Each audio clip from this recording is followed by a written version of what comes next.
Yo, yo, yo, yo, yo. Hello, hello, hello. Am I coming in? Am I coming in loud and clear? Or am I not coming in at all? Maybe I'm outside. Maybe I'm staring at the door.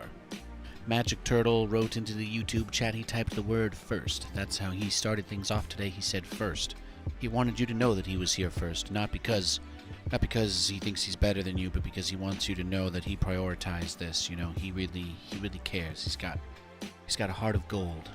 Not necessarily like pure gold, because then it would be very soft and very easily malleable. And well, you guys may not know this, but gold is actually kind of soft. So that's why things are gold plated, or it's mixed with other stuff. That's why all of those carrots exist. But also, of course, so that you can dilute it and make it a little bit more affordable for people that you want to take money from, but also cannot afford a large undiluted piece of gold. Fun facts: the more you know, the more you know. Magic Turtle says, damn straight. That's what I like to hear. That's what I like to hear. Good to see you, Terrence R. Us. Good to see you, Justifiable Chaos. Bummer about the Ravens. Yeah, you know, there's not too much to say. There were two very critical turnovers that happened, and one was Lamar getting stripped. That blindside hit, that right from behind, you know. That was pretty bad. I can't really say too much. The game was very good. Both teams played fantastic. I like your cozy hoodie. Thank you. My mother-in-law got me this for Christmas this year. Because I never get to see or do anything in Pennsylvania anymore. It's been like 4 years since I've been back east. Kind of crazy to think about. Yeah, just crazy, really. Today we're doing another test of the Twitch Enhanced Broadcasting Beta. However, I have found ways around some of the issues that I was dealing with using it, and because of that, I felt a little more comfortable doing it, at least for a Monday and possibly Tuesday. It does allow me to... The downside is that there's only one audio mix, so you guys are all on the copyright-safe audio mix, which, legally speaking, you know, you should be anyway. So it's not the worst thing in the world to have it be running like this. And it also just lets me listen to the weekend, the whole entire stream on my thing. So you guys don't have to listen to that on repeat for 6 hours. So that's great for you. And aside from that, I still managed to get the YouTube working. So I got the YouTube working while we're doing the enhanced broadcasting. And I also got the replay buffer working. Even with the enhanced broadcasting. So I figured all of the kinks out. I figured out everything. The only thing that they haven't done yet is establish the multi-audio track, because technically splitting the audio for all of the streams, you know, since Twitch isn't doing the re-encoding, or since Twitch isn't transcoding the stream today, having two audio feeds for the 3 different streams that I'm sending to Twitch, I guess, is something that's just like technologically they're not there yet. So they're still building that out. They're still building out however that's going to work in the back end and however that's going to work in the front end. But hopefully that's like a mild amount of enlightening news. Not really a lot to say. One team is the main protagonist of the year. What can I say, man? I'm a Swiftie. I love Tay-Tay. I know all the words to all of her songs, and I would happily sing along no matter where I am or who I'm around. So I've enjoyed this arc very much because I also love football. And when I see all the people that get triggered because like they show her for, I don't know, maybe a cumulative 20 seconds throughout a 4-hour broadcast, it's hilarious to me. And I also love her. So really, it's just a win-win. It's just a win-win for Nathaniel. People love getting mad for no reason at all, especially as time goes by. I just notice that more and more. That's really like everybody's whole thing is just gotta find things to be upset about, because otherwise you get bored, or I don't know. I don't know what the justification is, but I've enjoyed that arc. And Travis Kelce is just a little god. I can't. Some of the catches, like I didn't want this Super Bowl matchup. I wanted Ravens. I wanted Lions. But dude, like watching the game, I watched the whole entire game start to finish, and Mahomes and Kelce just they're god tier, bro. They're god tier. It was crazy. Like it was nuts. They played a phenomenal game. There's nothing more to say. The only difference between the two teams yesterday that really stood out to me it was those 2 turnovers. They lost by 7 points. The Ravens lost by 7 points. They lost by a single touchdown. They had a fumble and an interception. And that's technically not even counting the touchback. But they also had a touchback. So they had 2 giveaways, one of which was basically points. It's almost impossible to imagine that they wouldn't have scored on that drive. But the fumble into the end zone, the strip sack, the fumble into the end zone, the strip sack, and then of course the interception, right, into triple coverage. I don't know if he was trying to hit Likely or whoever that was, but highlights for me were it's tough because those mistakes are hard not to put on Lamar, or some of them are hard not to put on Lamar. But I thought that he still had a great game. I thought he still had a great performance. I thought he was still really fun to watch. Let's do a little co-op warm-up. Let's do our Brutal Plus train, just so you guys can see. I'm gonna have it on. Either you see the music just changes right when I go to the StarCraft scene. I'm gonna do random. So we're just gonna take whatever it gives us. We're just gonna take whatever it gives us here. Happy Monday, all. Hey, Cheap Park. Good to see you. Good to see you. And also, hi, Smile Times. Hi. What's my favorite Taylor Swift album? I can't really answer that question. I've never tried to stack them up against each other. Usually, I just have different playlists for different places, times, or moods. If that makes sense. Otherwise, I just have a giant one that I call Tay Tay that I just put on shuffle when I'm working out. Usually, if I'm powerlifting, you know. When I get on the bench, that's. You actually watched football this weekend? Nice, Joustcraft. Nice. I did not end up. we went to Olive Garden by the Tulalip because we hadn't been to Olive Garden in forever, and we wanted to do that thing. You know, you eat the salad and the breadsticks, and then you just take your entree home to eat later. It's like 2 meals in one.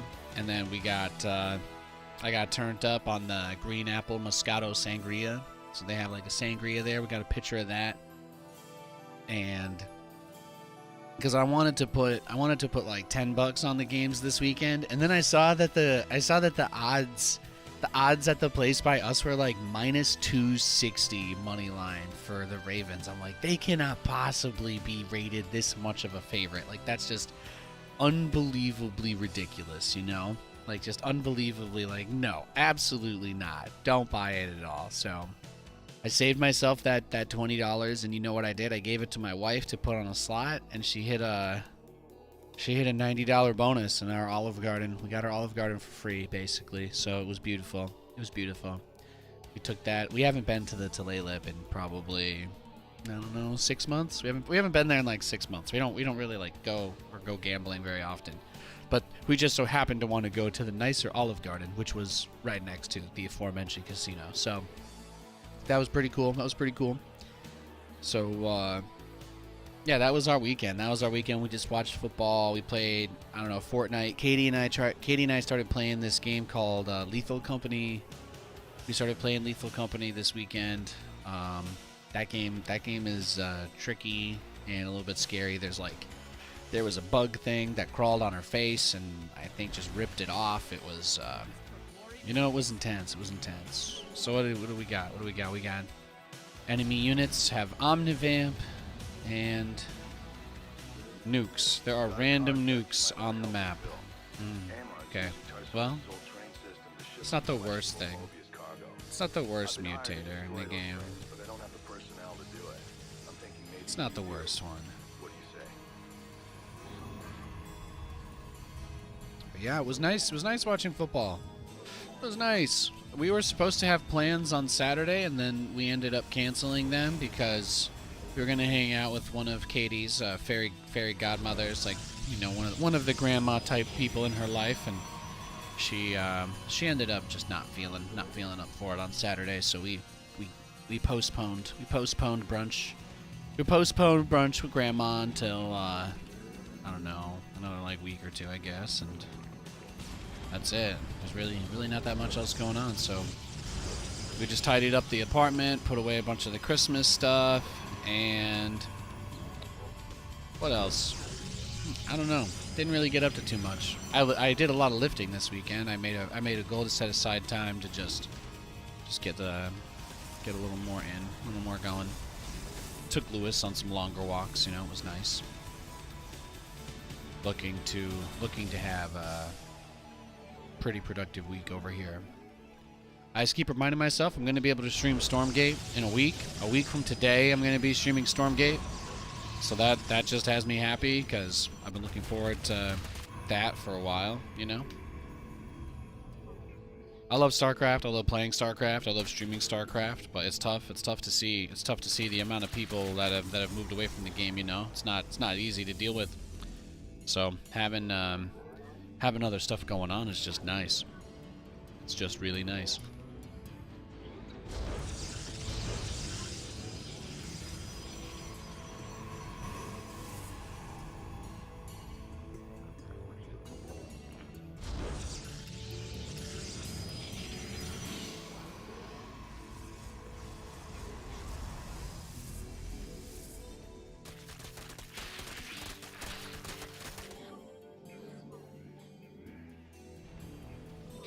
Playing Alarak this game. I don't know that I have a particular way I'm gonna play him. I just like his Ascendants.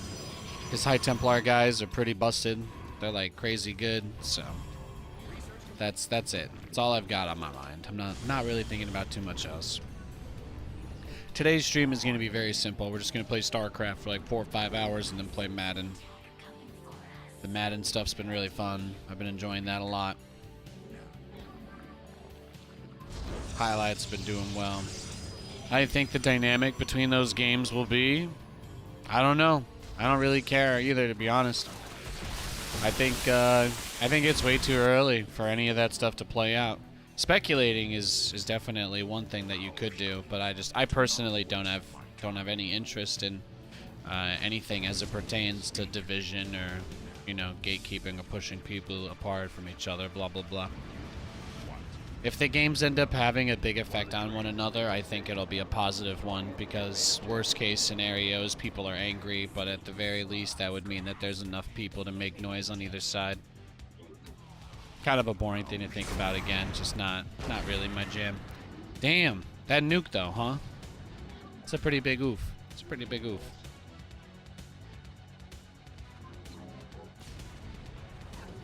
I think all that stuff is overblown because people on the internet just like to argue for no reason. That's what I really think. I don't think any of that stuff matters.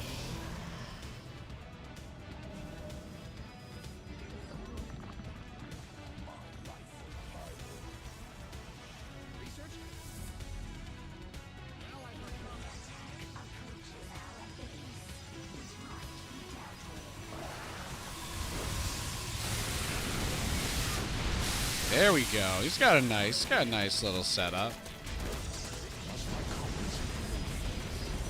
There, I can just overcharge the pylon. That'll buy us some time. And I just need to get the upgrade that lets the Ascendants permanently power up. That's the big one.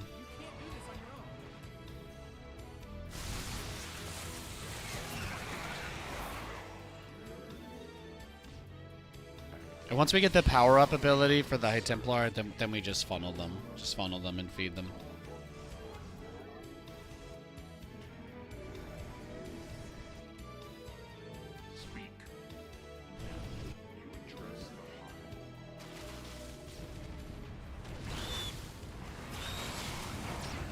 I might have some more cool news, actually, in the near future related to some of that stuff. Hint, hint, wink, wink, nudge, nudge. Yeah, I think that the new build of Stormgate that they're going to be releasing for the February test, it seems to be pretty farther along than what's already been displayed by a reasonable margin. So I think that the expectations might be a little, I'm hoping anyway myself. It seems like it might be a little bit more. But yeah, they're still very early on. It's hard to really glean anything meaningful from what they have out there. Unless you're just trying to, like, get attention or argue again, etc., you know? And that's just such a big thing that people do. It's so hard to have a good faith discussion about that kind of stuff. What we really need is people to be excited about RTS in general, because Even if all these projects fail, you know, there needs to be a lot of noise about whatever ends up happening, because people spread this this FUD around that like nobody likes strategy games, you know, like strategy games just died forever ago, even though there's a ton of people that are constantly clamoring for people to just make better versions of what's out there. You don't get a lot of high budget stuff, you know. You don't get a lot of stuff made for the faster type of games. Most people just give up because they know that they can't really compete with Blizzard. So the fact that Blizzard's not competing anymore is why there's so much more stuff popping up now. That's a part of it. If these guys really believed there was any chance of a StarCraft 3, they would not have started their projects. That's the thing most people just really can't wrap their heads around. These guys didn't just work at these companies, they worked on those games. They wanted to make more of them. It's part of their financial strategy that they don't have competition from Blizzard. Otherwise, don't you think that would be a part of their risk model, right? Like, you don't think these guys factor into their risk models, all of that kind of stuff? You don't think they're investors? Do you think the people who invest in them consider that? You know? You gotta zoom out. You gotta zoom out. Look at who the global partners are, right? Plenty of companies internationally have been burned by Blizzard's aggressive legal stance over the years, too. It's not hard to imagine. It's not hard to imagine them getting people like Kespa and whatnot on board with stuff. Or at least the large organizations, the people with the money. The people that didn't want to deal with Blizzard because they were such a pain in the butt to deal with the last 20 years. It's just a lot of different factors. Just a lot of different factors to keep in mind. The only thing that I know is that the last big budget major AAA RTS, like the last like giga one on the level of like StarCraft 2 was StarCraft 2. And it was a lot of people don't know this, but StarCraft 2 was actually like the best-selling PC game of all time when it released. Like StarCraft 2 was a huge hit by all standards for when it came out. Like, do more people play games now? Sure. Is there a lot more revenue in the industry now than there was in 2010? Yeah, undoubtedly. A whole generation of kids has grown up with access to high technology. It's not really a surprising thing, you know? But that was still the last big RTS that came out like that. The only thing comparable is like Age of Empires 4. And that game has a whole pro scene that's healthy. Like, they've got a whole thing going on. Age of Empires isn't dead, you know? There's the good stuff that's out there. It finds its community. It finds its rock. It finds its people that keep it going. StarCraft fans have never really been asked or like forced to fund stuff. Most of that has been like, for them, it's been made to be out like, they've been made to feel like it was charitable stuff. Like, oh yeah, raising money for supporting a streamer or this or blah blah blah. But like, until GSL, we really didn't know like how hard people were willing to commit with that, you know. But we have the evidence. We are aware that people care a lot about this stuff. When it came to funding GSL just existing, in a very short amount of time, there was suddenly a huge amount of money to get thrown into it to completely support it. And they said that they raised so much they turned off their freaking withdrawals for a little bit because they didn't know what to do with all the money. They didn't want to take so much money without doing anything that people would think they were scamming them. It's nuts. Tons of people care. I mean, who plays and watches RTS? Who is this group of people that can't be marketed to? Mostly, what, dudes in their 40s through 60s that are either all retired or well into established careers? Like, logically speaking, ignoring that demographic doesn't make any sense at all. Because if you don't have any competition, I mean, they could just start, they probably could have done like StarCraft NFTs and people probably would have bought that shit just because of StarCraft, you know? I think it has that kind of pull. Obviously, they didn't do anything like that, but I think you get my point, which is that there are people with money that absolutely love strategy games. They support leagues and circuits and pros and streamers like myself across the world, even in times where other games experience huge drop-offs or have their circuits cut off completely. If we didn't have ESL funding almost the entire esports scene, would the community be able to completely pick up that slack? It's hard to say. Probably not. You'd probably have, like, I don't know, maybe Take TV or somebody trying to get 1 or 2 key sponsors in and starting a new weekly league or something to that degree, but obviously it's hard to see into alternate realities, right? There's so many different factors in play constantly. Just constantly so much stuff going on. The funny thing is, I'm not even listening to music right now. It's kind of nice to just have it. I have everything just completely quiet for myself right now.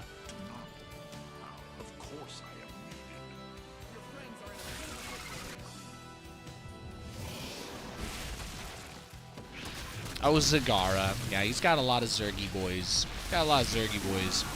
Frost Giant said they want it to be more grassroots driven, like from the start. Yeah. The most important thing, that's the most important thing, because when people get to, like, there's this assumption that everything has to be AAA. There's this assumption that everything has to be big budget and beautiful. But you forget that one of the reasons why people love this industry, why do people love esports? Guys, what is the truth? What is the real reason? What at its core is everything about? Like, what is the whole reason why it's so much fun? It's because people from anywhere, it's because you can play, you can compete, you can be from anywhere in the world. It's so hard to be a part of different things because of geographics, geopolitics. There's so many different reasons why it's hard to be a part of a billion different things. But video games that you can play over the internet truly brings everybody together.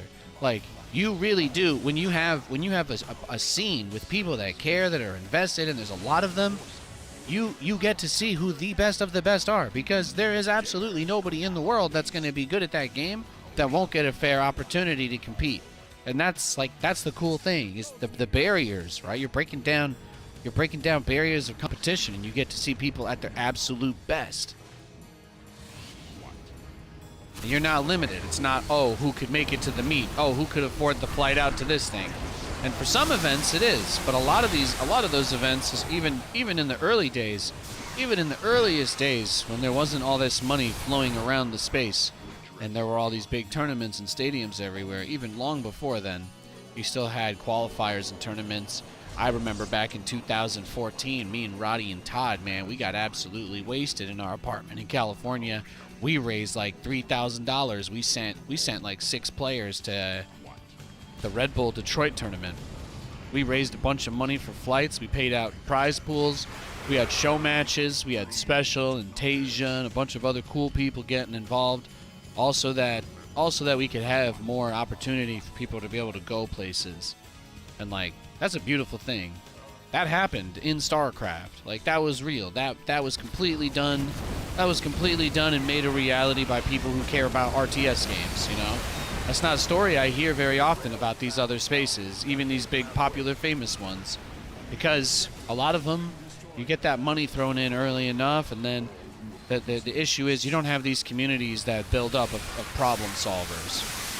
And in StarCraft, people have been having to figure this stuff out for themselves for so long. You have a ton of people that are good problem solvers. And that's one of the reasons why you have some of these names stick around forever. Such is the way of the town to be. No prisoners, no survivors. We got like, you know, if the bounty hunter people have John Wick as their boogeyman, we've got like 10 boogeymen in StarCraft that hold this shit down. Straight up. An enemy attack moves towards our base. Oh, most unwise. I like my Super High Templar. They're very powerful.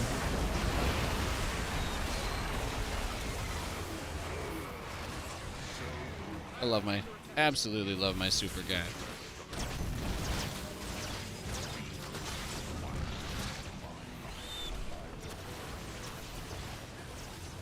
I mean, I guess I could upgrade the Zealot guys. I mean, I could get them the extra shields or whatever. I guess. Oh, these guys have like a click and delete ability too. They're pretty good. They're pretty good, you could say. Arguments have been made previously anyway. These High Templar are insane. Yeah, instead of shooting out Psy Storms, they just send out microwave-like beams in a straight line. And it just roasts everything inside. It is beautiful. Exciting competitive scene, but Mass is having fun playing the game is the foundation. Well, the pro scene doesn't necessarily have to lean on the casual scene. The key is to remember that the professional scene is how you make big headlines, and it's how you build lifelong fans out of those who are endemic to that space. But the casual scene is how your game makes money. That's the important thing. You have to remember, like, when people follow esports and all this stuff, they don't want to give their money. Nobody wants to give their money to ESL. Everybody would rather give their money to the players or only to the company if they were under the impression that it was going to affect the prize pool. Like, I think that that's another thing that is really, like, it's a very common thread. The whole thing with the war chest, if you guys remember, they used to have like a battle pass for StarCraft, and they made it that 30% or whatever of the money that the war chest brought in would be put towards funding like StarCraft esports, but it said only up to a certain amount, and they reached that cap on the amount that they were allowed to do almost within the first week every single time that they ever released one. But would it have done as well if they said that none of the money was going to esports? People have always been stingy about that. You know, they'll break open their wallets big time when Take TV's doing like their sellout phase to keep their home story cup going. Like, when people have an opportunity to support things that they like, they generally go for it, even if they don't immediately get anything in return. And that's just a very important thing to remember. That's a hard level of passion or commitment to get out of anybody for anything. Even people that say that they love something, that something is their whole life, don't necessarily just give money to it just to see it keep going. That takes a special kind of love. It takes a special kind of love for something like that to exist. But that is, in my opinion, like the number one reason why we even still have StarCraft stuff to talk about or think about or do, and that's big. That's big for me. That's big for me. I love that. It's one of the things that I love about StarCraft the most, without a doubt. There are so many people that care to keep this shit going until the end of time.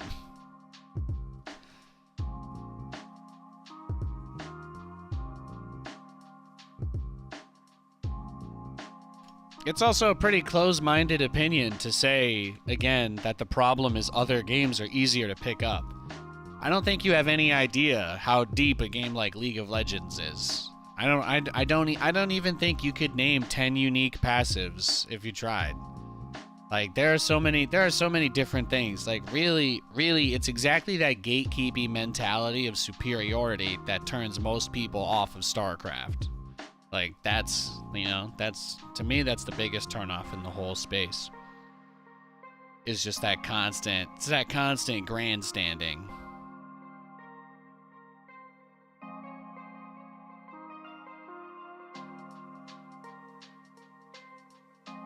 Yo, Crunt. Yo. Hey, Jasmine Owl. Good to see you. We're queuing up. We're getting ready. We're hopping on the EU ladder for a few hours. We're going to Europe. I exchanged my dollarinos for euro coins, and now I'm ready. I've got all my 2 euro coins in my pocket.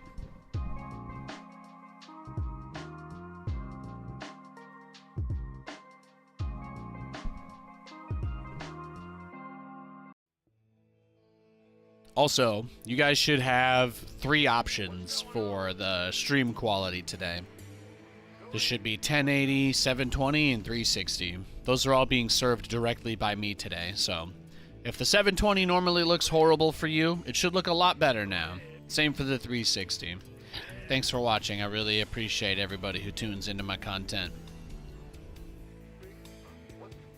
We're testing new platform technology for Twitch that will eventually allow us to run higher quality streams. Although it also has optimized settings that, to be perfectly honest, I didn't think my computer could run. But it runs much higher quality settings for the stream than I would typically use. It seems to be totally fine. It was fine all last week. Ultra smooth for you, glad to see it. Heck yeah. Yeah, so there's no transcodes running on Twitch. And I was still able to stream on YouTube. You can get 144p there. Well, I'm not doing anything fancy with the YouTube stream. I'm just sending one feed to them. I'm still helping Twitch test their other stuff though.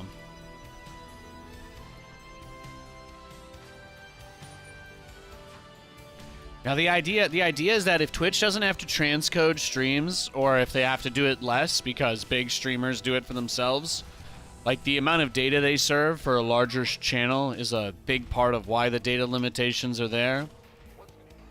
Since they're forwarding your stream. If you are broadcasting to nobody, Twitch isn't sending your video feed anywhere. Like, that's just something to really think about. So, it's when big channels want to be able to offer a higher quality or use more data that it becomes, you know, a plumbing issue or whatever. Whatever their language is. But the benefit is that we save them a few bucks and they let us use slightly more data. That's the trade-off. We save them a couple bucks transcoding, and we get better quality. I also don't really think of it as them offloading it on us, because Amazon has no incentive to make our lower quality streams look better.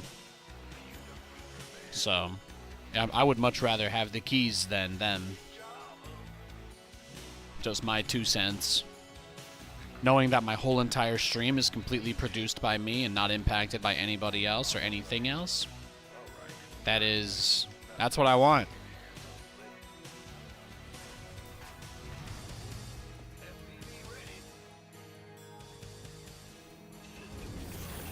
But you guys know me, I'm a configuration nut job.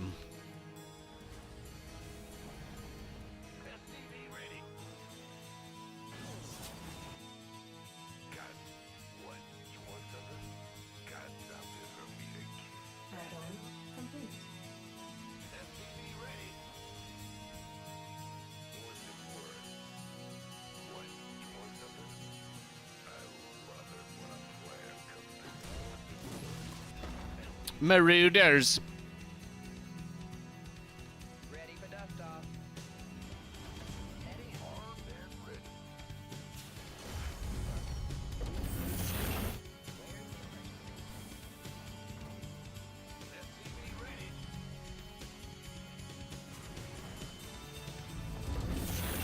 So yeah, eventually we're going to be able to have higher stream quality because of these tests. But you know, in order to do the tests, they need data. You need data from people using it. And most of the people that are testing this stuff, you know, you're typically not having large audience channels want to risk their shit not working anymore when that's, you know, they make a lot of money. So I think especially the bigger the channel, it's probably a little more difficult to get them on board with testing experimental technology that could break their broadcast. But you guys know me. I'm like Elsa in Frozen 2, baby. I have absolutely no fear of going into the unknown. Absolute banger of a movie, too.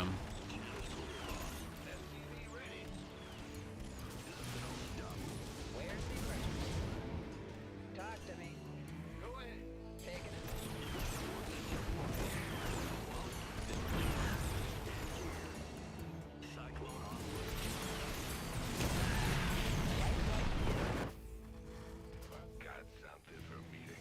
I mean, that was about as good as it gets. And I'm not just talking about that Jack Nicholson 90s movie. I don't even know why I'm aware of that. I think my dad watched it. I think we had it on VHS. I definitely never watched it, though. My dad watched it.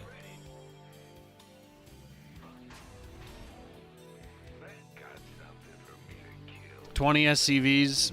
Not enough. Not even close to enough. What you got? Oh, he's got the double, the double. That mule is worth a lot right now. It's the crazy thing. Woo wee!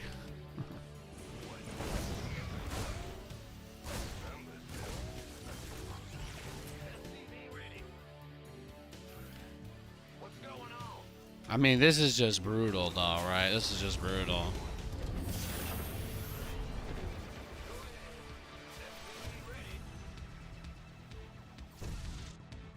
Let's see what you got. Let's see what you got. Yeah. I know. Little wake, shake, and bake.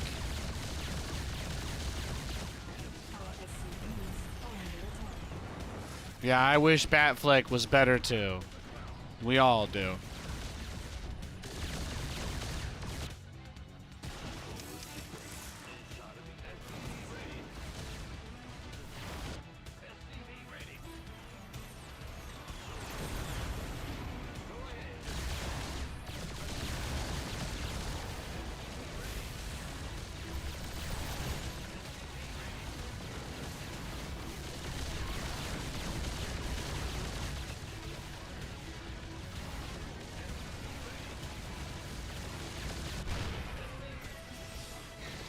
Oh, it's got one out!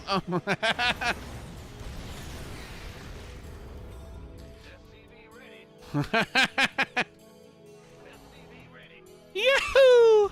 Wah!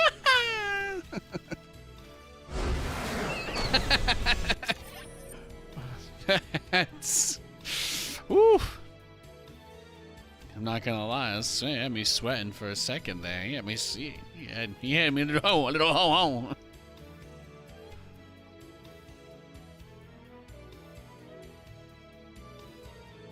People are more likely to support the pros if they play the game themselves too, not just like to spectate. Yeah, for sure too. Well, I mean, there's a level to it. There's a level to it. Here, I'm gonna blow your mind. I'm gonna blow your mind because there's two truths. There's two truths that have often been said to mean one thing. But here's something beautiful. There are a ton of people that don't play StarCraft that love to watch it, especially tournaments, right? Now, people believe that this reality has to be mutually exclusive from a reality where lots of people play the game. But it doesn't. There's no reason why the game can't be fun to watch and also accessible enough to have a lot of players. Like, telling yourself that it's impossible is just a self-fulfilling prophecy. It's like loser mentality, you know? How did we get any cool shit in the whole world? How did we get all the cool stuff that we have? We're just animals. How did we get any of this cool stuff without taking some risks, without believing in shit, you know? It doesn't happen. It doesn't happen.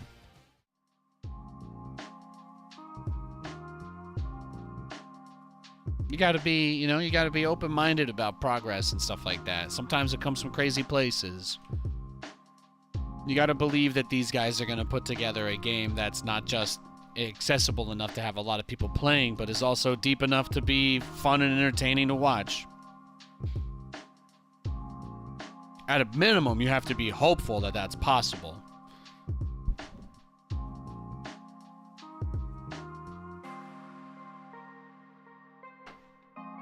Like, you think people are never going to come up with more original ideas ever again? Like, that's it? That's it, guys? The smartest men ever made StarCraft, and then they all died, and nobody else was ever born again that was as smart as them? Like, no. Come on, guys. This isn't Avatar: The Last Airbender. There's not just one guy that's capable.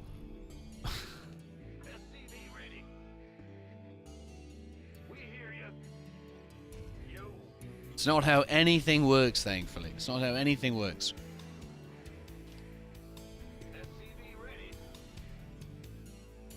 We got Protoss this game.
He's getting all up in my business.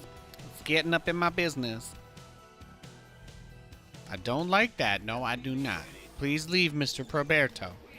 Your time has passed. You must abscond post haste. He's gone. He's gone. It's fine. It's fine. Everything's cool. Everything's cool. Everything's cool. Cool. Cool. Cool. Cool. Cool. Cool. Cool. Cool. Cool. No doubt. No doubt. No doubt. No doubt. Today's going to be a pretty easy, chill day. The EPT Weekly is on, so I think most people are going to be watching that for a little bit. Most people will be watching that. And then we'll probably have some folks come in once it wraps up. And I think we'll probably be done playing SC2 before the NA Cup starts, so we should be good. We should be good.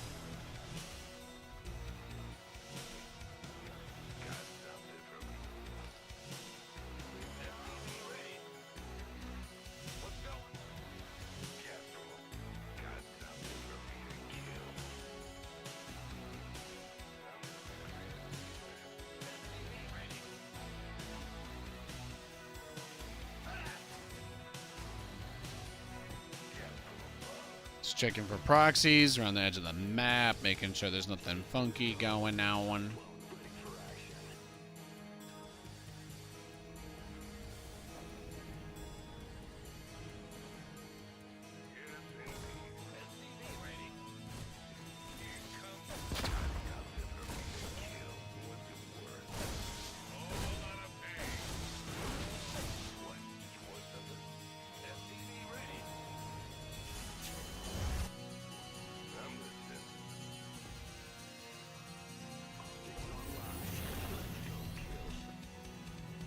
Ready for dust off.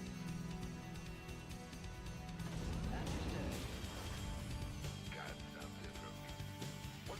Let's see what we've got going on here.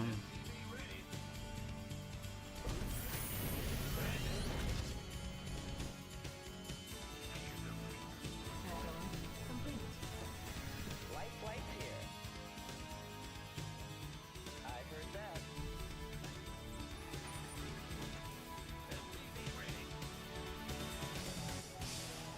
Waiting on you. Yeah, he's got me.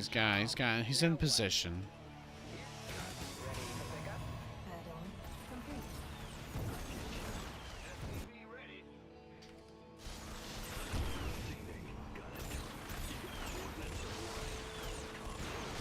Taking out or dropping out?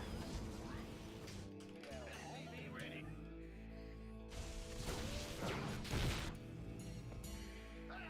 That's the tough part, right?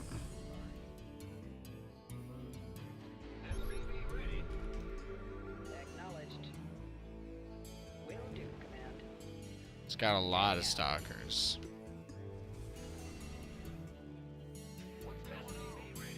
I mean, this is it, right? The whole crux of the game. When you're trying to play this style versus Protoss anyway, the whole entire game basically just boils down to stabilizing on two bases and then trying to do everything you can to get the third. But it's very difficult to kill the Protoss early because shield batteries are very cost effective. So typically the kinds of gains that you're looking for are going to come from them overextending into an entrenched position with SCVs and Cyclones and all that, or, you know, etc.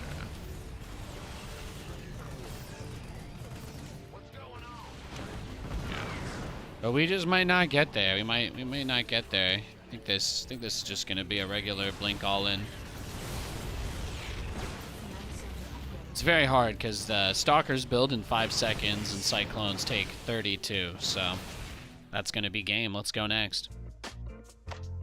You guys are monitoring the difference between the delay on the streams. Good for you. I don't think that's an important thing, but thank you for letting me know.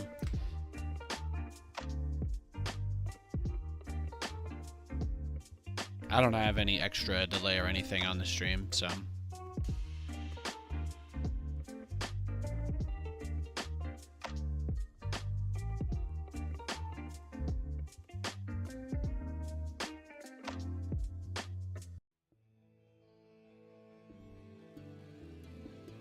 All right, same guy. Alright, so he's just gonna do a blink all in, right? So maybe we... If he rushed, he rushed 2 blind shield batteries as well. So he played very turtly. He played very turtly after a fast scout and then just went for 2 base blink cheese. So I think if we just get more cyclones, we'll probably be okay.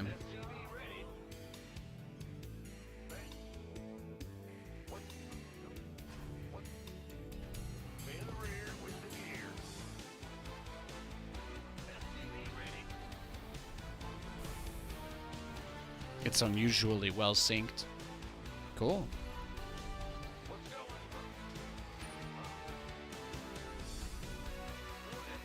YouTube technically has a lower latency option, but I don't use it because it disables captions, so. Maybe that's extra delay being added by the ERTMP. That could be it.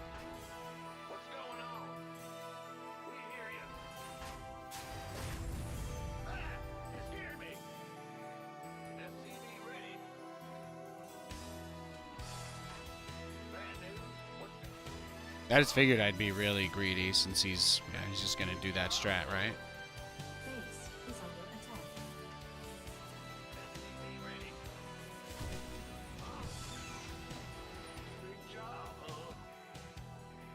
Yeah, so I think that means you're saying there's more delay on the Twitch stream today than usual, which I guess could be a part of the server stack the tests are on. Either that or they turned off low latency mode. They might have turned off low latency mode internally for us too. I guess that could be it. Center upgrade complete. At least when we're using the ERTMP. I didn't use it on Thursday or Friday. I'm gonna use it today and tomorrow.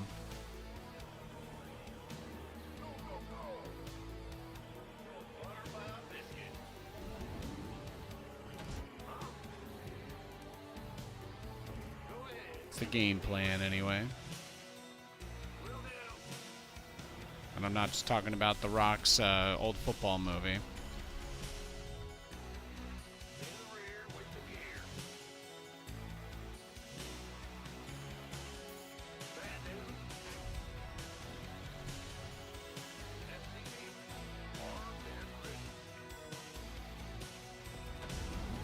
But the quality options do look a lot better on this, so that is a big reason why I like it.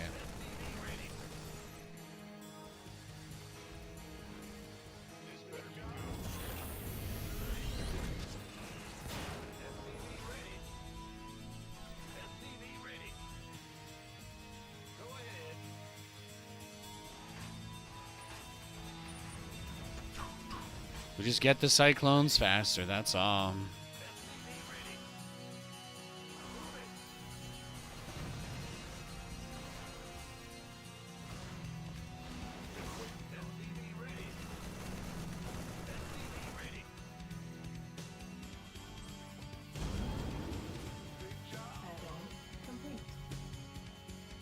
These guys always do the same thing every game. We don't have to worry about it. I really don't think we do. I think we can pretty safely expect him to just go directly into nothing but stalkers.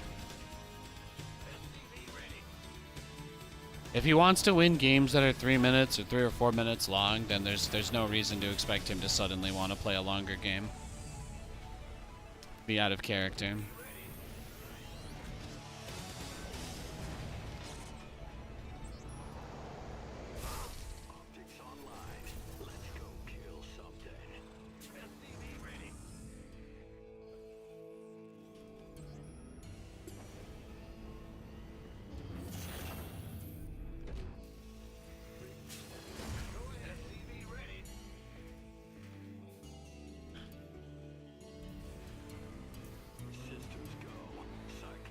You got a meat box delivered to you? Nice. Congrats, bro.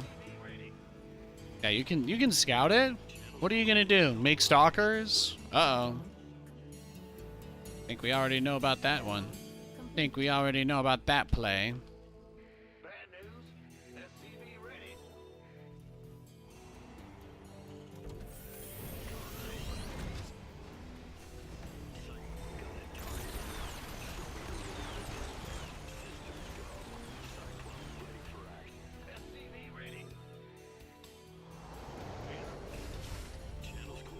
If all goes well, we could bop him when he makes his first shove with the stalkers. That's like the idea here anyway. If everything goes well. Since I have the speed so fast. And now the second factory. So that's what I'm thinking anyway. I have no idea if it's gonna actually work or not.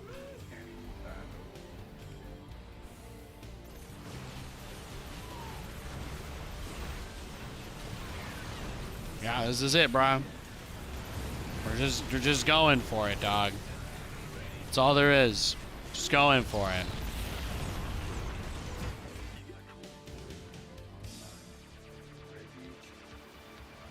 There you go.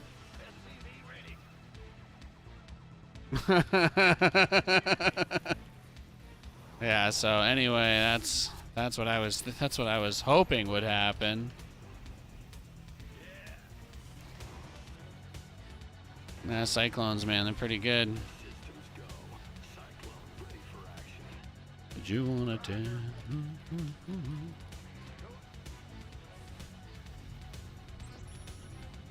I am getting toasty in here, though. That was my mistake. I'm gonna have to put the window fan in. It's been getting warmer out here. It's been getting a lot warmer, which is a good thing. I like that. But usually the temperature difference is enough that just opening the window is like instantly opening the window it's just like magic, you know. Instantly cool the room off by 15 degrees.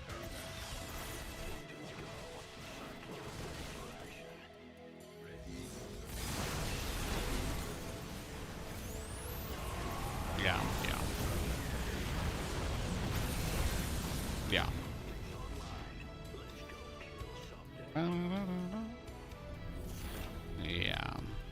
So anyway, Cyclone walks into the bar and says, "Where's the counter?" Dun, dun, dun. Dun, dun, dun, dun, dun. You've been assigned a new face by the Happiness Institute. Your involuntary surgical procedure will begin in 7, 6, 5, 4, 3, 2, 1.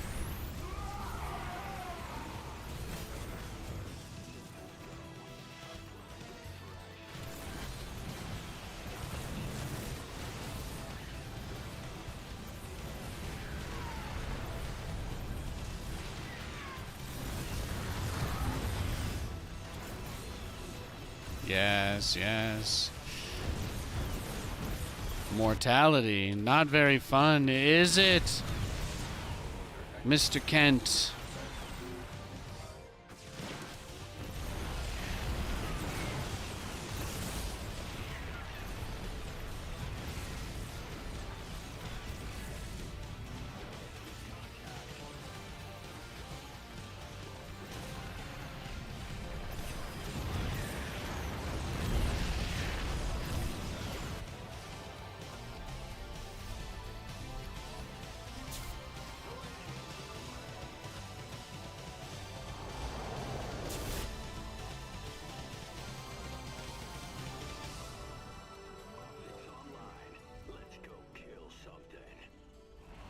He's still in it.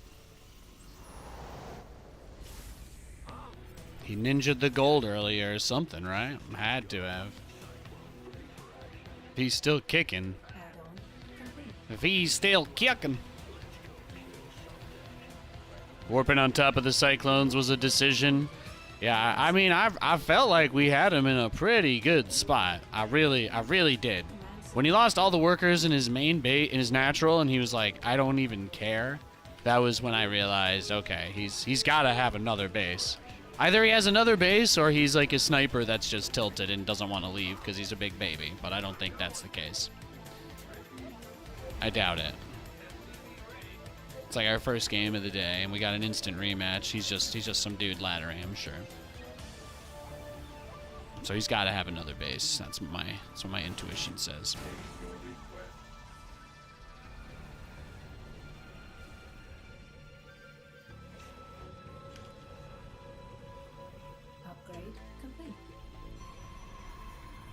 Oh, he's just taking that.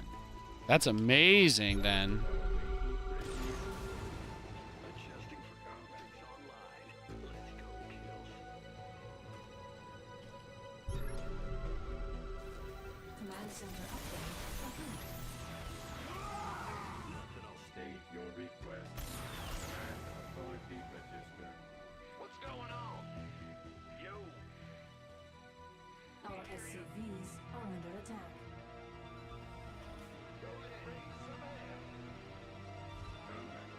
Adjusting for new. Oh, here we go.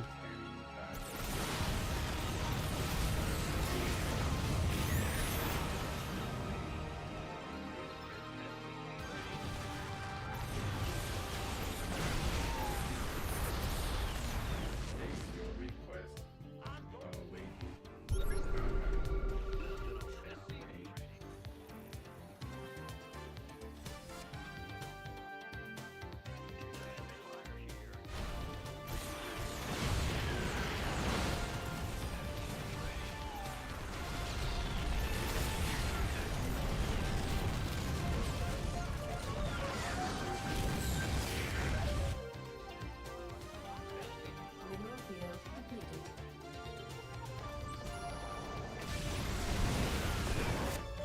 He's crazy.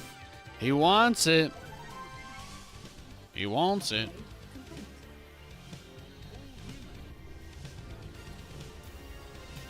Absolutely gnarly, actually. He's got all this money now. Bro, was he really on 2 bases all that time ago? No way. This third has to have been up for a minute. He had gateways there. He had gateways there, I think. I think his third was definitely. Complete. If he just took 3 bases and made all of that happen, though, he is a god. He is a god if that's the case. Like, I got nothing but mad respect if that's what he's been pulling off, you know? That's just like, damn, kind of a thing. Our SCVs are under attack.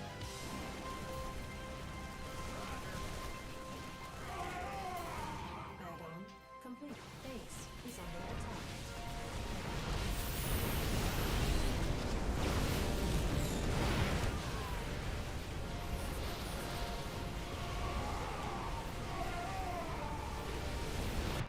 Where's the cyber core? Here we go.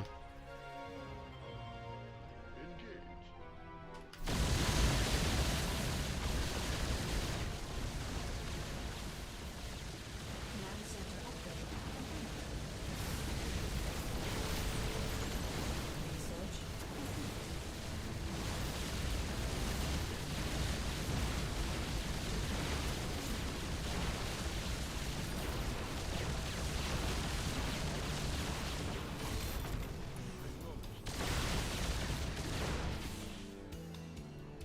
Research complete. Research That's what I get, man. Just when I thought I was out, he pulls me back in. It's a tough spot to be in. It's not fun. mineral field depleted. Base is under attack. Mineral field depleted. Upgrade complete. Our SCVs are under attack.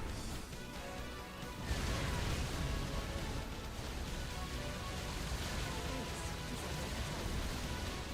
Our SCVs are under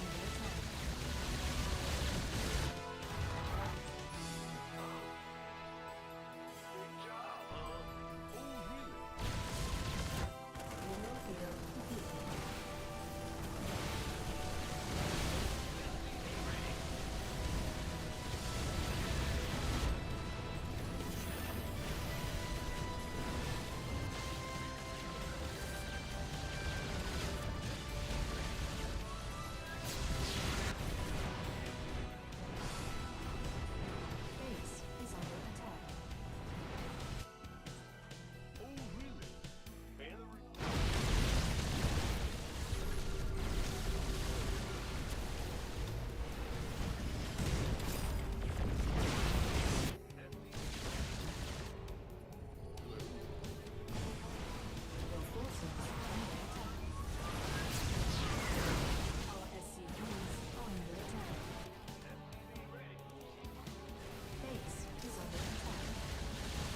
He has to recall, like, now.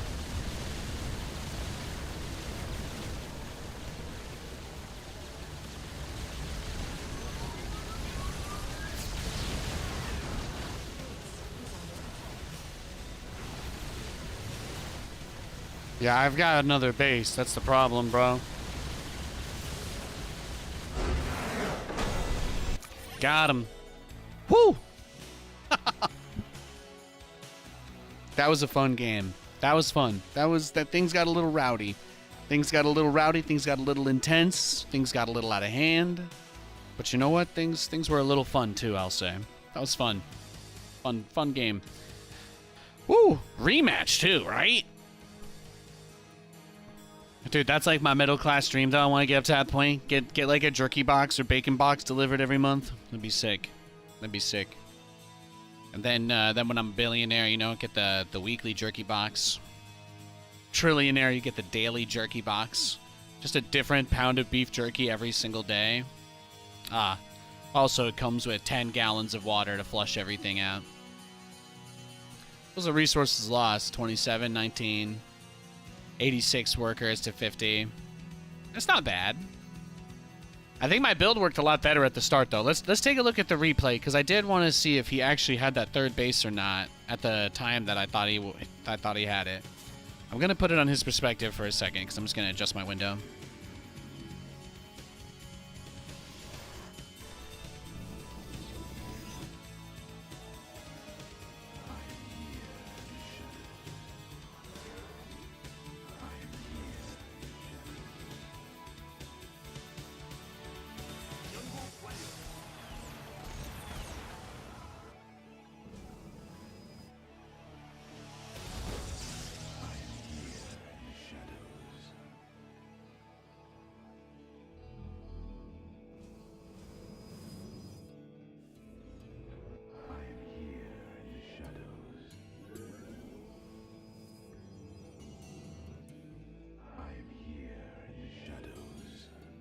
So he's got...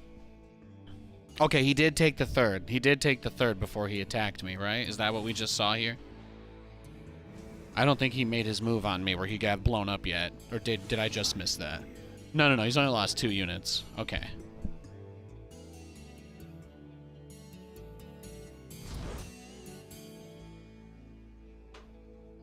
So the reason why the Cyclone drop doesn't work against this is because he opens up with tremendous mobility and damage from all the stalkers.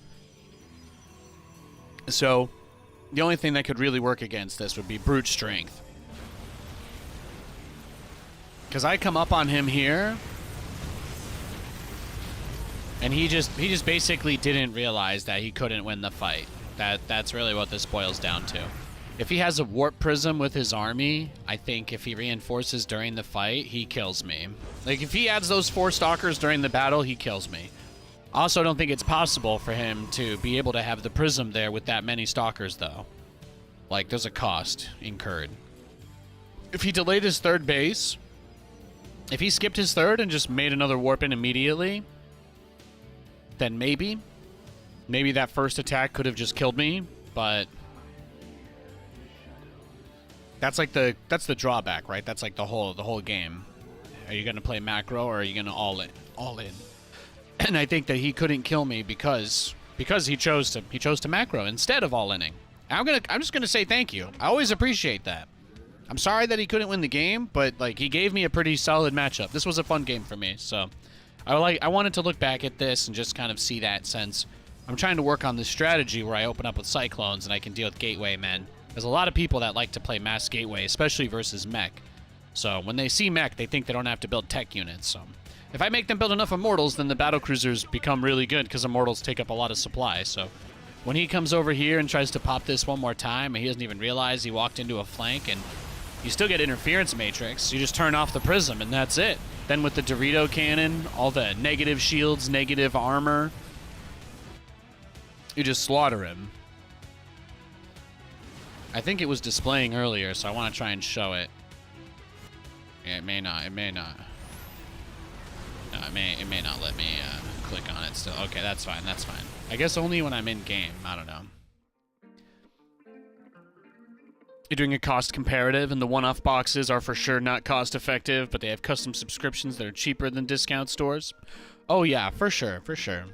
I mean, if you have it budgeted that you want to have a certain type of thing, you know, it's like if Katie and I are going to spend a certain amount of money on groceries a month, like you can have days where you're going to eat a little less and days where you're going to eat nicer as a result, rather than like evening it out across the whole month. If that makes sense. Anyway, I don't know. It's the closest thing I can come up with. I'm just going to step out for 1 second, and we're going to get into our next game in just a second, guys. Thank you so much for watching. Thank you so much for watching. I just want to set up this window fan really quickly. That's about it, just so it doesn't get too hot in here. I'll be right back.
All right, we're back.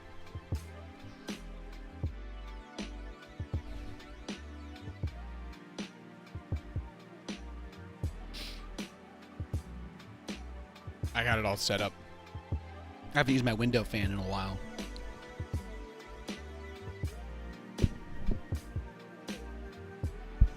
I'm out of tea. We got a Protoss.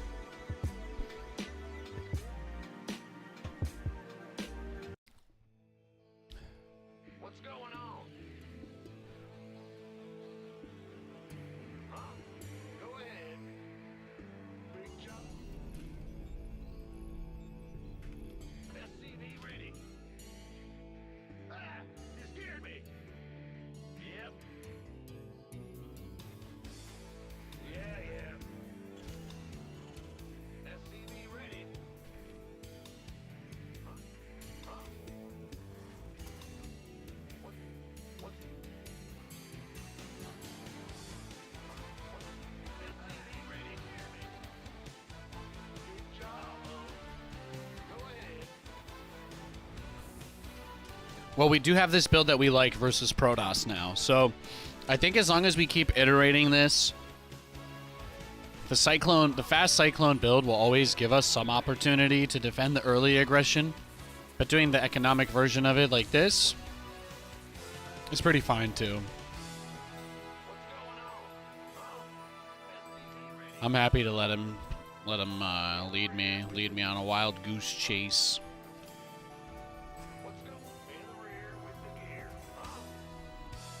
So I'm just gonna start the command center. No big deal. What are you gonna do? Run your probe all the way home? After that SCV, huh? Oh. Looks like I got what I wanted. Yeah, there you go. See? He just comes, he came right back. Exactly. He wasn't gonna chase. He wasn't gonna chase me.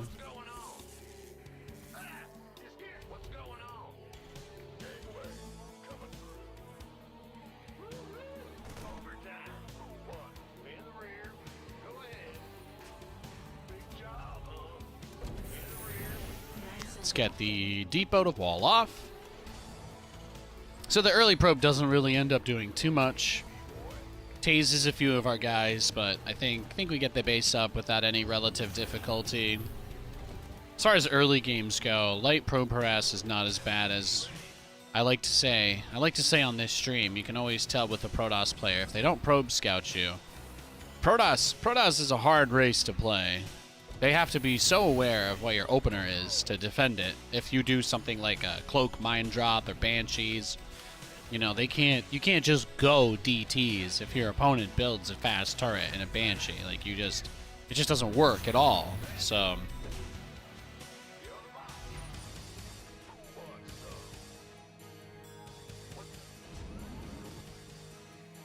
you need to have detection, right? You need to see stuff. You need to be aware of what's happening, what's going on. Command center upgrade complete. Now my build, I like it because if I get this gas at a pretty decent time, then I'm not as worried. I'm not like as sensitive economically. So that's kind of where I like it. I don't really have to scout because Cyclone Raven is just generally very good defensively, and then I kind of make my choice from there. Like I could scan him after I get Cyclone speed because I don't have any capacity to get out on the map until Cyclone speed is done. So these are all like really core factors that we consider. Because he could do any number of things to me. He really could. But there's like an expectation that there'll probably be some level of like a hallucinated Phoenix or whatever.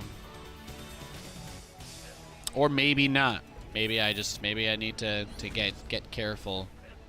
Maybe I need to get careful already. But typically Protoss is only gonna do one thing, which is stalkers. And then whether it's an all-in or not just depends on whether they take a third base before they move out towards your base. It may seem like an oversimplification, but most of his other options involve stuff that Cyclone Raven shuts down easily. Like, even if he wanted to rush an Immortal, even if he wanted to rush for something like an Immortal to try and kill the Cyclones, I'm still going to have the Raven shut down and SCVs. So the potential for him to get swarmed, surrounded, etc., are all there. Thoughts on a cup of broth instead of tea? Have you crossed the line? You know, Katie and I made a bottle. We made a bowl of Shin Ramyun Black this weekend just for the broth.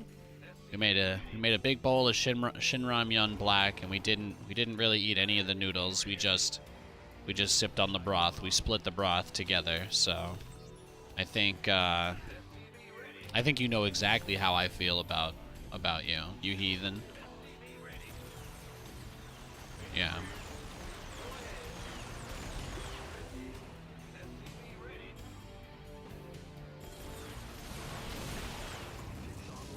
Now you see how big that is, right? We just killed the Prism, which was also like his high ground division in a way. Do you guys know what I mean? Like the Prism kind of is his high ground. So now he can't really do too much. Because he has to full on commit to fighting at the bunker with everything until he gets another Prism out. Like that's it. Those are his options.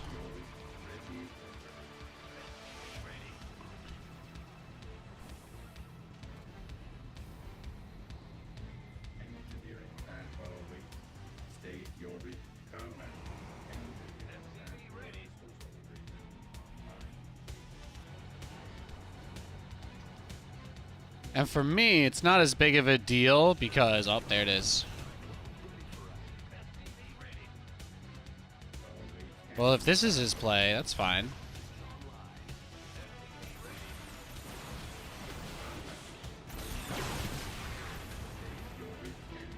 All right, there you go. The Obs is dead. Perfect. Perfect.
Goodbye.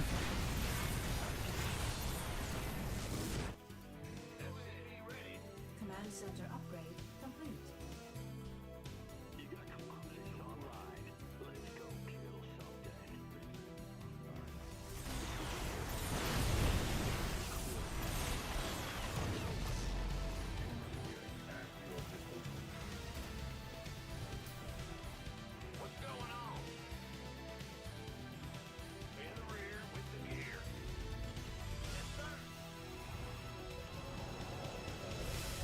I'm not surprised he's already got the Immortals and the Stalkers. He's got them all coming out.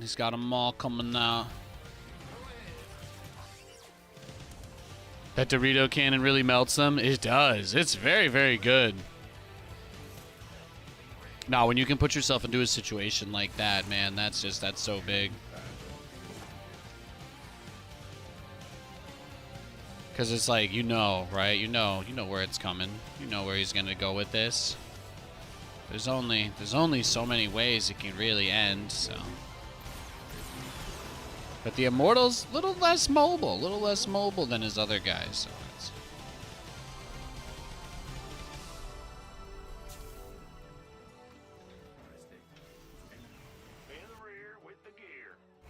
Add-on complete.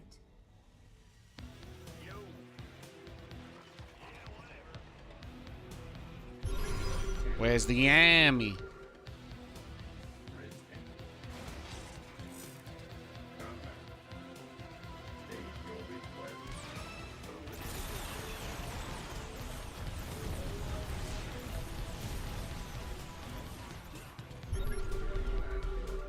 Wow, just casually kill like 50 probes for nothing.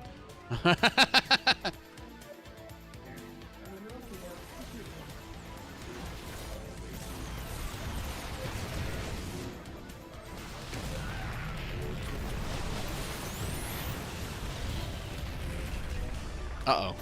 Probably shouldn't have gone that direction. I think I'm about to trade a lot more than I was bargaining for.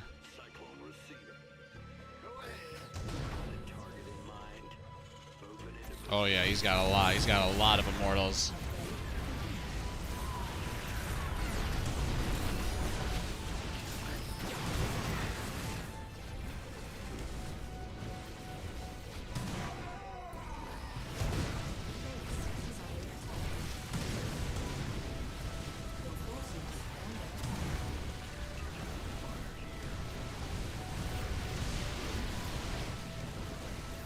Command center upgrade complete.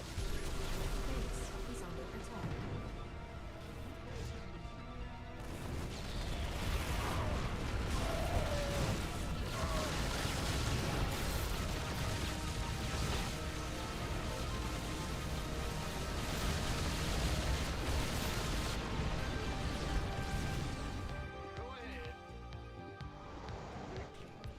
I don't know how, I don't know why, but some way I'm still alive.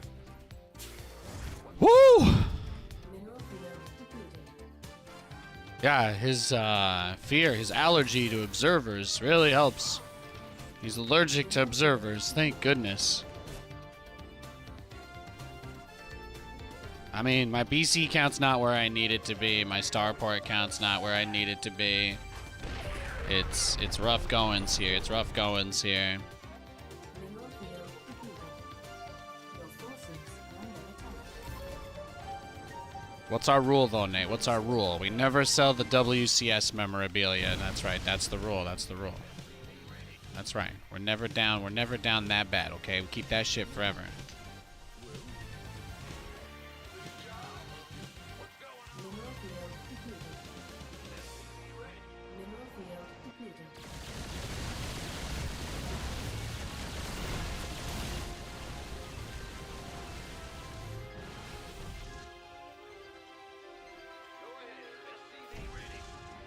Do people still use tanks? Yeah, I think so.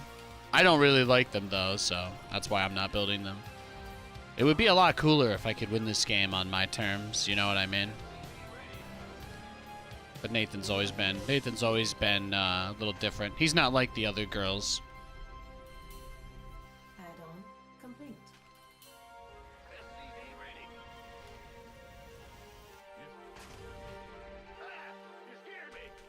Base is He's not like all the other jocks. He likes video games. Oh, he's got like several observers in a ring.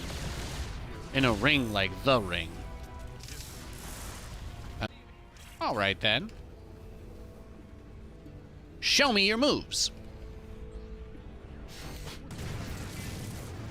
That move command through widow mines. Yeah. All right. Well, okay. You made yourself heard. upgrade complete.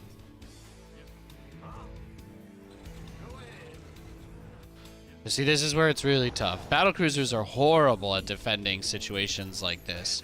What I really need is to be out on the map, making him run everywhere. The fact that I'm not able to do that is really just tough, because if he's probably already going into like Stargate and shit, so we are most likely cooked. We're most likely cooked. If he's just doing it now, then this is my chance, but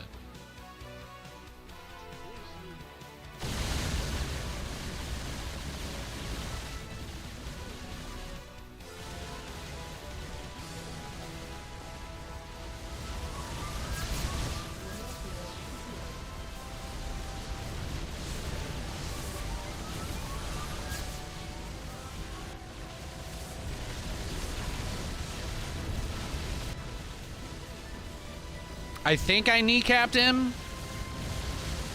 I don't know. I killed his cyber cores. I got both of them.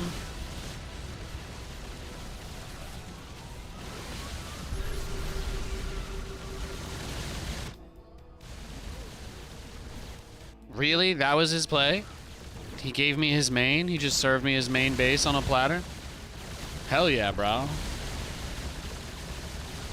Yeah, I'll take it. I'll take it. Yeah.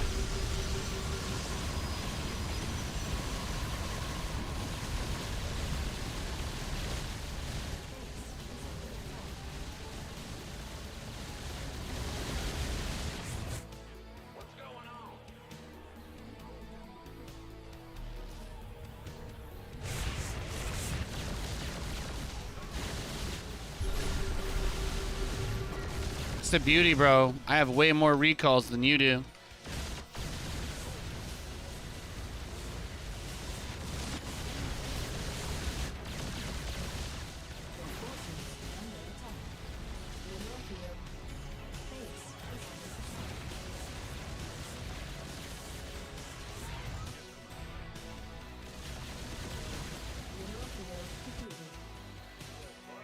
Oh yeah, he's done.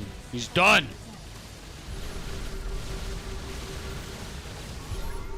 Give me your observers. No more detection.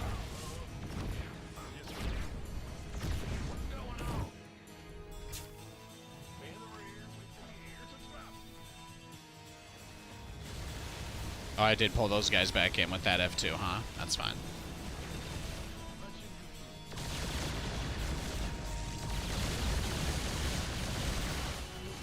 Yeah, keep bringing them up. That works.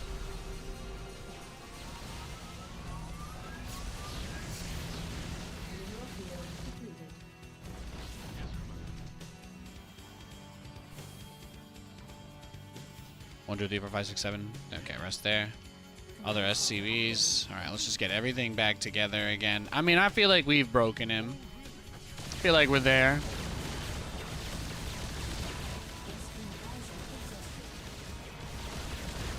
Doesn't have money. He won't give up. He's being very persistent. That's fine, though. There's other ways to finish him if he doesn't have money, so...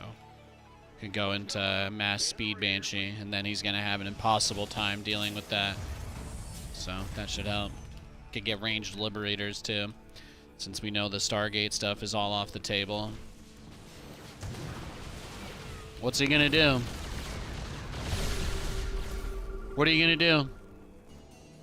Squadron en route. Yeah, that's what I thought. All right, baby. Let's get it. Let's get a little shake and bake. Let's retake them corner bases.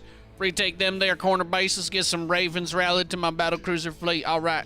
It's about to be like Bistro Buddy up in this bitch. Roll Tide. Do I need to do anything else, you guys think? Or can I just think I could just watch it? You think the game will play itself? What do you guys think?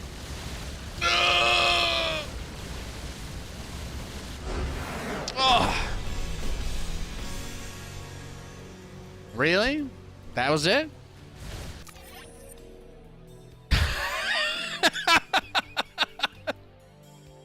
That is one of the funniest things that I don't even have words for that. I feel like I made him laugh so hard he stopped playing, you know? Ay ay ay. Well, what did I say? Roll Tide. Yo, Jared. Hey, silly buddy. Good to see you. Good to see you. Yeah, see, when you do it without tanks, it's way more fun because your other units can leave your base.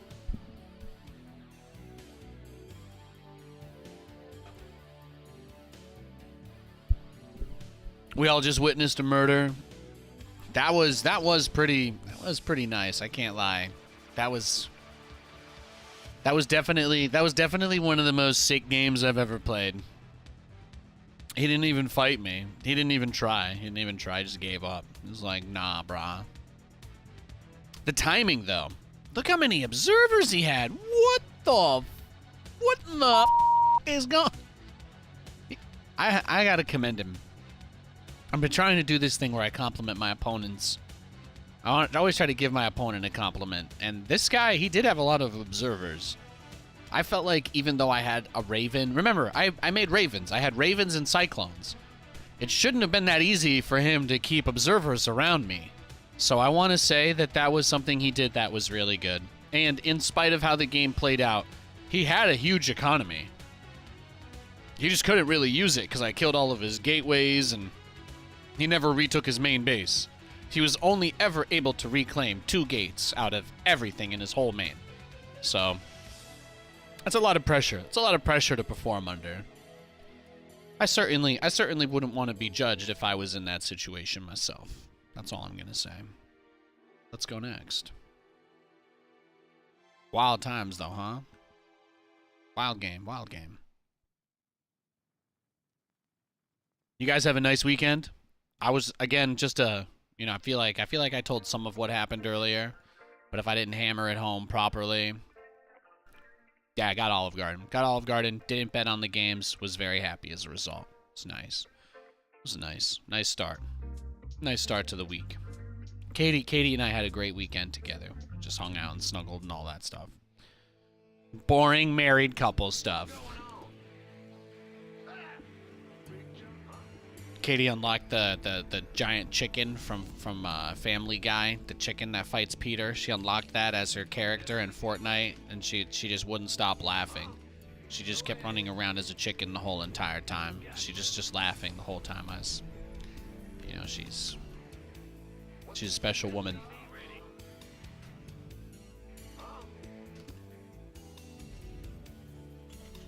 There's like in Fortnite they have custom games like in StarCraft. So one of the maps you can play is just a ripoff of Squid Game, but it's like they don't make it's not like knockoff. Like they use all of the designs and stuff. So you can just play Squid Game in Fortnite, and there's this one part where they turn off the lights at night, like in the show, where they're like, all right, we're just gonna turn the lights off and throw some weapons into the room, have fun for like a minute. And then Katie was playing with her giant chicken outfit on, and there were like 15 people chasing her.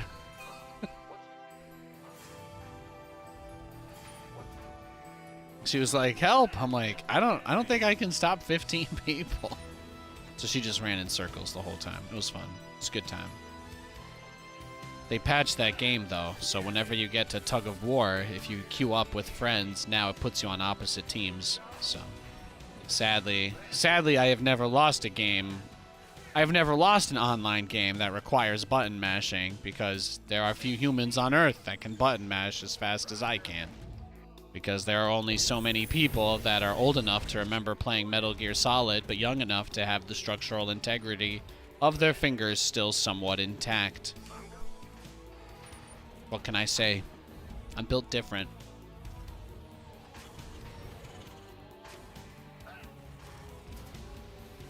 Command center upgrade complete.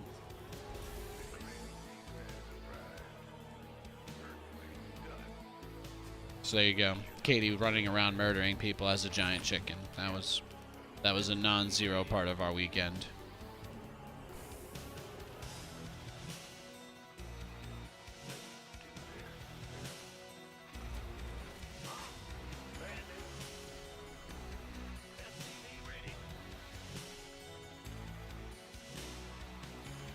Let's see. No proxies, right? Everything looks pretty clear. Everything looks clear. None dial. No probe scout, but I just killed a probe outside my base. I mean, if that doesn't say red flag, then... Oh? The adept running towards my Reaper just out on the map? What the hell?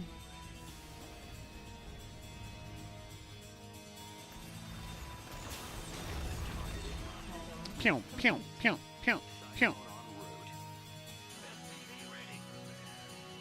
This what a weird. I don't know. I don't know what's happening anymore, guys. We also don't have to do a medevac drop since that hasn't been working very well. I think we can pretty easily just go Banshee with this. Don't feel like that's a difficult thing. Multiple. Multiple adepts. Several adepts.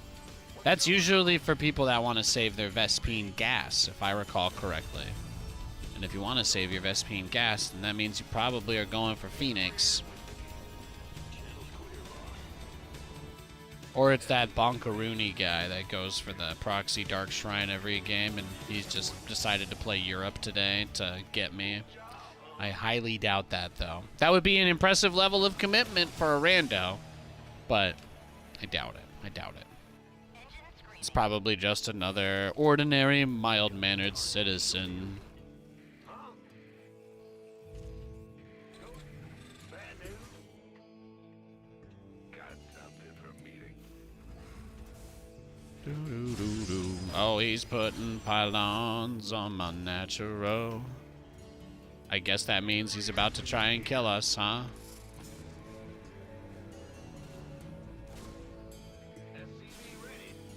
Well, what do you want me to do, donkey? Research complete. SCV ready. Cyclone receiving. All of that. I got my The hallu- Oh, whoa! Whoa!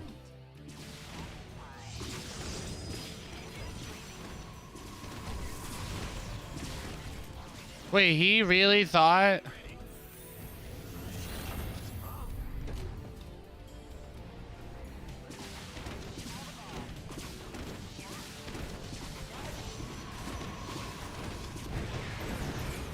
He really thought I was one-basing him.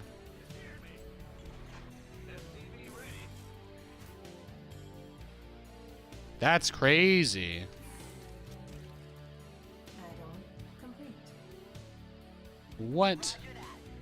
Okay, so this could have probably gone even easier for us if we had wanted it to, I guess. What's going on? Add-on complete.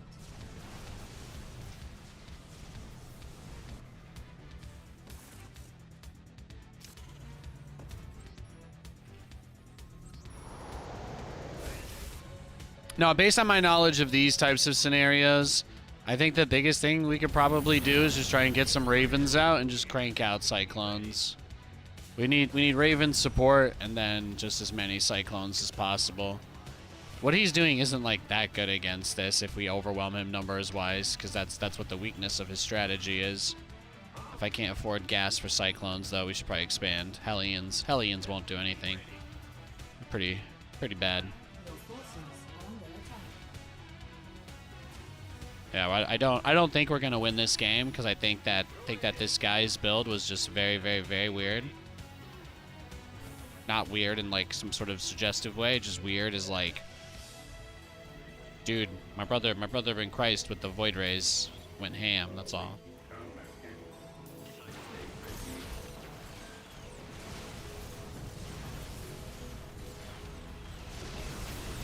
Research complete.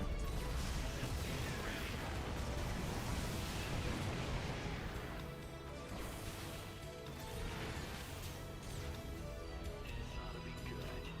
Moving into position. Nothing's online. Let's go.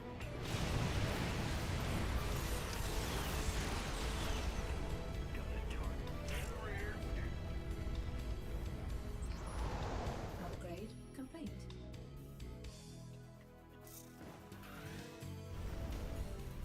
Systems go. Cyclone. Mineral field depleted.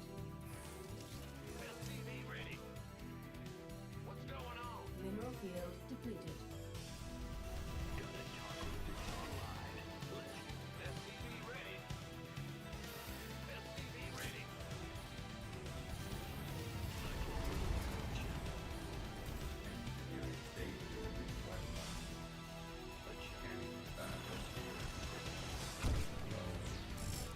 Oh, he gave away another observer. That does help.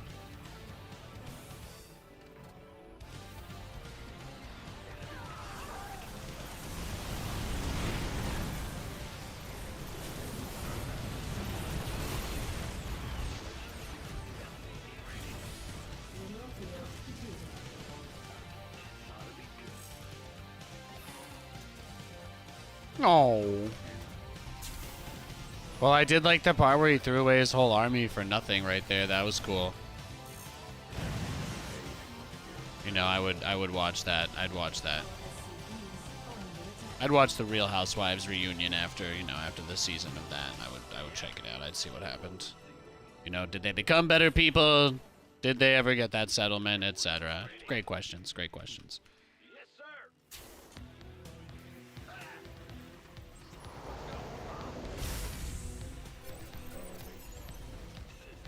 He already had like the Phoenix, right? He already had the Void Rays pretty early on. It leads me to believe that we're in a situation where he probably will just end up going into... Probably gonna just end up going into something like pretty quick Tempest or Carriers, especially thinking that the Cyclones aren't going to be very good against them. And Cyclones wouldn't. They're pretty bad against those guys. It's going to take a little bit of luck. Just a little bit. A bit of luck. Perhaps a dash of haberdashery. Yep, there it is. There it is. It's gonna be difficult. Yeah, we know. The haberdashery is afoot. And I'm not just talking about the ingredients. Add-on complete. Okay, so he was out on the map for a second, and then now he's just not. Now he's just like, actually, no. I can't do anything until my Cyclone speed is ready, though. Okay, there it is. It's done. It's done now. The secret to this situation is while he's going one way, I go the other. Because he's going to hopefully just run into all of these mines. And then I go kill his third.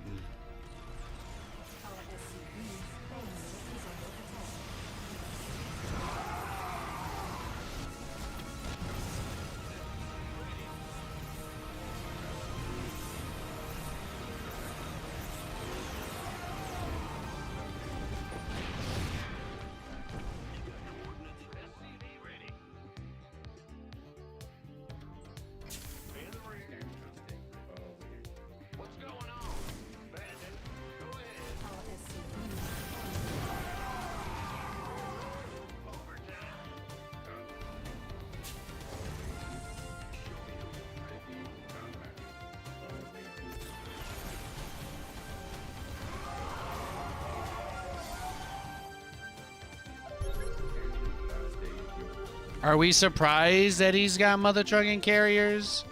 No, we're not.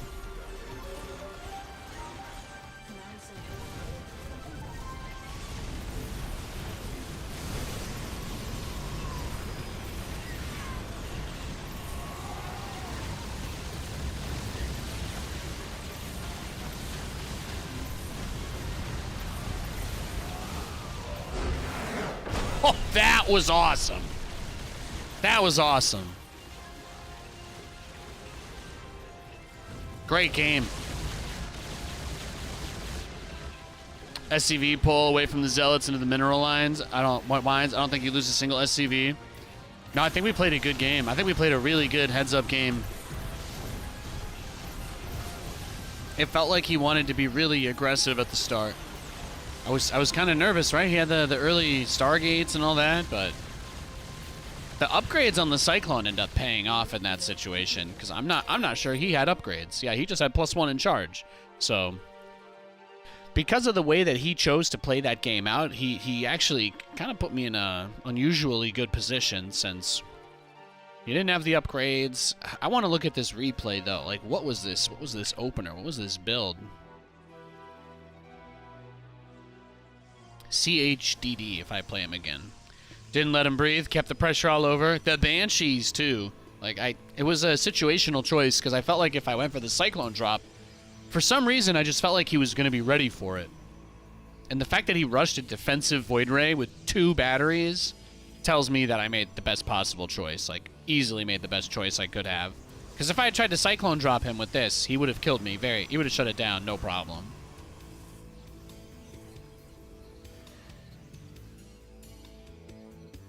Yeah, having 2 Void Rays, and then instead I have a Banshee which kills upwards of, what, 9? I get 9 probes?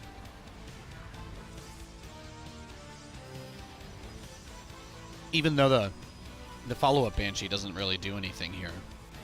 But even though it doesn't really do too much, his counterattack just can't do anything. I think I get his Observer, too. I get both of his obs.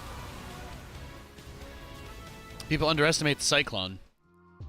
Also, that fight he took when I was trying to defend my third base, he may have thought that he was in a better position than he actually was, because what happened was I had 1-1. My 1-1 was already done by the time we took that fight. So I busted out of my natural. I had 1-1. He had no upgrades. So two Void Rays with no upgrades it's not going to kill 10 Cyclones. Not 10 1-1 Cyclones. Not a chance. Not a chance. Let's keep this moving. That was a pretty good game though. That was a pretty good game. I might have to highlight that one. That was a good one.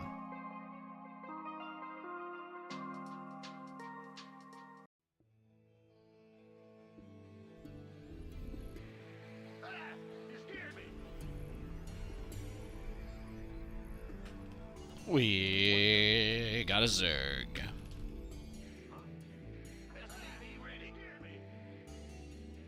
In the rear with the gear. Gotcha. Big what? SCV ready here. What's big job, huh? I think this is our first TVZ today.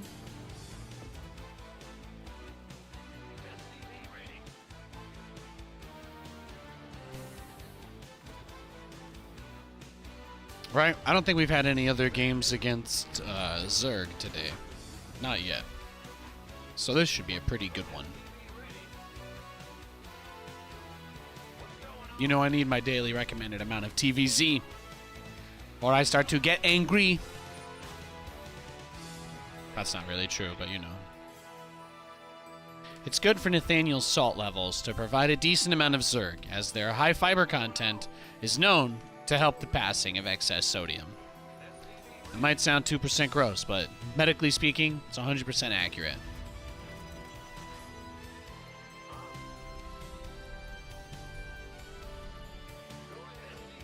Specifically feeding Nathan Zerg, just to be clear. No other part of that.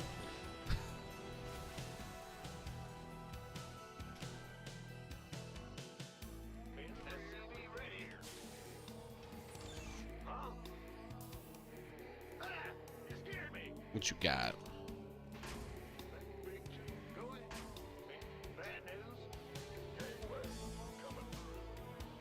Pool's done. No gas, though.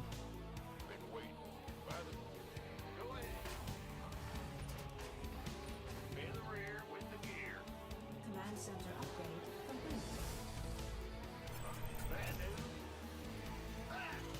That just says to me he's going to make a bunch of queens and play a really defensive game. That's all.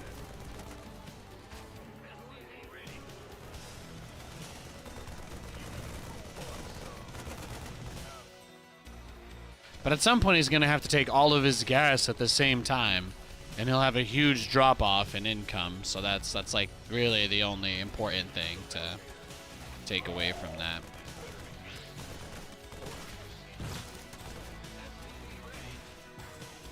The Overlord did not get away, right? Because that would be really bad if it did. It would be really bad if that Overlord somehow got away. No, I don't think it did. I think we're good. Yo, Cryptopher. Well met.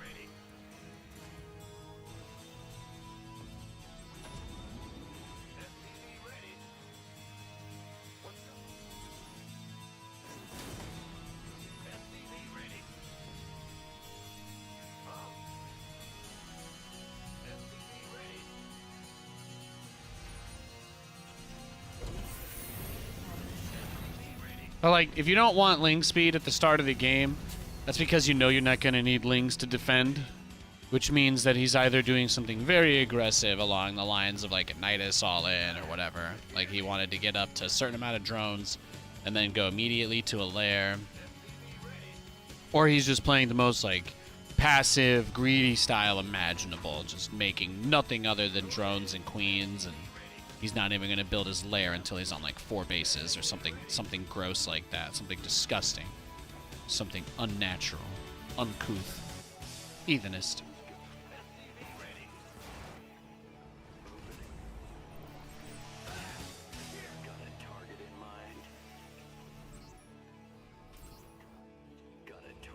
He's gonna try and be like the Locust in Gears of War, you know, sinking cities with a giant worm and all that. It's not good. Not good for business.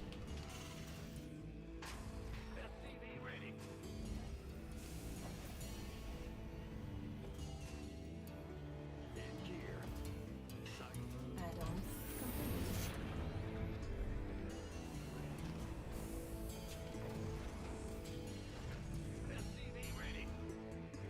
Add-on complete.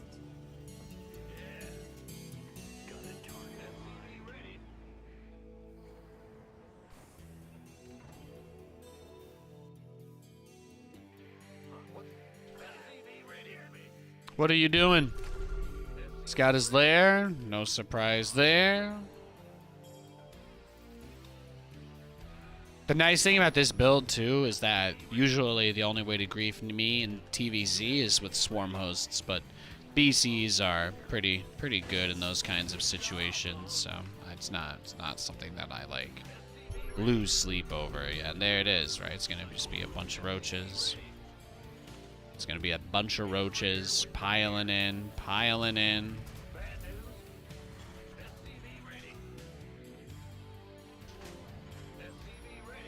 Man.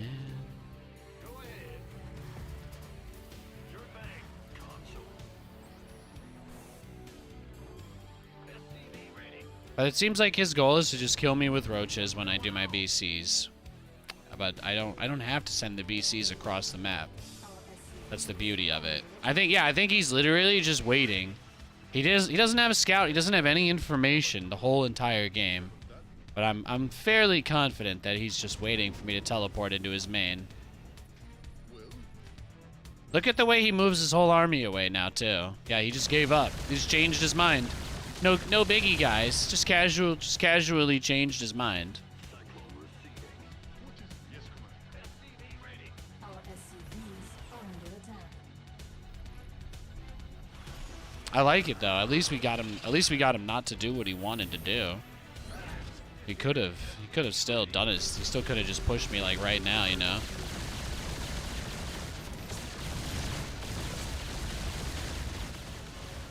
Research complete.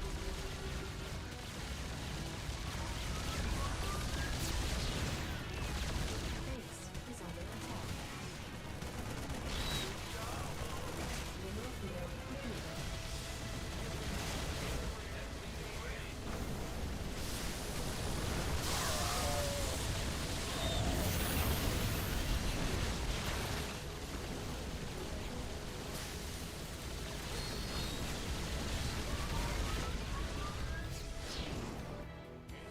Yeah, isn't it just such a weird? Isn't it just like so weird?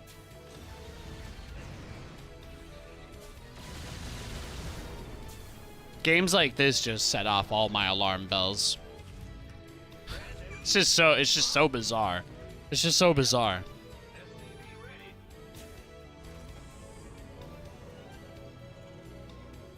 He plays like he knows everything that I'm doing, like exactly, right? And he even just waiting out on the map, even though he didn't have units. Like, these games, man.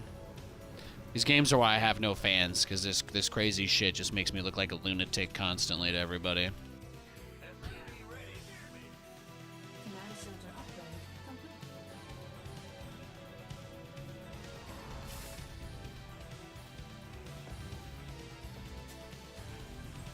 You're going to Disney in 2 weeks? Nice. Have fun, man.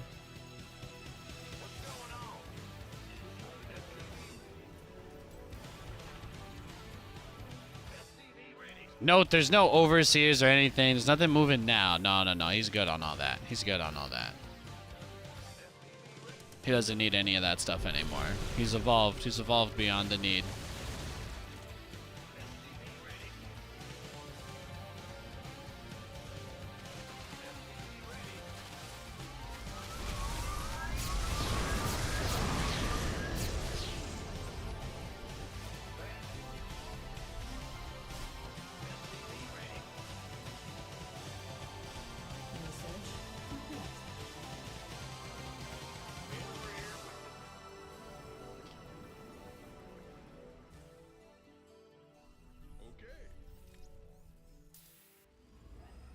We gotta get some ravens.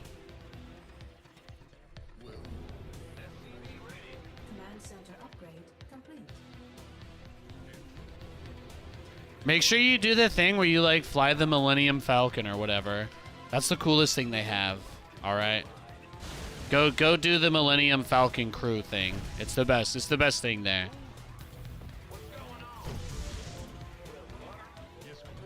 Especially when you get paired up with strangers and you're all just yelling at each other because you have no idea what's going on. It's a good time. It's a good time.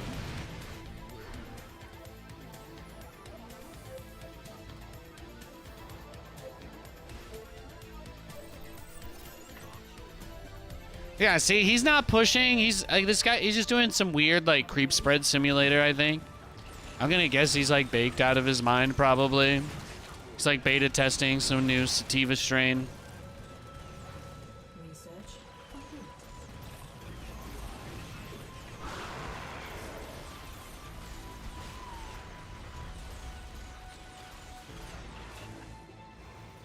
Upgrade complete. In the rear with the gear.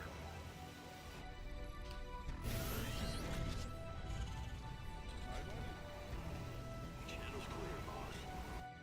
Oh, I'll get.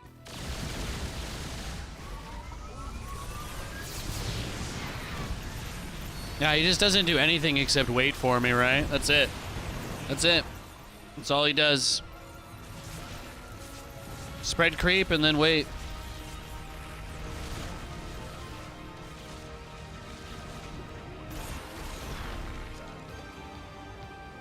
There's not too much to add.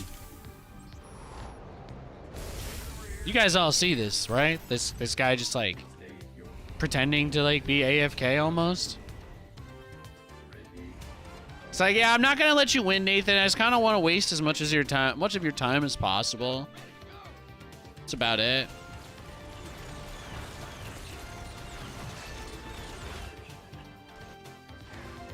What can you do?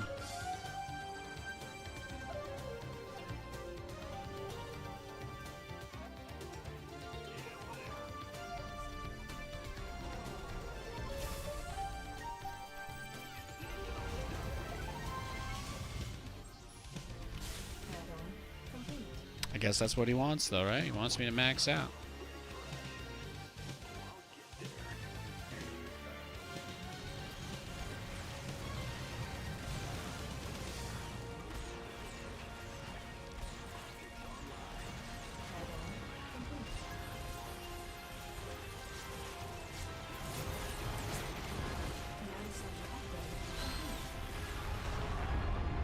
Oh, we got some corrupt. We got some. We got some.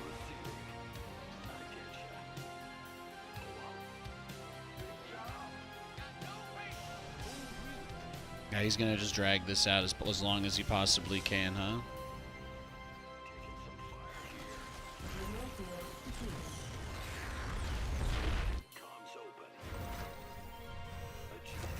There's the static defense going up. Yeah. He doesn't have anything anywhere, of course.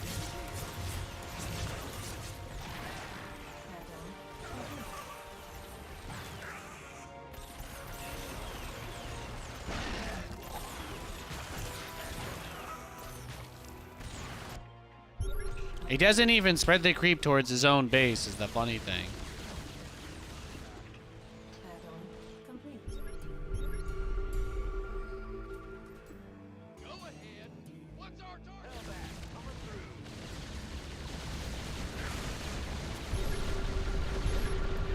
through. At least we got rid of all the creeps, so. Still not sure I really understand what his plan here is. Maybe he's worse than I thought. I don't know. Maybe he thinks that I'm about to attack him. I don't understand. I might just need to max out and attack him as fast as possible at this point. Since he's got so many corruptors, I can only imagine that for some reason he thinks I'm actually just playing mass BC and nothing else. That might be it. Maybe he legitimately thinks I'm going to make nothing other than battle cruisers. It's hard to say.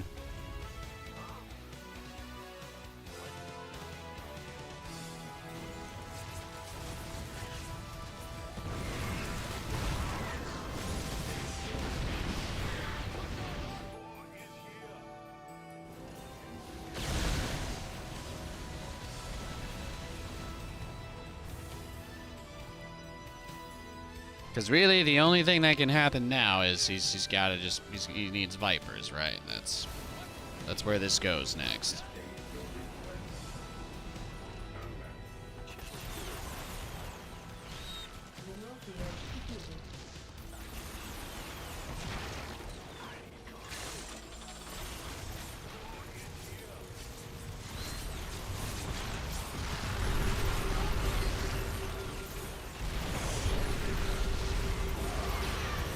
There we go. There we go.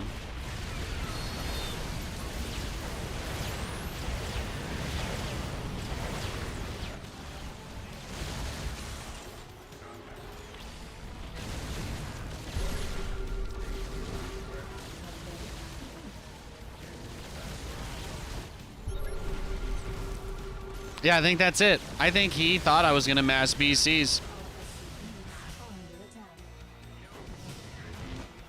He doesn't have enough supply to really make anything, so...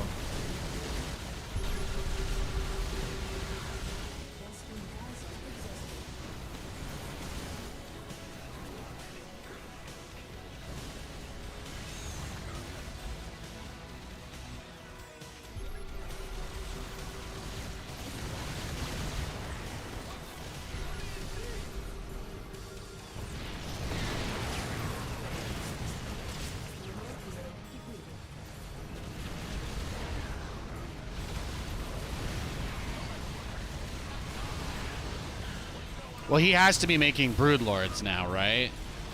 He either has a Greater Spire or he doesn't, but I mean that's it. No, he doesn't. He doesn't have a Greater Spire, so he is legitimately, this game is over. Yeah, we win. We win. There's nothing he can do.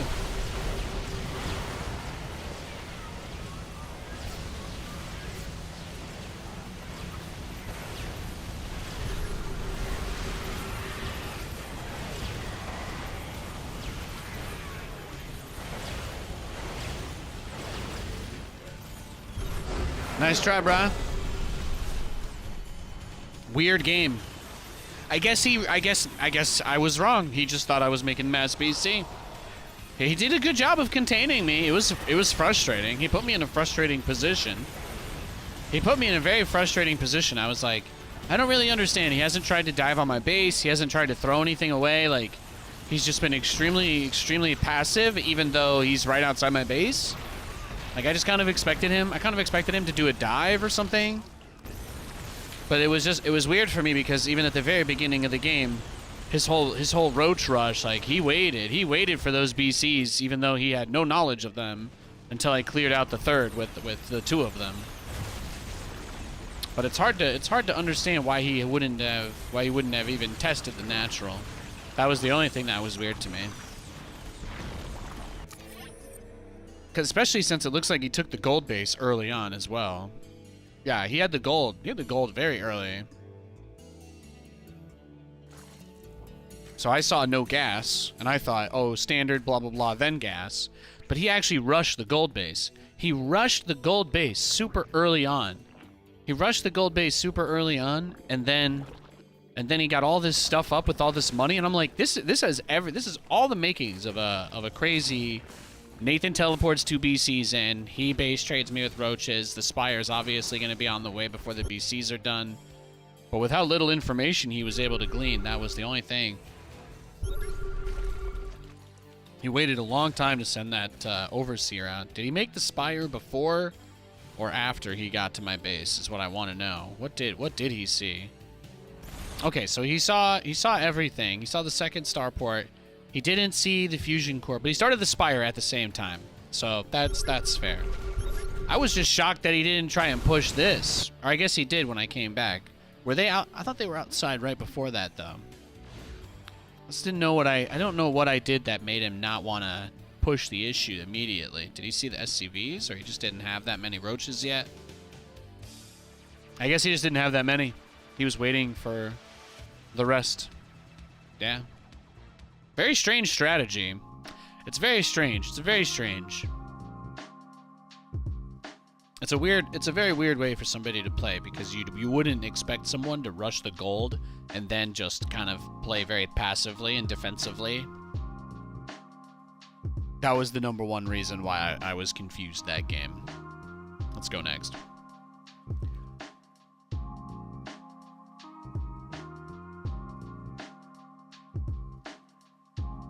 I don't know, I'm gonna guess he just does that every game. I'm just gonna guess he does that every game. I don't think that much about it.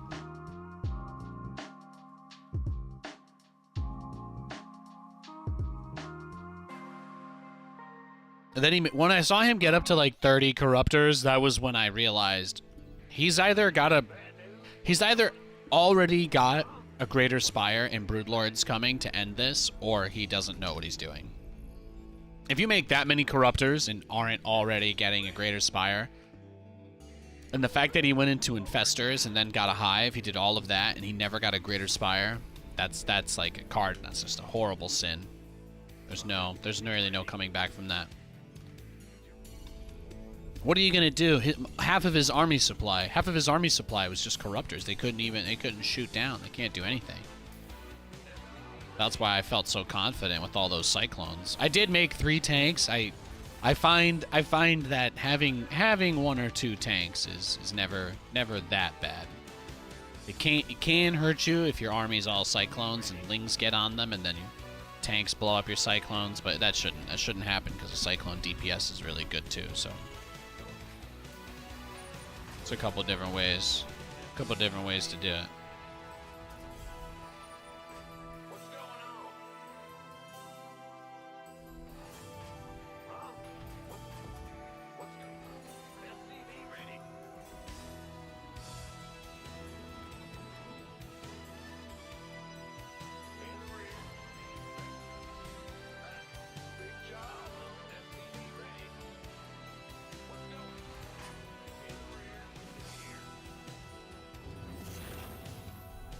We played one other TVT today. That was against the Marauder guy, right? We had a guy that tried to go Marauder drop or something. I think we dominated that guy. I think we crushed him. It was a good time. Go Nate, go. Thanks, handsome. Command center upgrade complete.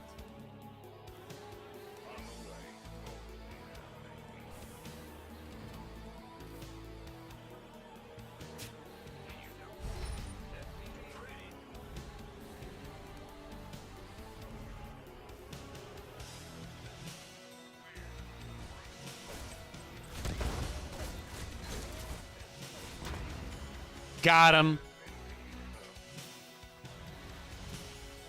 That was beautiful. Nice shirt. Thank you.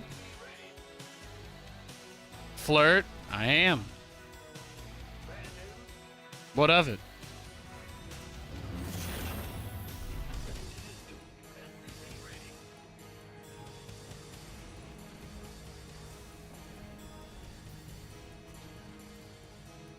That feel when you don't lose any SCVs, so you get supply blocked at 31.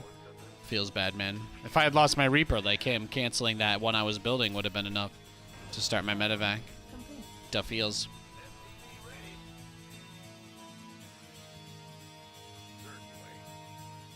What you got?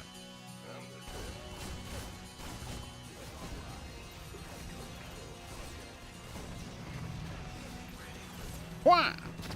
There you go.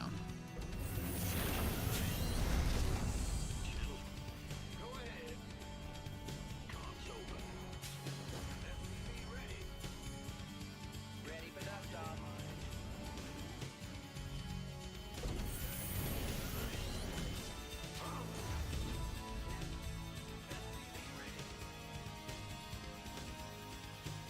Waiting on Yeah, my mother-in-law got me this hoodie for Christmas. Shout out to the base Torre. acknowledged.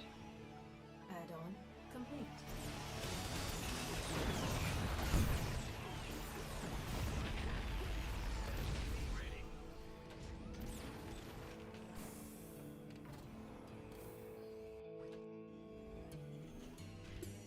What's going on? Talk to me. Yo, you cool? Having a good day? Yeah, it's been nice. It's been a nice day. Nothing to complain about. I'm really I've got good things. Got good things coming up. I got some really great news this weekend. I got another job offer. It's pretty good. Well, gig offer anyway. It's very good. Things are looking up, man. Things have been good lately. Things have been real good lately. Well, trending up anyway. I wouldn't say they're good yet, but they're trending up. They're trending up. Our SCVs are under attack. Somebody, get me out of this mess.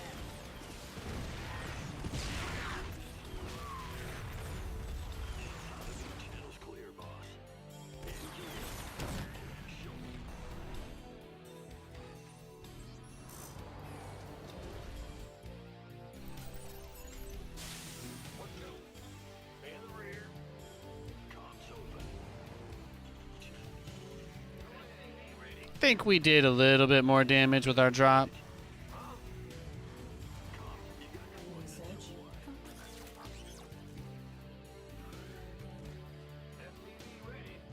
Yeah, but I should have something else to cast in February, maybe.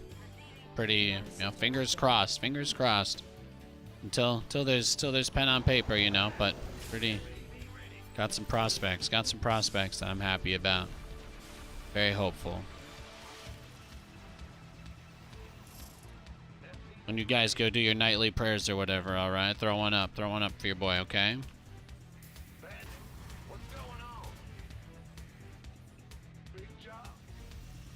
SCV ready. SCV ready. I got my ears on. SCV ready.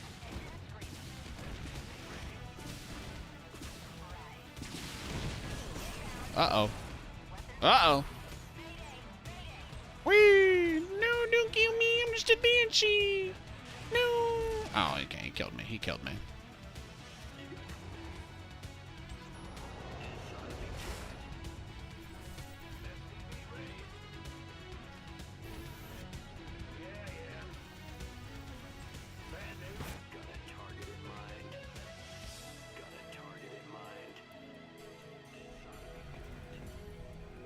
No, we're playing high stakes now. We're playing high stakes now. Ready.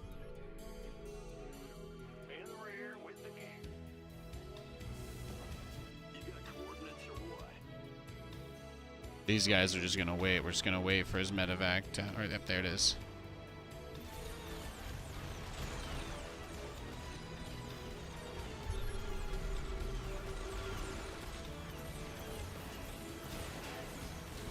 mineral field depleted.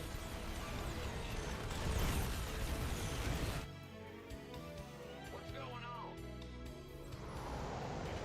Call the ball. I got my ears on. Mineral field depleted. Mineral field depleted.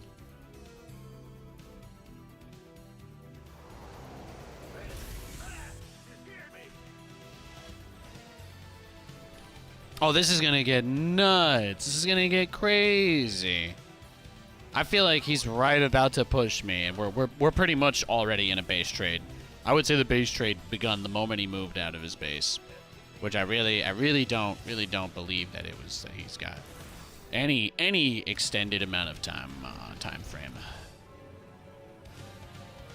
I kind of need to get at least like 3% lucky basically in this situation. Or everything's totally fine, which is also I'm okay with that. I'm okay with the everything is okay situation. That works for me.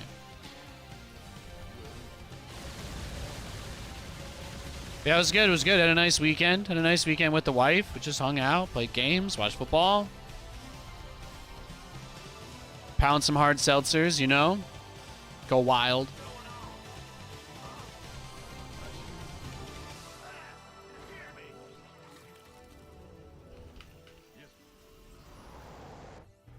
Yes, Commander.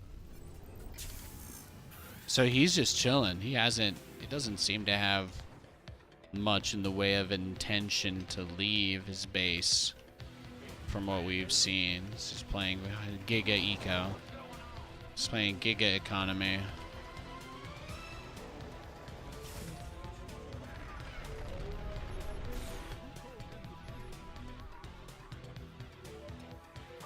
There it is. Well, there's his first scout, right? It's the first time we've seen him making a maneuver as far as reconnaissance is concerned. Your forces are under attack. Am I surprised that it's tracking with the other move out? No, not at all. Your forces are under attack. My expectation is that he thinks he's just gonna base trade me. That's kind of the vibe I'm getting. I'm getting we're gonna base trade vibes here.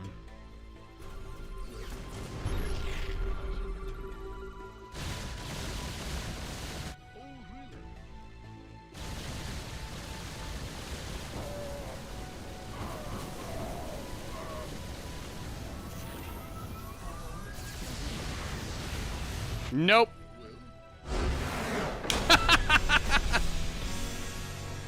There we go, baby.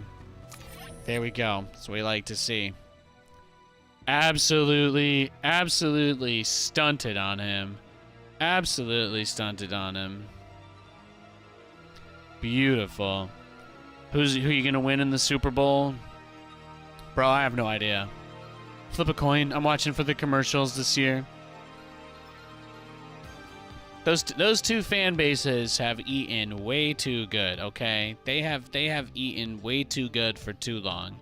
I absolutely have zero horse in that race. I wanted to see somebody especially come up that wasn't like, you know, already basically killing everybody. So that was kind of it. So yeah. Yeah, Super Bowl's in 2 weeks. February 11th. February 11th. Same day as Katowice finals, I think, right? It's going to be like 2 hours after, I think.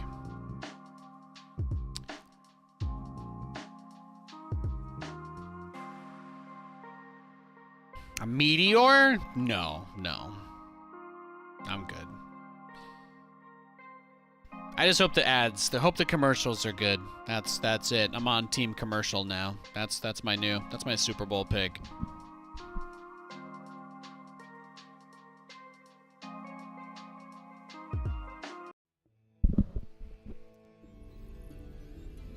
Big job. Huh? What's going on? You haven't watched in decades? Hey man, you're lost, bro. It's been some good stuff.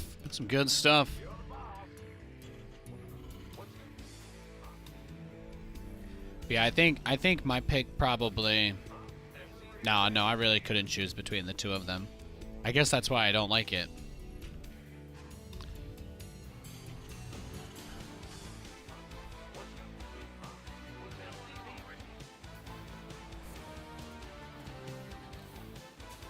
I'm a really big Taylor Swift fan, so maybe I want the Chiefs to win. That's probably the only thing I have to swing me. If she's at the Super Bowl somehow, I don't think she physically can be. She has a concert the day before. Don't ask me why I'm aware of this stuff. But if she was physically there, it would make it easy for me, but I don't know. She's not even going to be there, so it's like, how could I let her be the deciding factor? Average country of viewer is people that watch the stream. Historically, viewership for me on Twitch has been about half American, like 40% Canadian, and like 10% German. Like usually it breaks down that way. Sometimes German gets up to like 20%. Every other country makes up like less than 5%. It's mostly U.S. and Canadian, and then. The majority of StarCraft viewers, anyway, are German.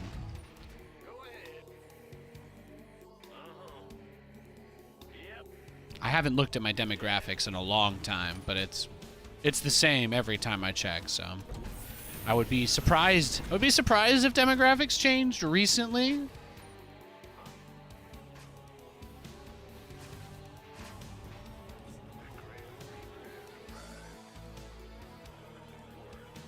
She can make it back from Japan in time? Are you sure? I guess as long as she immediately leaves. But yeah, so anyway, that's what you're dealing with. That's what you're dealing with.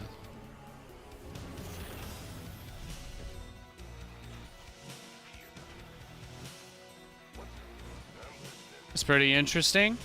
I mean, it really makes sense when you think about it this way. Time zone wise and nationality wise, it makes sense that I would draw American viewers or North American in general. But German, that's just been like probably the best maintained StarCraft scene out of all of them. Like O gaming and all that stuff. O gaming and all of that stuff is gonna be like a whole thing, right? They used to do a ton of stuff for France and whatnot, but you don't really see them to the same degree anymore either, etc., etc. So, but in Germany, man, Take TV. I think Take TV is probably one of the biggest reasons why StarCraft is still so big in Germany. If I had to guess, I would say that I would almost entirely put it on O gaming. They're just that good. They've been that consistent. Or sorry, Take TV. Sorry, Take TV. Yeah.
Now, do I do stuff like that super often? No. Was that probably a little too aggressive? Yeah. But that was fun. That was kind of a fun opener to do. Just like really getting in the Zerg space early on, you know, in a way that they just aren't ever used to dealing with.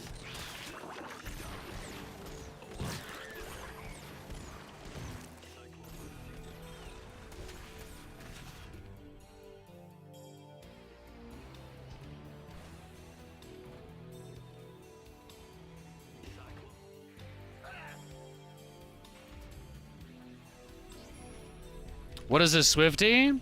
That's just another name for Taylor Swift fans, yeah?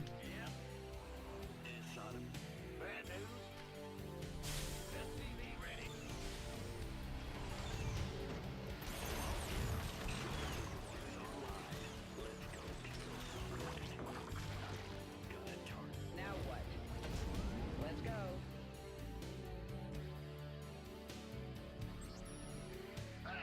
You scared me. Life flight's here. Understood. Command center upgrade. I don't think they're like really known of or for particular things, because like there's a lot of like Taylor Swift is probably like top most popular musicians of all time, like very high up there. So it's not surprising that there's a tremendous amount of people that are her fans, but there's not as many specific things associated with that fan base. Like you might be like, oh, what do they do, kind of a thing, because it really is just most people. Most people are pretty big fans. T-Swizzle.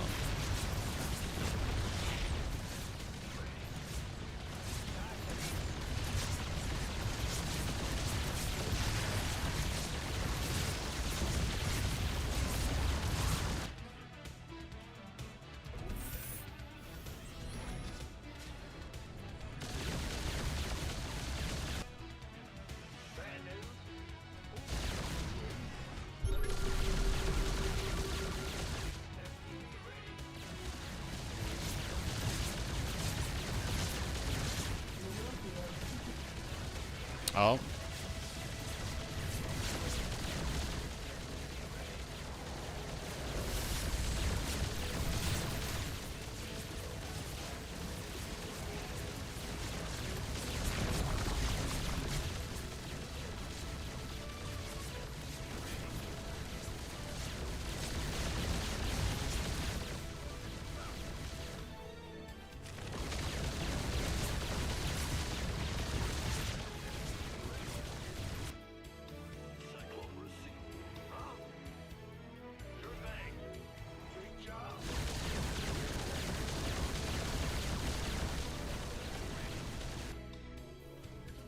All right, then.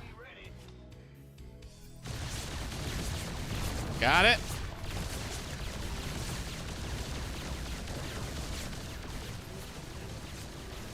Can you believe this guy didn't make a backup spire? A secondary backup spire.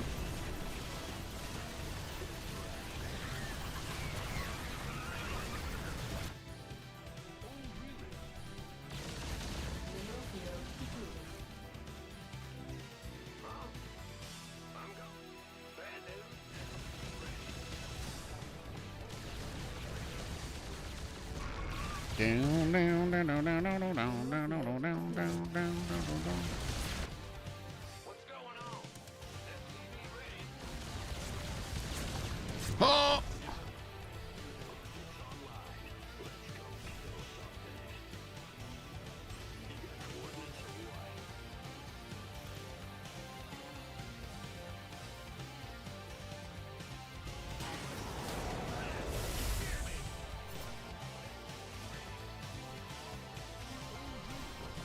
YOLO.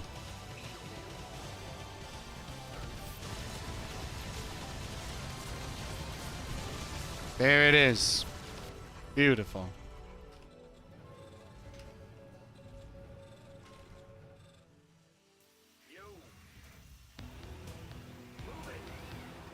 He's made it hard though. Like I haven't exactly been able to go do all the wonderful things I wanted to. He's made it at least difficult enough to be annoying.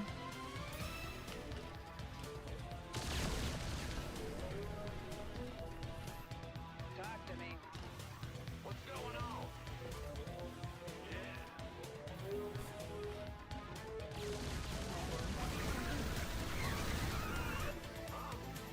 I think we're in a good spot. Why don't I get Hellions? Cause I don't need them. They're not very good anyway. Cyclones kill everything on their own pretty well. Thing about Hellions is they're just not that good in general. Like, they can kill Lings, but only when they're bunched up. And it's like, they can kill drones, but only when they're bunched up, usually. They're not very good against static defense. They don't really have any capabilities to fight, you know? So those are all things that criteria-wise are pretty big red flags.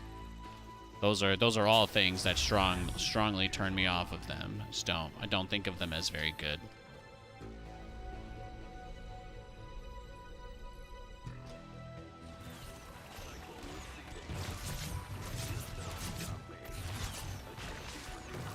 Because the thing is, if you make a lot of Hellions and then they make other stuff, you're usually just dead in the water and you don't have a lot that you can do.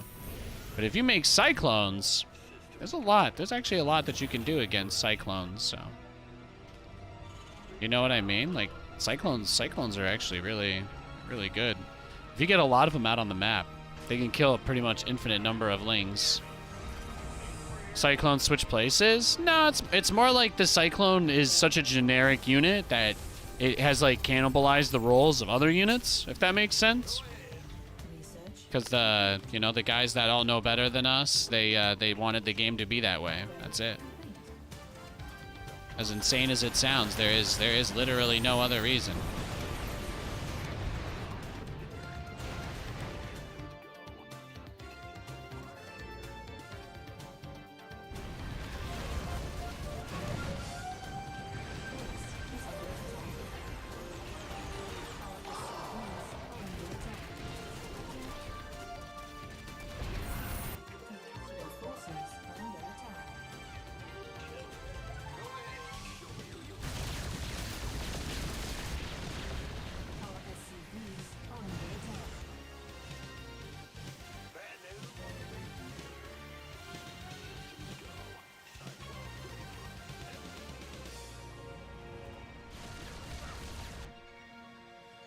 Well, he's gonna have to send a lot of Lings over here.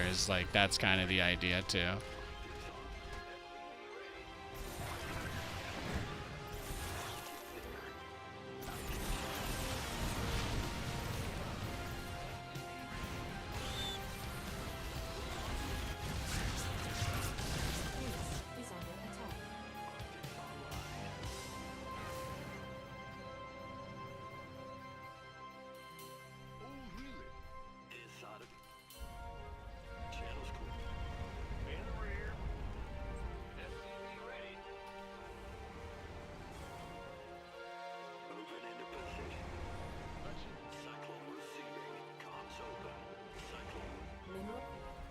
Oh, okay.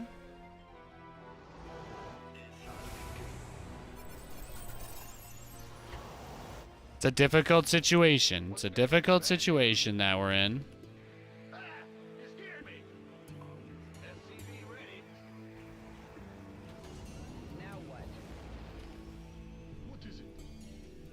Show me your ready. Cycle stay your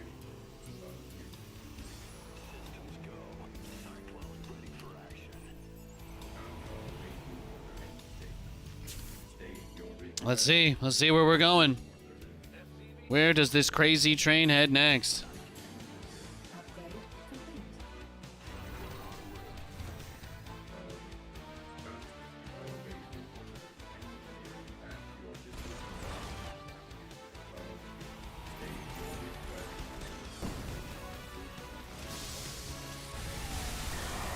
I mean, yeah, I mean that was like perfect, right? That was very well done. Very well done. He was like 3 steps ahead of me on that one. Let's go next. Bio's a different play style? Nah, not really.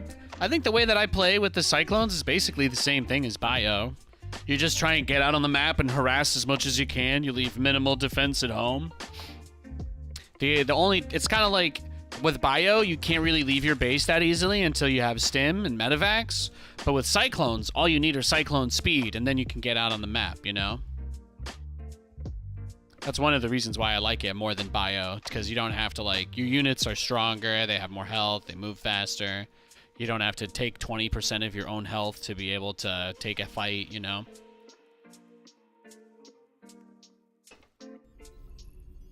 Bio's just like a pretty outdated play style that mostly exists for the top pros because it's still very strong at that level, but Bio has never been balanced for the average player, so. SCV ready.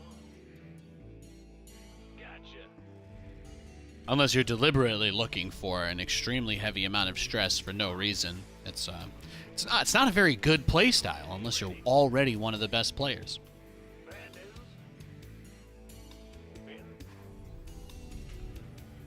I like your aura. Thank you.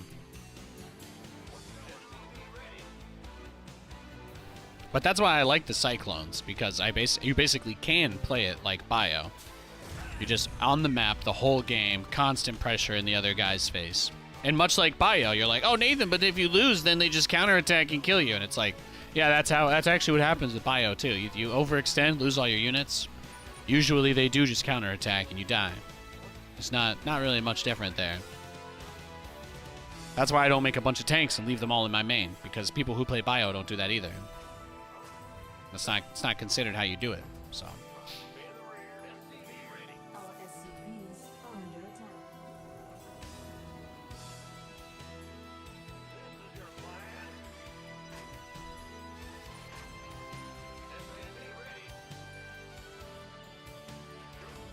No, Battle Mecha has never been that bad.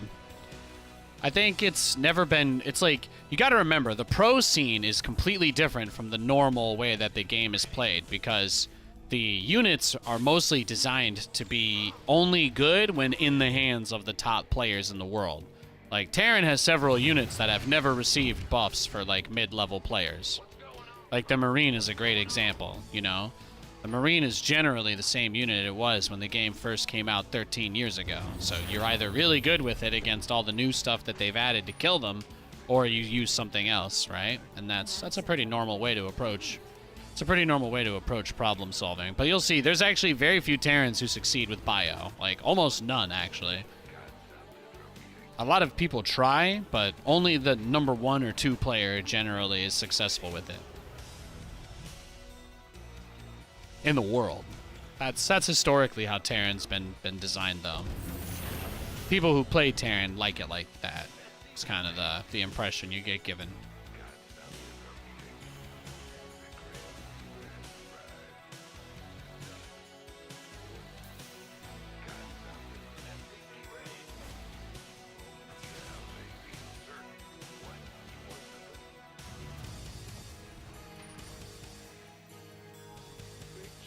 Defensive Stalker opening, no Probe Scout, right? Very, very, very aggro vibes. Definitely making it seem like he's got some nefarious plans. Since we haven't seen anything out of him.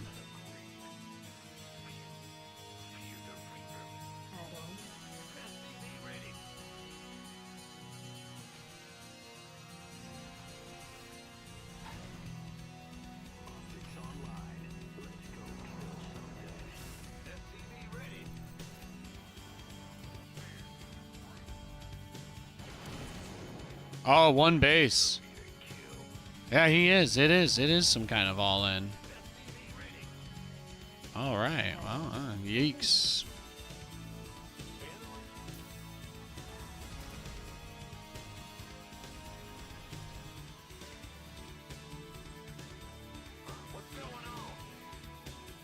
Ah, yes, the fake proxy. Look at that. Look at that.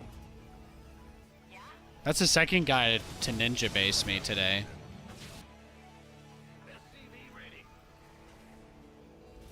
Wildin', man, he's wildin'.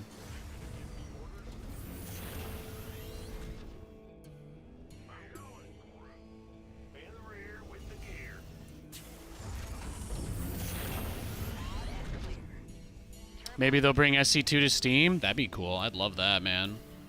I'm all for that. Let me know where to vote. Where do I sign? Search complete.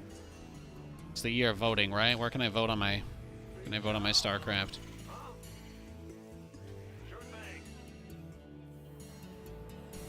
Engine screaming. Optics online. Let's go kill something. SCV ready. Systems go. Cyclone ready for action. Adjusting. SCV ready. In the rear. You think he rushed photon cannons without scouting to that base? You guys think he has the stream open? We're about to find out. We're gonna get the best idea of what it is he's doing over here.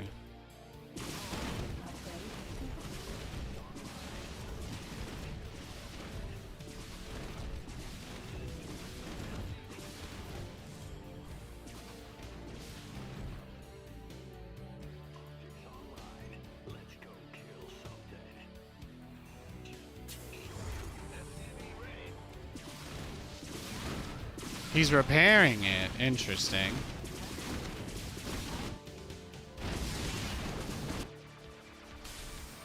But I don't know.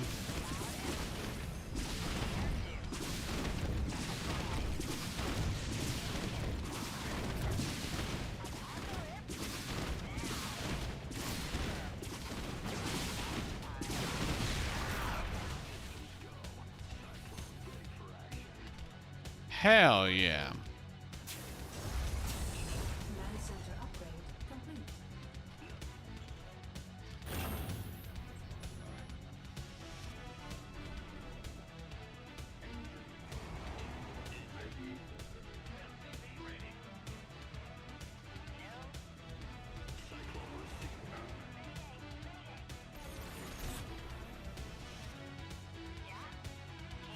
No natural. Wait, what did he probably take the other corner base or something insane? Some other unhinged thing. I got my ears on. Lots of sentries, zealots. Mineral field. This is crazy. Go.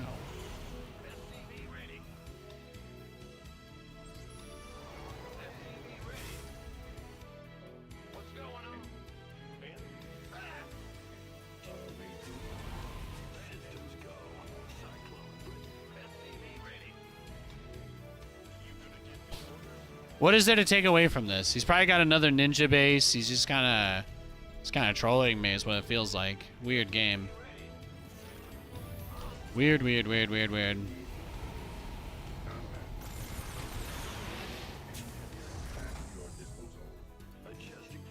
Ready for service. A wild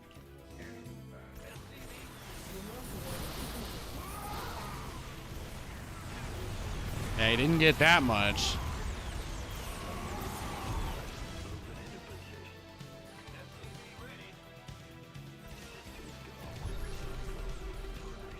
Mineral field depleted.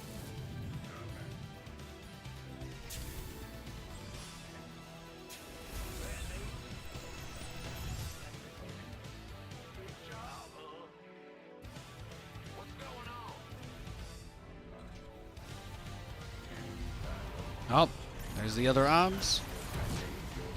What a game. This guy is crazy.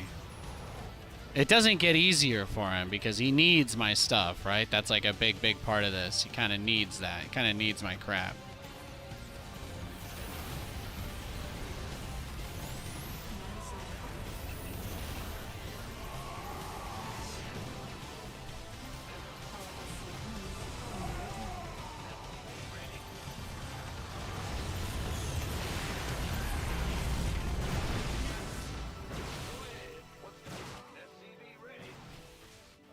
Systems go. Cyclone ready for action. Yeah, this seems like him buying time, right? 100% just buying time.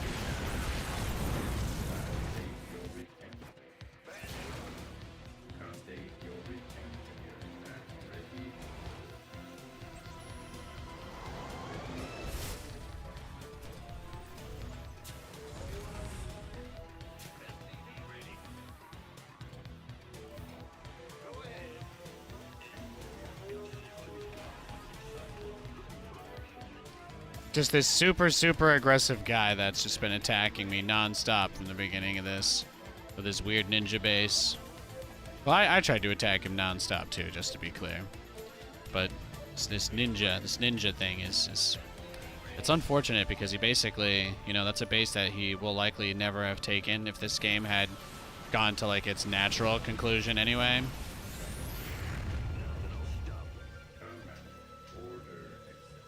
Add-on. But this guy's playing like he kind of knows everything I'm doing, so I'm not sure it really matters. It's been very, very difficult. He had the obs out for the ninja and shit too. That's tough.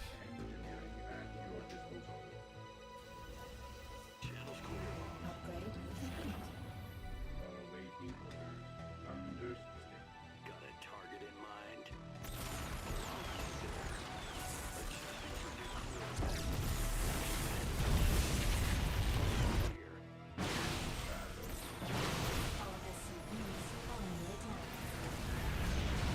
SCVs are under attack. Base is under attack. Base is under attack.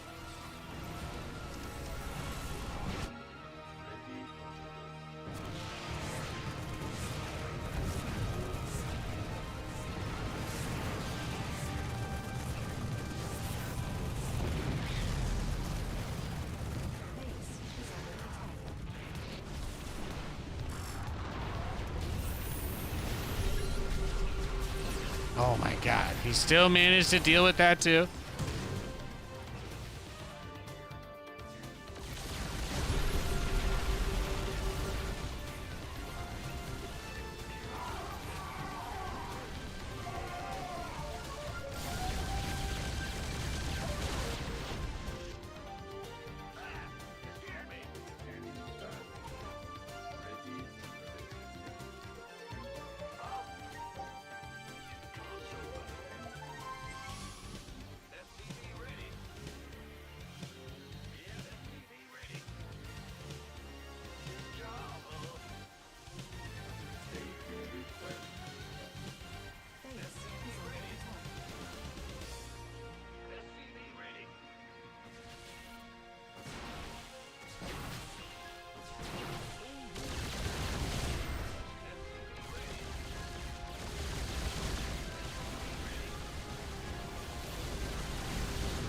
Yes, Commander.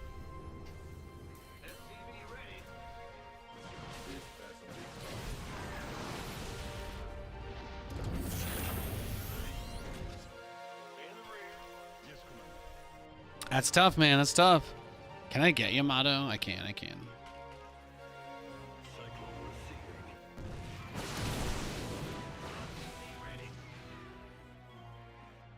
You hail? Who called in the fleet?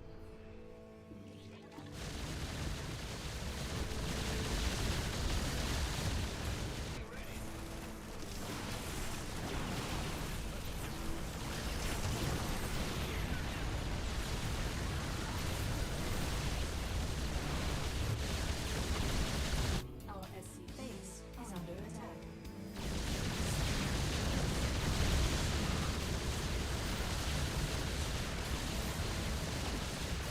Crazy game.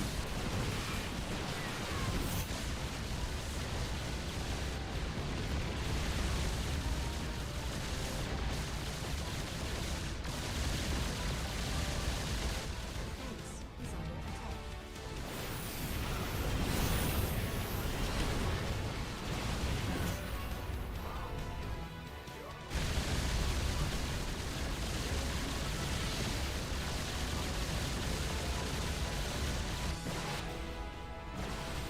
Our SCV's upgrade complete.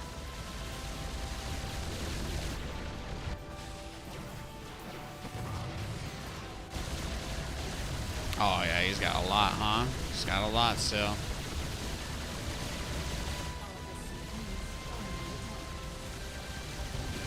Research complete.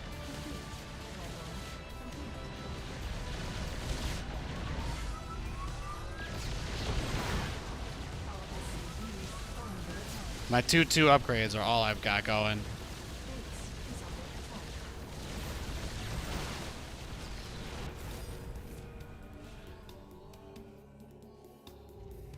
In the rear with the gear. Yes. You hail? Big job. At least I can get 3-3. Yes, Commander. If that's worth anything. Yeah, the supply issue is not a fun one. It's not.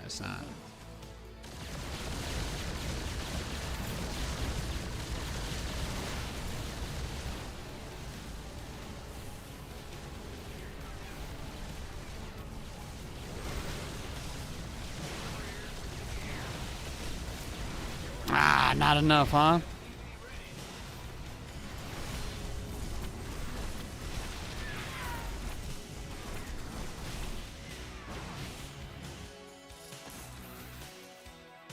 It's tough. It's tough. What does he even have?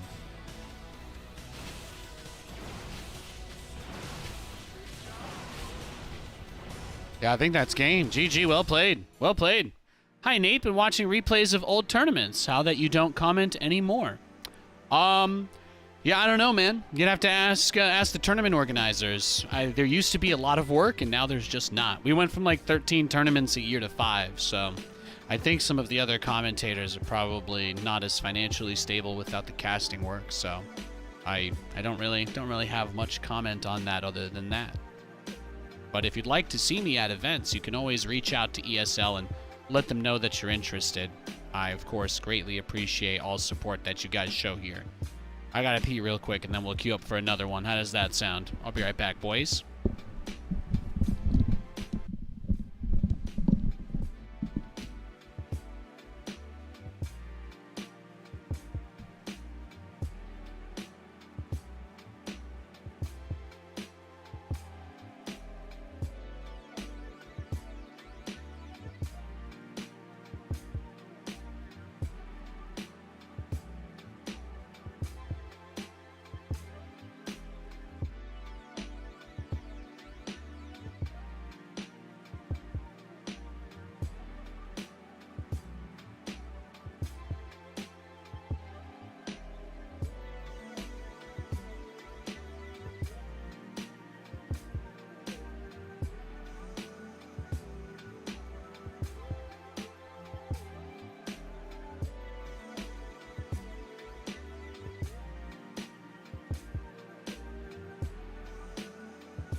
All right, we are back. Let's get it. Let's get it.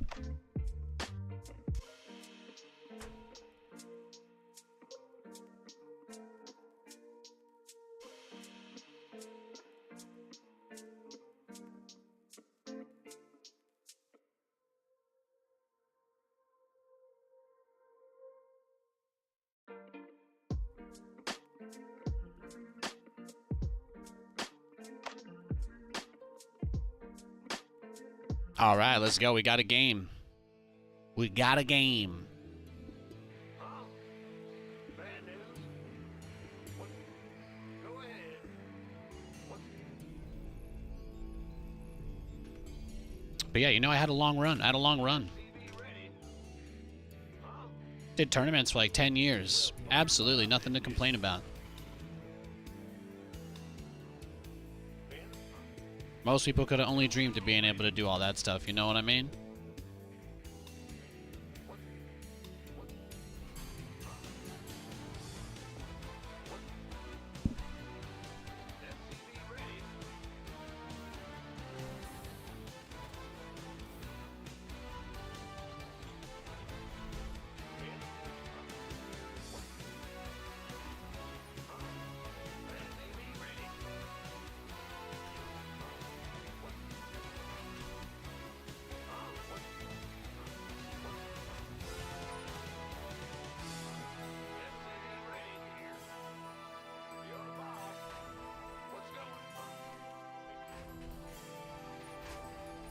NFL players doing their own podcasts? Bro, I watch Sauce Gardner stream on Twitch, bro.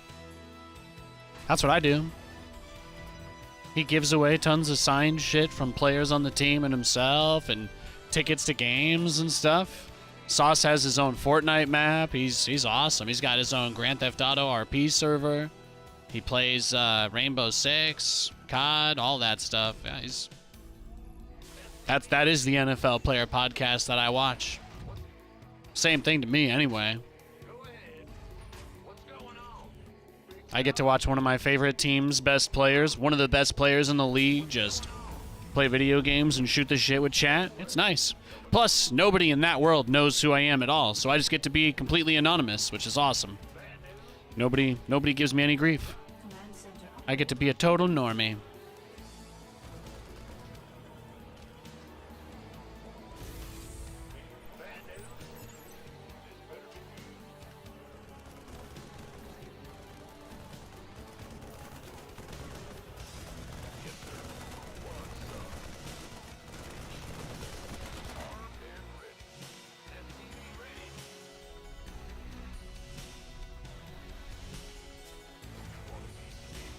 The Kelsey one's pretty good too.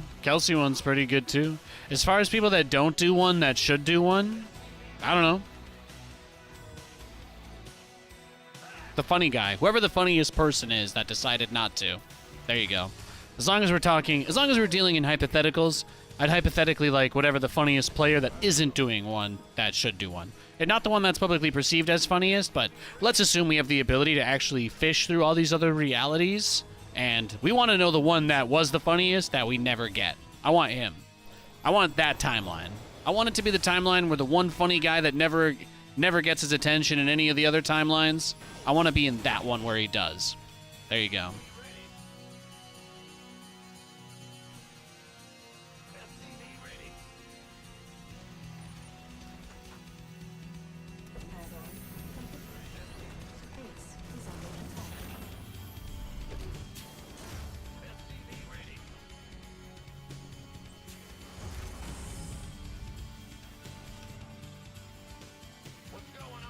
You've been enjoying Edelman's?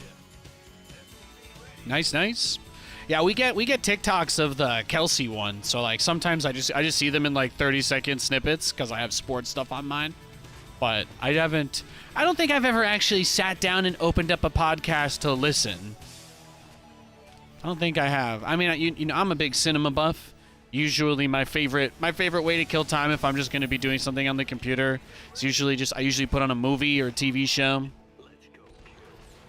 Neither of us had seen the Snyder Cut this weekend, so we watched that, which was, of course, much worse than any podcast we could have possibly watched instead, and yet here we are. So maybe you're on to something. Comms open. This ought to be good.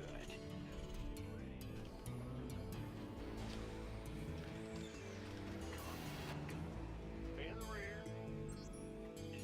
Show me. SCV ready. Stop ready to blunder.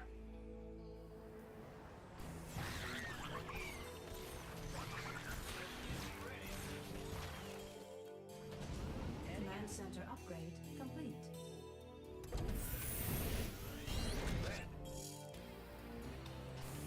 SCV ready. You ready for war? No one. Where? SCV ready. Light Let's go, baby. Let's get it. Let's get it. Let's get it. Late lair. Add-on. All good things. All good things. All good things. Let's go. No, high ground.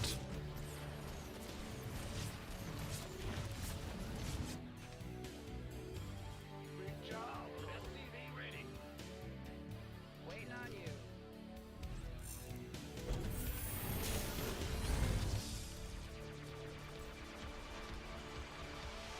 All right, let's get that third command center landed and planted.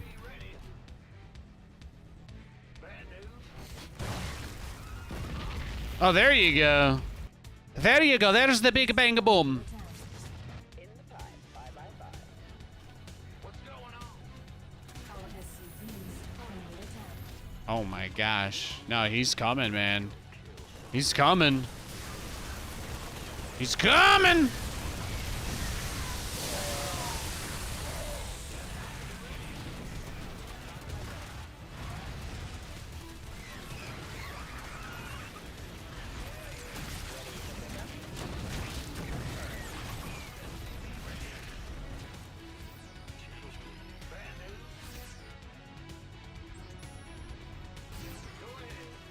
Yeah, bro. You crazy, man. He's crazy.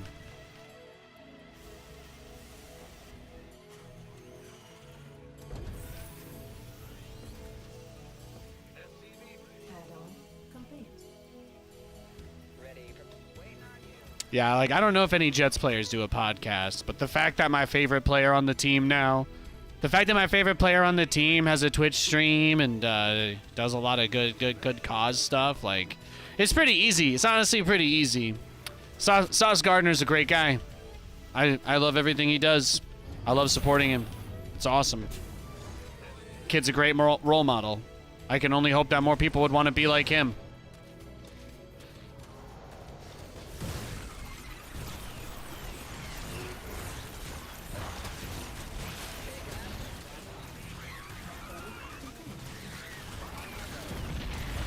Oh. He's so close.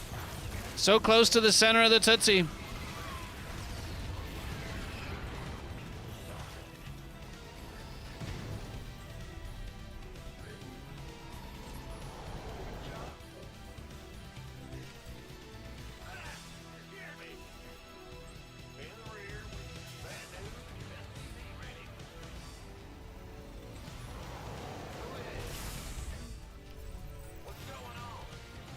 Your forces are under attack. Nice micro. Thank you. Yeah, I tried.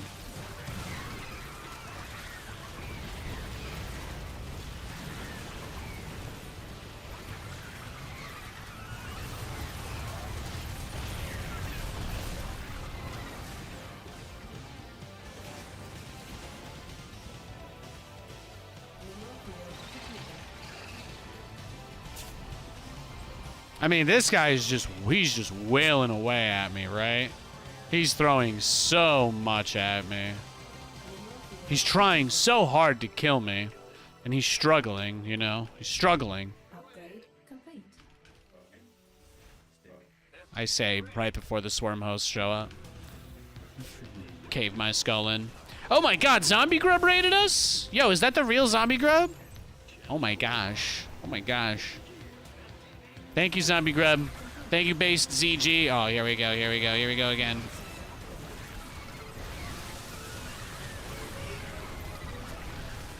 You can have the SCVs, that's fine. That's fine. Oh my goodness. This game has just been bonkers. This guy Baneling busted me on like one base, and then he never stopped. That's it. That's all you need to know. Like, Nathan, what happened in this game? Oh, wow, did you BC rush? No.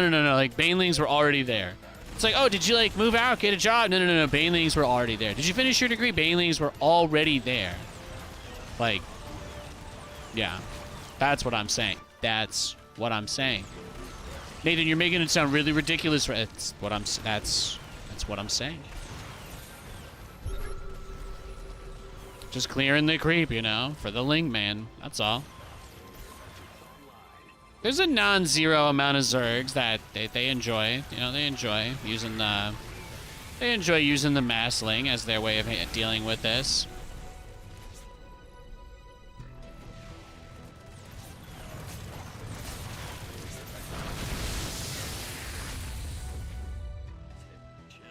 Ready. It's online.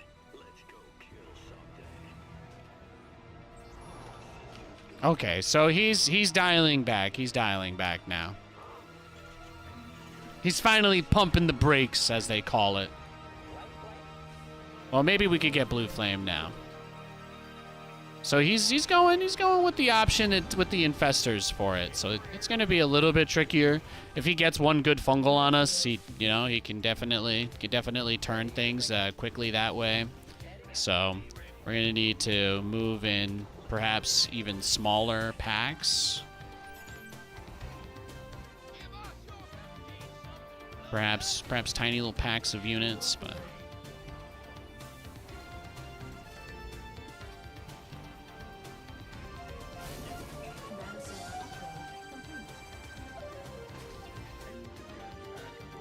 he's pooping on my bases. That's fine. That's fine. Taking effort, dropping off. Okay, well, he's just got that. It's nothing too much. Nothing too much. Lots of Banes. Lots of Banes.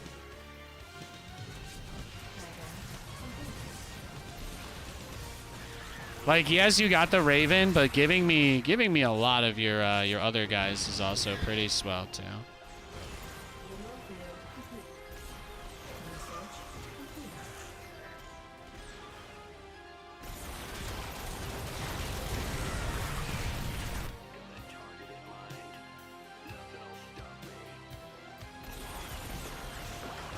He sent another one.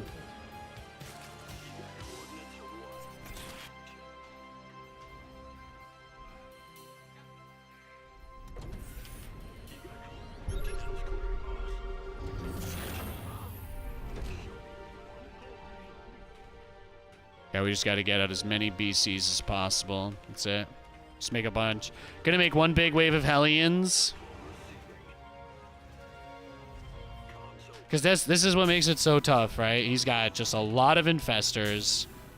Almost nothing but infestors and banelings. So that just means that he wants to get a fungal on the cyclones and then use the slow to prevent me from being able to get away. And then once he can get the banelings on top of the cyclones, he's going to kill them a lot easier. So that's what makes it difficult. On the open map, there's not as much that he can do, so we just have to be ready. Yeah.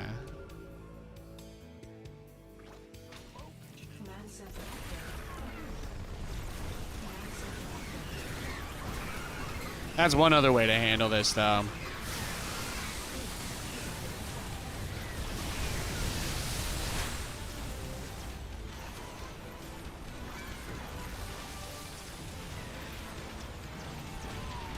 Are you surprised that the corruptors are out, by the way, already?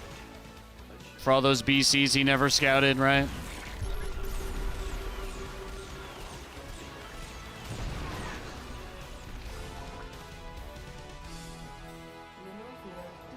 But you know what? That could have gone a lot worse. Research complete. He may have just been naturally progressing to that, right? Seems as likely as any other options.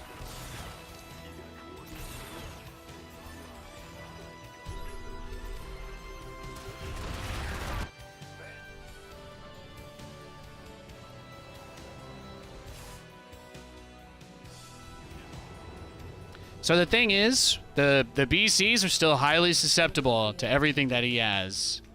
And when I play people like this, they usually just make a beeline straight to him. So it can't be too much about the battle cruisers. Because when I play these kinds of guys, they're almost always very, very, very happy to let me just fly them into infestors and shit. They leave them like in the corner of the map, you know. They got the vision.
He's crazy, right? Everything in this game, this whole entire game hinges on like literally just one thing of him with this endless baneling assault, man. I think he's done it. I think he's choked us out, but it was a good game. I definitely think we're dead though. I don't know what we do to recover from this. I don't even need the minerals anymore. I just need the ravens, but he's got a lot of economy. Command center upgrade complete. Yes, being got.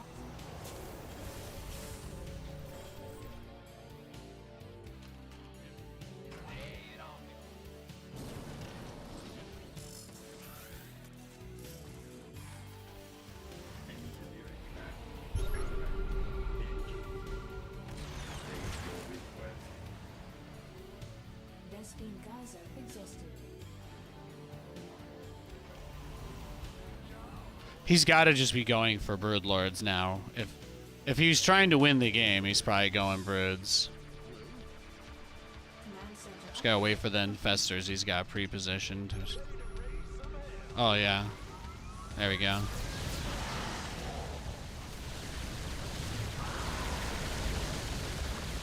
Yeah, my battlecruisers are actually 3-3 now, so... You don't have carapace upgrades, do you? No, he doesn't. No, he doesn't. He doesn't have carapace for those corruptors. Oh, no. Oh, no. And his queens don't have attack upgrades. Nice. So none of his units can fight my BCs anymore. Just teleport out, just dip. Just gonna get what? Oh, you got 2 of them. Yeah, you can cancel the teleport. You can cancel the teleport with the neural. It's probably worth pointing out, so. That's fair, that's fair.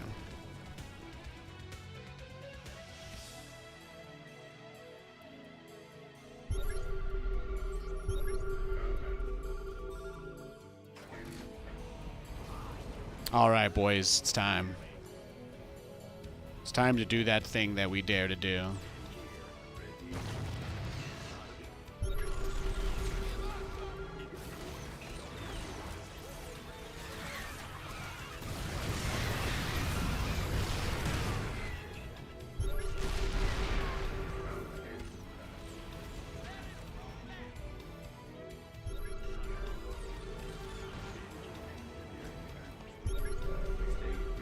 No.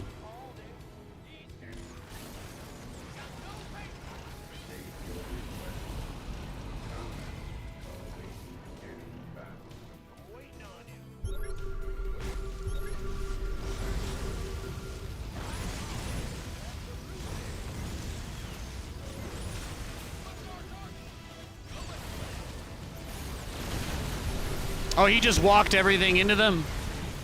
Beautiful. Well, then I think we win. He doesn't have corruptors anymore, right? Yeah. No, he's cooked.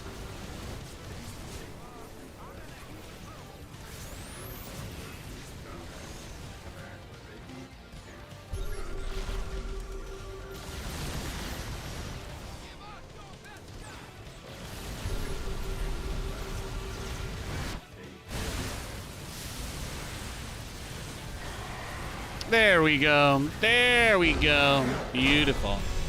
Beautiful. Took a little bit of pressure to drive the knife in, but not too bad. Not too bad. I really thought he had this base. I really thought that he had that the whole time. So I guess he had a little bit less money. He had a little less money than I thought. Wow. He attacked me. When did that first wave come? He messed up my wall as soon as I tried to move my third, right? It was like right when I tried to take my third base. He did a good job of sending the overlords around the corners. He made it hard for me to snipe them with a marine early on. He guaranteed himself some later vision. The medevac drop did, I felt like a pretty decent amount. How many drones did we get? 5? 5 drone kills in like what?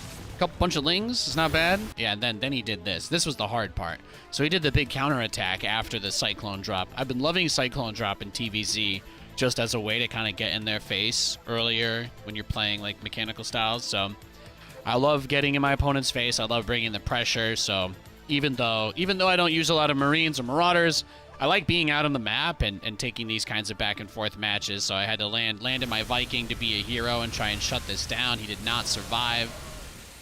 But I did have barely enough, and then the medevac helped a lot. So this kind of made things a lot easier. I get another really good trade with the pickup and dropped Cyclone in like another minute, I think, here too, right? When he pushes on this spot. Thanks for the raid, Zombie Grub. I hope you guys all had a great day. I'm going to assume she was doing the ESL Weekly Cup. Hope that was a good time. And then this was, I didn't save all of them, but I got a couple. I got a couple of pretty good saves, right? We had a couple of pretty good saves on the Cyclones, and then he got all choked up. And it's tough because at this point he could definitely get through, and I thought, well, I'm going to lose at least one more. But I think he killed 3 of them. That sucked. That was the big mistake I made at the end of it. So I killed a lot of lings, and then he got his value at the very end, so That is on me. That is on me.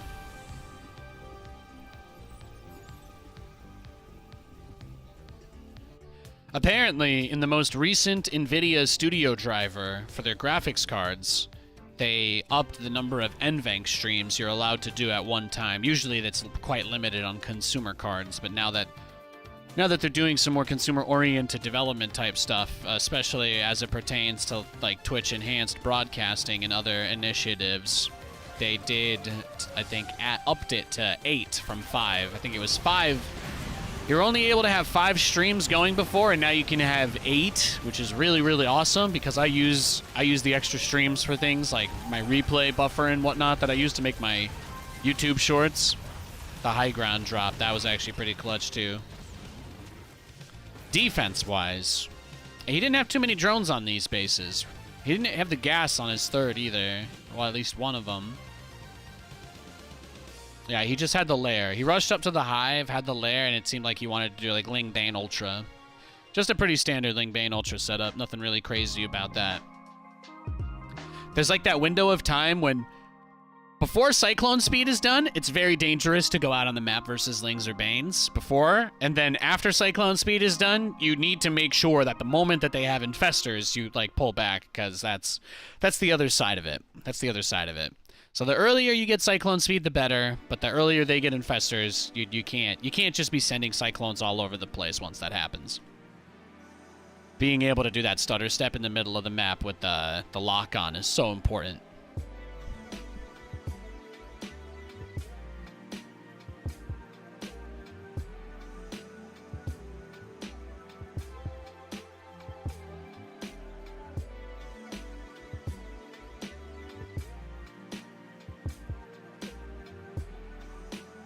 But thanks for the raid. I hope you all doing well. How do I feel about the Super Bowl? I would have liked to see the Ravens or the Lions or both of them. But it is what it is, you know. I'm just gonna watch for the commercials now and maybe see how I don't know. I got nothing. Maybe I'll make an anonymous account on an NFL chat room and just grief people about the game. There you go. I'll do that. We got a game. Let's go, baby. Looks like Protoss. In the rear, what's going on? Max Packs won today. SCV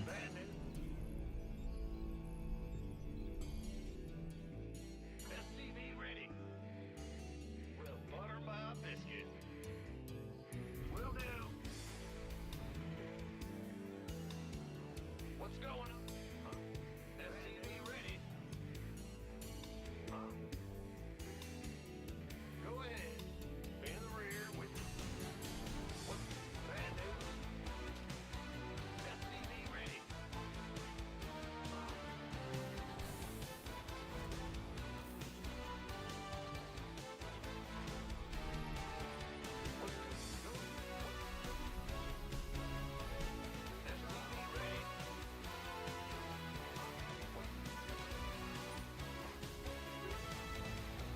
What's going on? SCV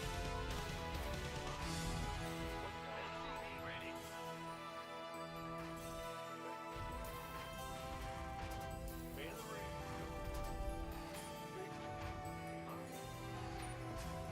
SCV ready. Bad news.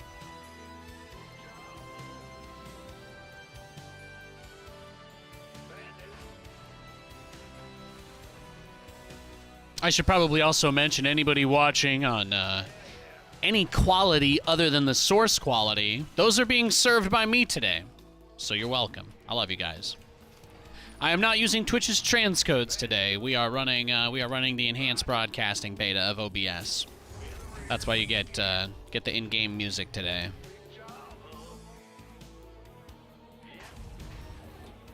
Command center upgrade complete.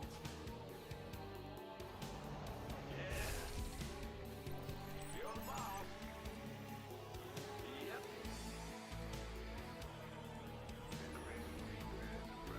So the 720p and the 360p should look much better than usual today.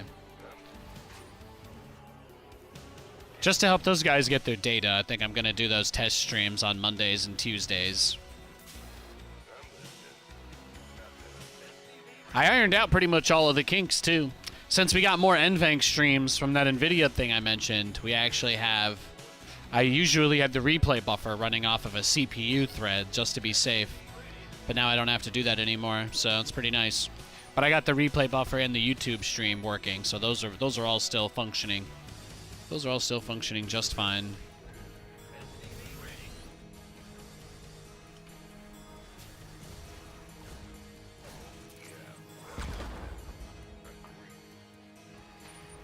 What's going on?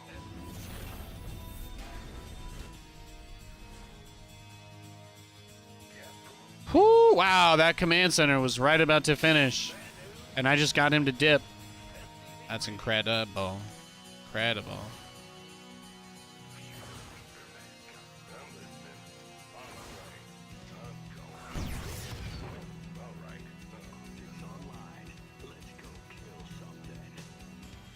Add-on complete. He's opening adepts. Then it's probably not going to be that easy to kill him with the medevac drop, right? So I think this is what we call the audible. Call the audible. Green 19! That's not true, Nathan. That's the cadence. Yeah, that's true. That's... The fact that you know that is disturbing.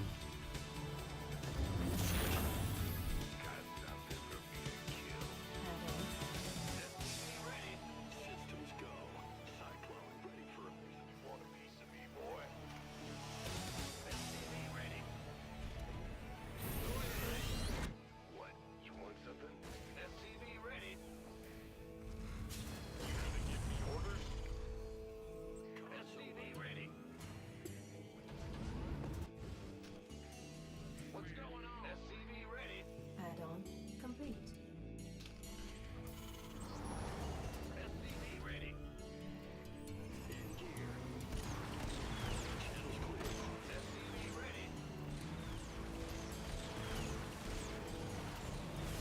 SCV ready. SCV ready.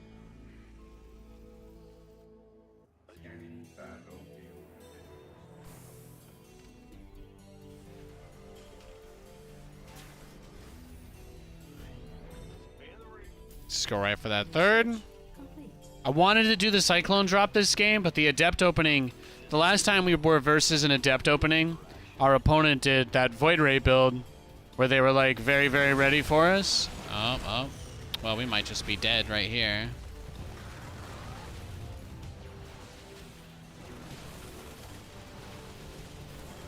Yeah, this might just be game.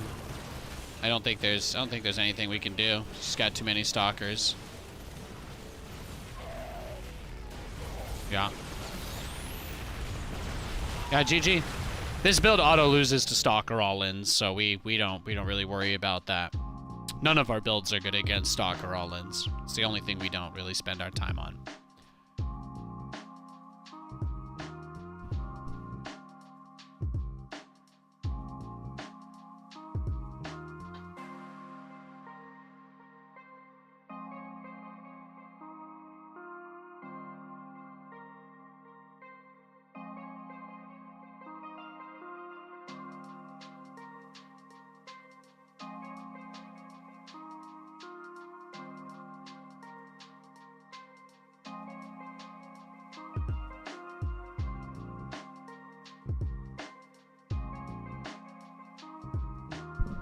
All right, we got the same guy again. I'm gonna guess he probably blink all-ins us again, right? I won't build a third command center this game. We'll just do two base. We'll just do two base this time, since he's gonna play very aggressively. SCV ready. Very, very aggressively. Yes, sir. Adept into Stalker is pretty unusual, though. You don't see that very often. Don't see that one very often. If I'd gone Cloak Banshee, he had a Robo, right? So Blink, Robo, I don't think it would have done anything. That's tough. Same thing with the medevac drop, right? He would just blink onto it and kill it. So if I don't build tanks, there's nothing that's really good against it. But I don't really care. So I'm not going to build tanks. We're going to try the same thing we did last game. I'm just going to skip the third command center and see if I can get the gas on the natural a little more quickly. We'll do it out of a gas first opener though, just to be safe in case he goes for like proxy gateway game 2. Sometimes disrespectful Protoss players will, on a rematch, they'll just try and make it even a shorter game, you know, than the last one. So I'm just going to be prepared for that.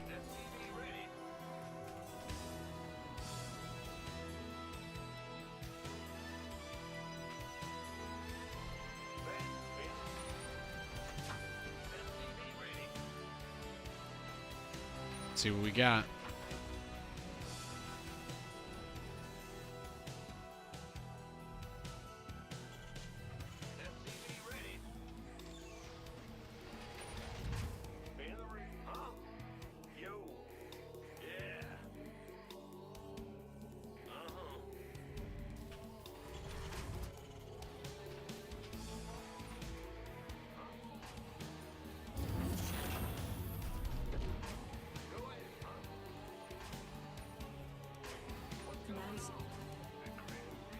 But if he does the all-in version, then it is possible that he doesn't have a shield battery. They don't really cost anything, so most Protoss build them blindly, but there's a chance. There's a small chance. I don't think it's really worth it though, right? I think we kind of talked ourselves out of doing anything this game, right? Let's just do the thing. Do the thing we said we were gonna do. See if that works.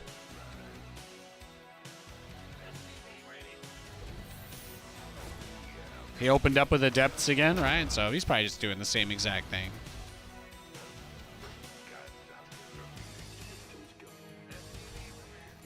Typically don't get casual players doing builds like that, so we should anticipate that he just wants to win again at all costs.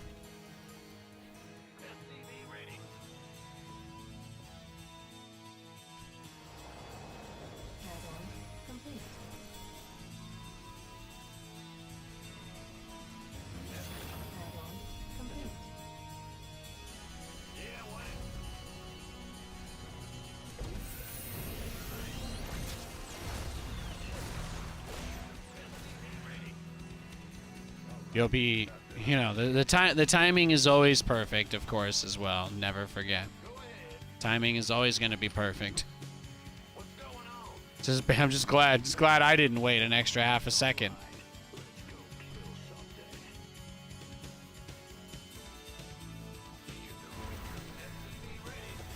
He almost had me.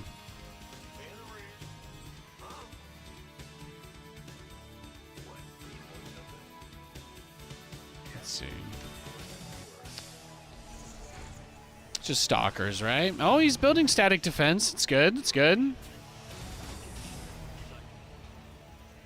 Maybe he sees our build and thinks that we're all-inning him. That's a good thing, though. I just want to be able to get a second base. That's where my bar is.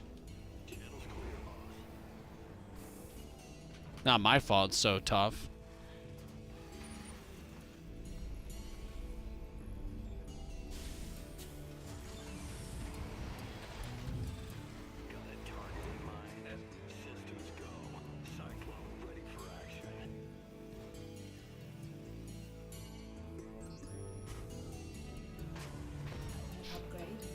Now we just wait. We're almost there.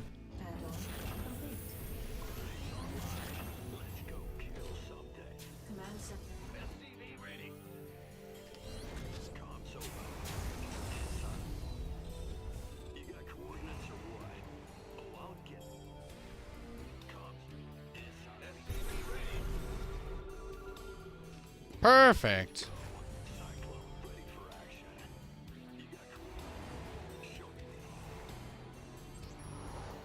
Already doing better than last time. That's what we like to see. That's what we like to see.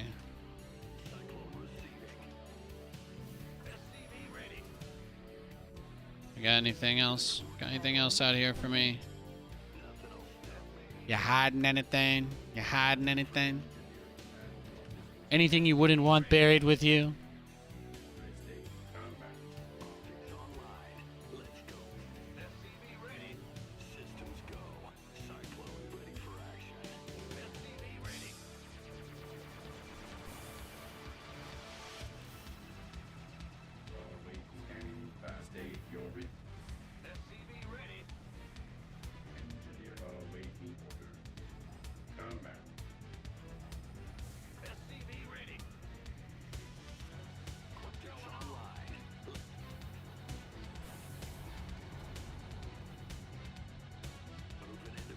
Research complete. What's he doing here?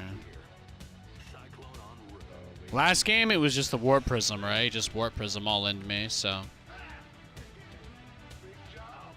Probably put the fear of God into him a little more this time.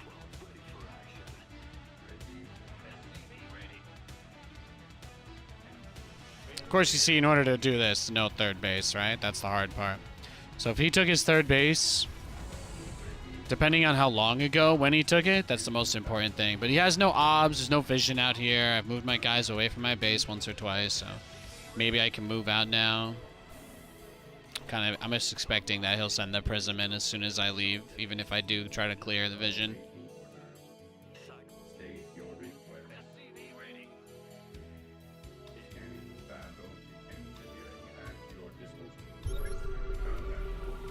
Okay, he doesn't have too much.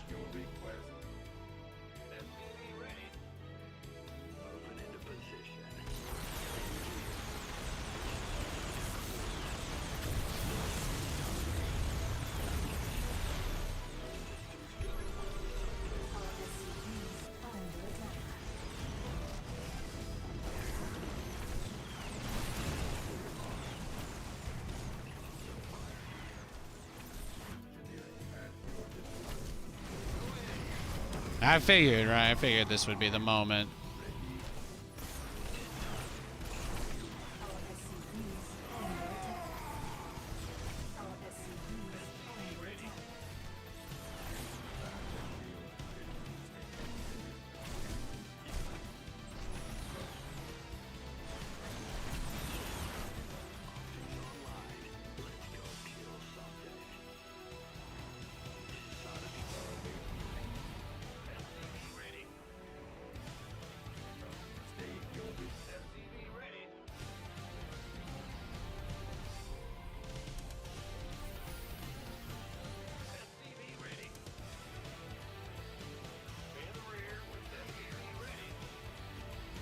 Base is under attack.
Crazy.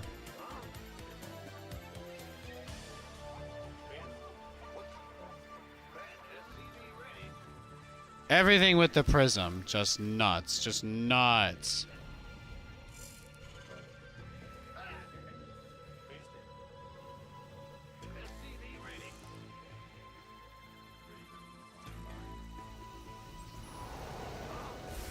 Command center upgrade complete.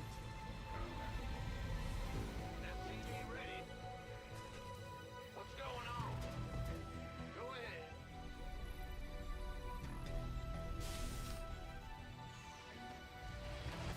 SCV ready.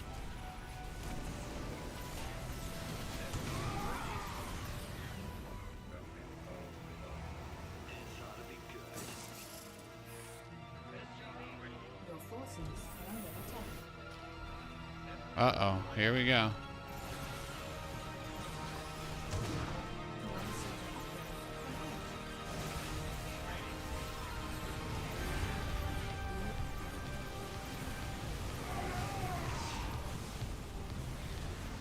complete. No, we did not make it to battle cruisers. GG. Well played. Like I said, Terran vs. Protoss is the hardest one in the game for sure. I don't go in with any hope at all. Let's just queue up again. Thanks for watching, guys. Hope you're enjoying the show.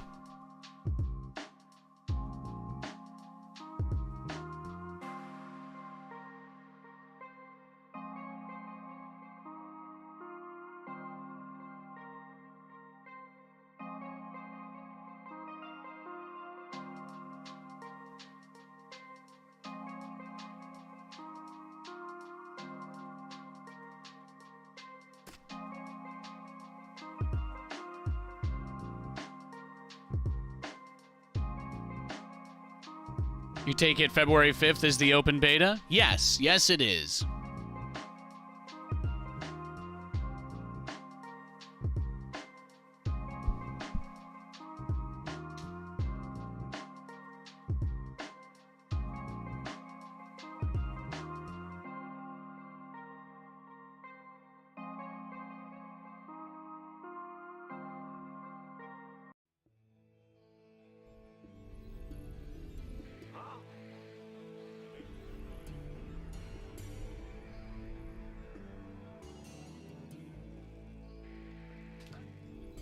SCV ready. Yes, sir. Will do. What's going? What's going on? SCV ready.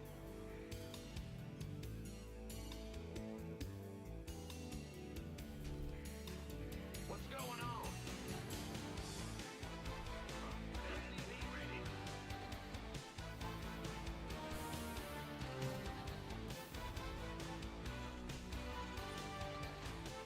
Bad news. SCV ready.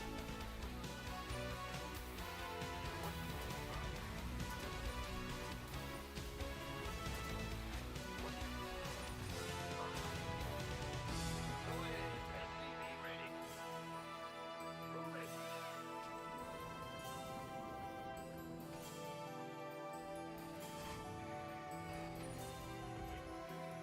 SCV ready. TVT, just gonna do regular Cyclone drop, transition into Widowmine BC, try to eat the map. That's the game plan. I'll update you guys if I don't get Reaper rushed and we make it to the next phase of the game. What happens next? Yeah, SCV ready. In the rear with the gear.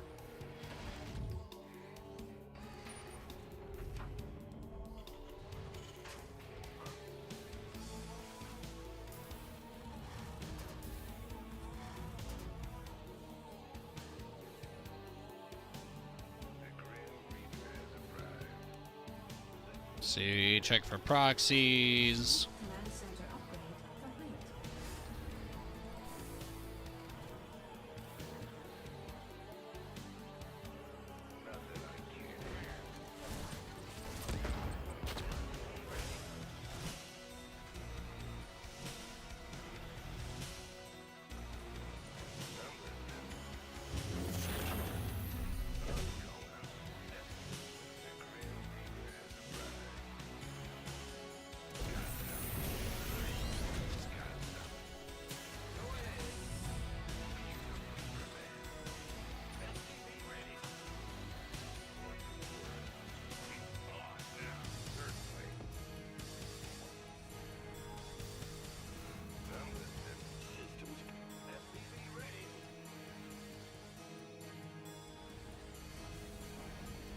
Yeah, his first timing on that Reaper wasn't really unusual at all, so that's nice.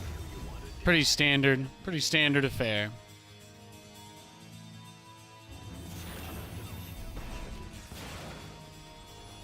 Add-on complete.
Ready for pickup?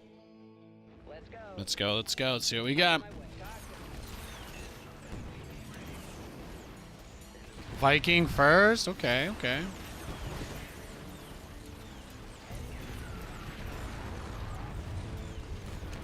Ah, damn.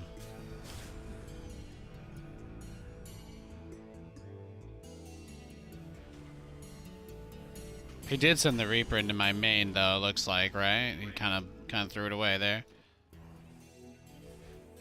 He had that Viking out early too, though. Very anti Cyclone drop. He really did not want me.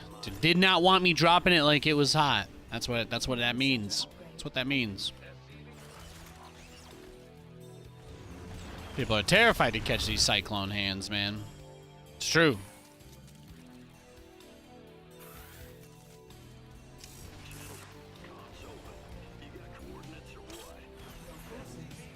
Oh my gosh.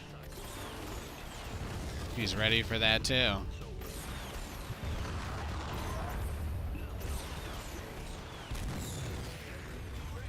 Alright, well that's game, I think. Let's go next. Thanks for watching, guys. Appreciate it big time. Just gonna keep queuing up.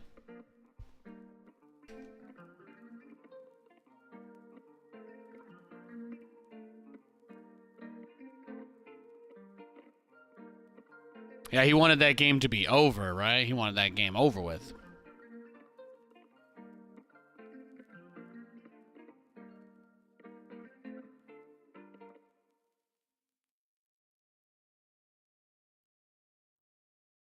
Welcome to the stream, David. Happy Monday.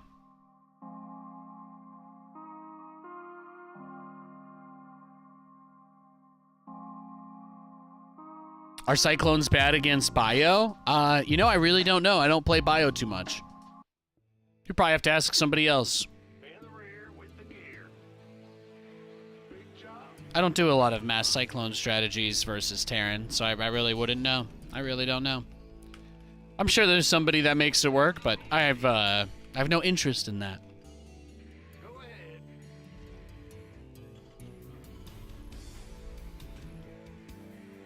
Going pump. SCV ready. In the rear with... What? SCV ready. Oh shit, I got it. Yeah.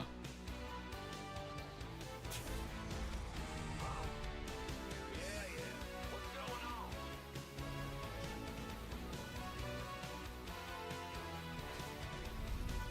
Yeah, don't fly in front of me when I'm dialed in like this. my hand-eye coordination, you know, I'm basically KO Ken at this point. Once the adrenaline gets going from playing a few games, my reaction time is it's above average. It's above average. Happy Monday. Happy Monday.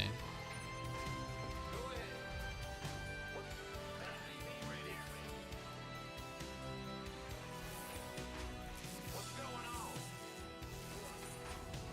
Go ahead. Huh? SCV ready. Big job, huh? It's your time. You're the boss. What's going on? Ah! You scared me.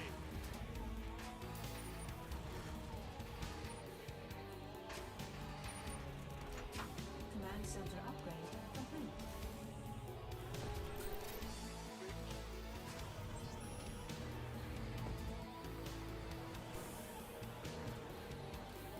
Probes out of the base. I mean, he could have built something outside, but I don't really feel like I get proxied much on this map. This doesn't feel like the proxy map, so to speak. So I'm gonna guess we're okay. I'm gonna guess we're okay. I don't think I've played this guy before either, so I'm not sure what he does. But it is a big map. It's a bit difficult to just kill people on, so maybe we'll open with something harassment focused, like Banshees, and then we'll Try and expand behind that and see if we can keep him pinned in his base a little bit to buy time for us to get some cyclones. It's probably the move, right?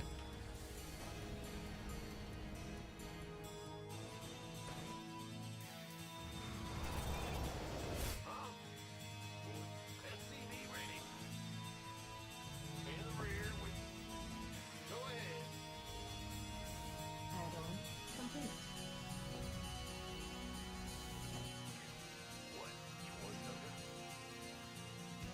Channel's clear, boss. Add-on complete. Got what's it for? SCV ready.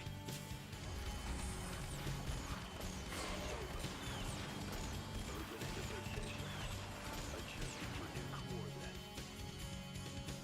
What's going on? SCV ready. Not too shabby, not too shabby. Let's see what's in the main, see what's in the main. Can we get there? Can we get there? Gateways, 2 gates at the front of the natural, starport in the main.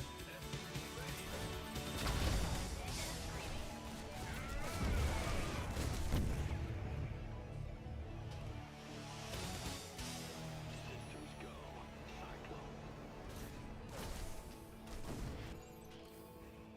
Cyclone. Okay. SCV ready. Call the ball. Mm-mm. That's fine. SCV ready. Just wait for cloak. Wait for cloak and hope, bro. That's what you do here. That's what you do in this situation. Loud and clear. That's what you do.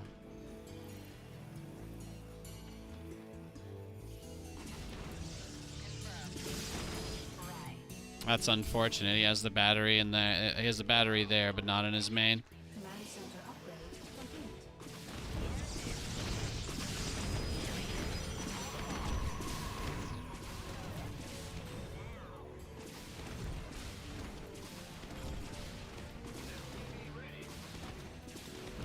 And done. Engaging. SCV ready. That's fine. SCV ready.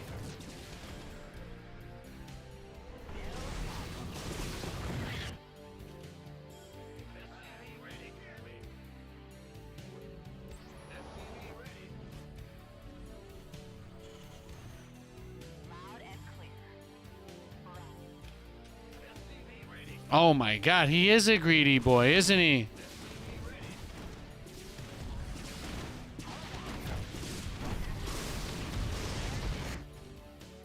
Engine screaming.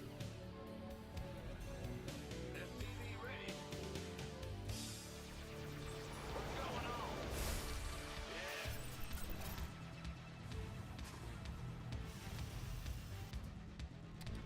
What on earth is happening now? This is just gonna get weird. So he's opened up with the several Phoenix, no Robo. Makes me feel like he wants to like Phoenix charge lot or something crazy, but even that's not really a thing anymore, so I don't know. I do not know. Our SCVs are under attack.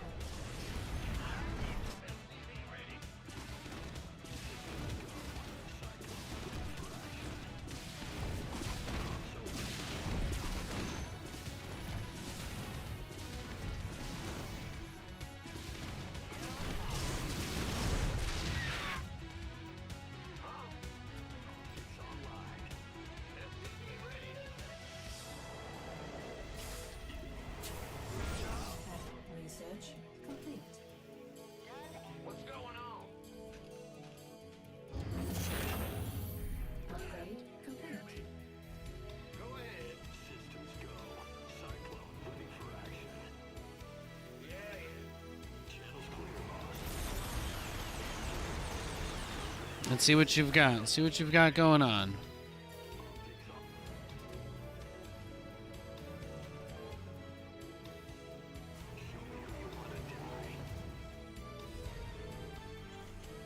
It's just awkward because moving out with the cyclones means If he has enough Phoenix to do something, it means certain death. Like, that's the biggest thing.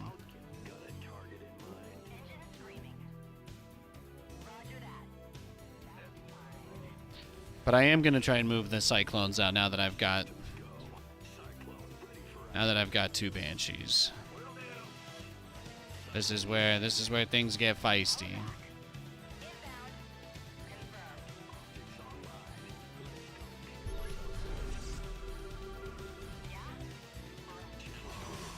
field depleted.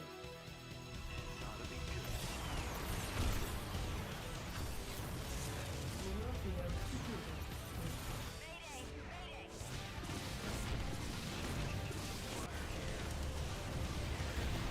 Yeah, sacrificing my whole army to not kill the Nexus might have been a mistake, but you know, sometimes we make mistakes.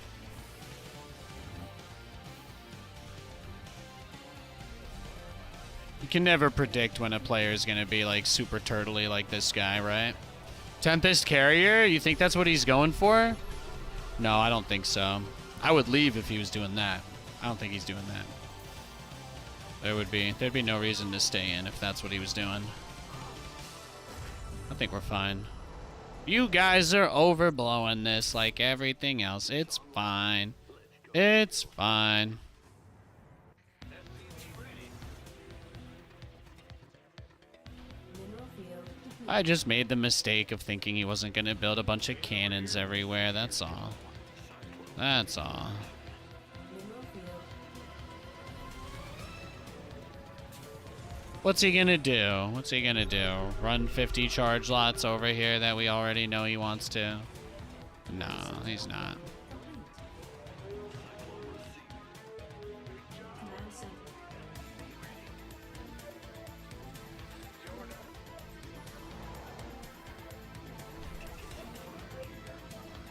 Go for it, brah. I can't leave my base with the kind of army you're using anyway. I thought I made that clear already. He's not paying attention. He's not paying attention. Why don't you come tag me again, big boy? I can't do anything about it anyway. Add-on complete. Research complete.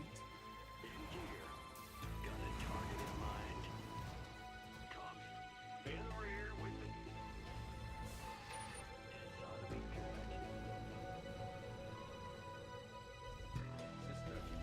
What's going on? Good job, huh? Yeah, comms over.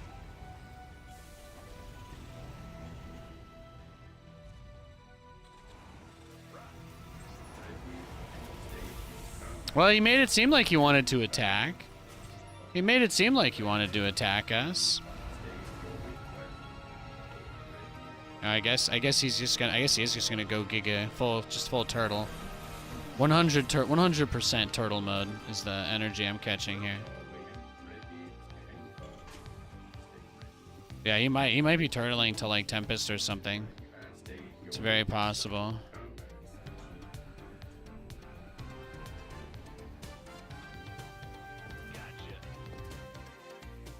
If that's the case, it's already too late for me. But what I'm going to do is just try and go into BCs. Just going to try to go into 5 at a time. To see if we can play a little bit of catch up. But it's probably already too late if he's been cranking out Tempest this whole time. No, he hasn't. See? Guy in chat makes me so paranoid. He's telling me to get ready for Tempest the whole entire game. And I'm like, I would like to make units to move out and attack him. But if you guys are nervous... If you guys are nervous, you know, I won't force it. Command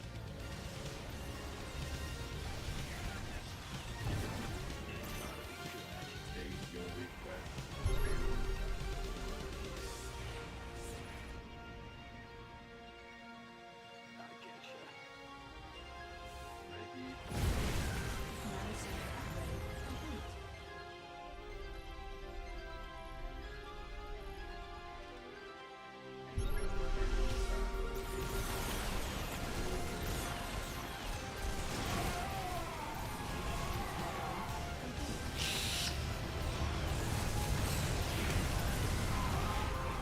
He's got a lot of them coming.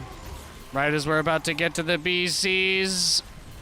Well, in my defense, guy in chat said he was going Tempest, so I should have had a lot more time to prepare for this, right? I think that exonerates me.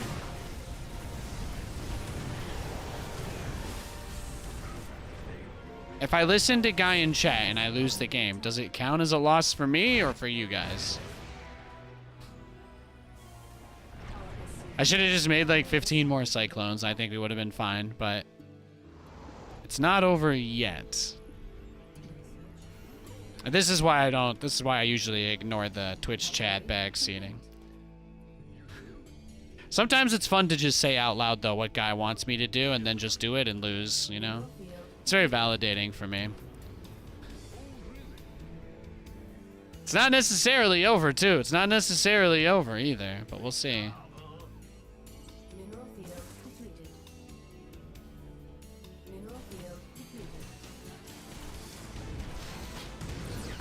There we go. Yeah, give me them all. Give me all the zealots, bro.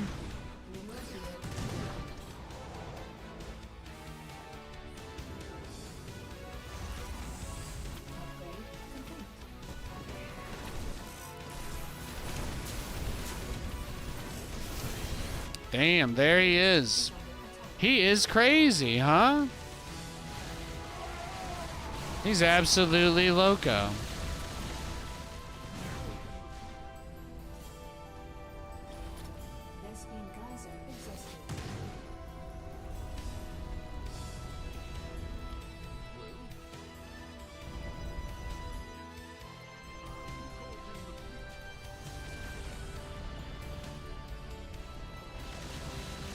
The important thing to keep in mind about this guy is that he doesn't build observers, right? He plays pretty blind, so that really reduces his bandwidth, I think, to deal with the map control situation. So very low bandwidth Protoss. We might still be okay. It really depends. I don't know if he even started a fleet beacon yet, because it seemed obvious. It seemed obvious to whoever his face was earlier, but he's just never... We haven't seen any sign of Tempest or carriers. I've scanned him at least 3 times. So maybe things are better. Maybe things are better than we were worried.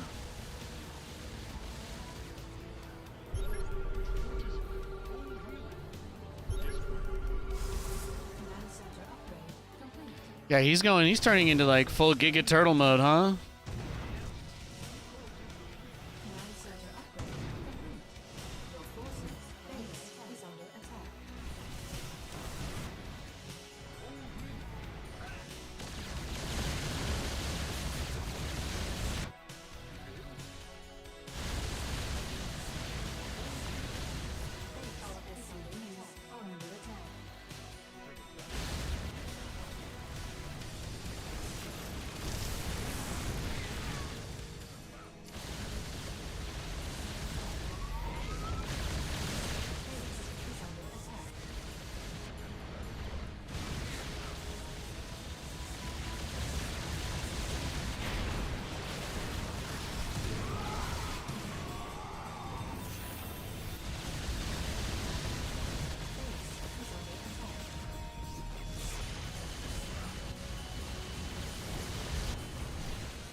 Don't let the pros get away!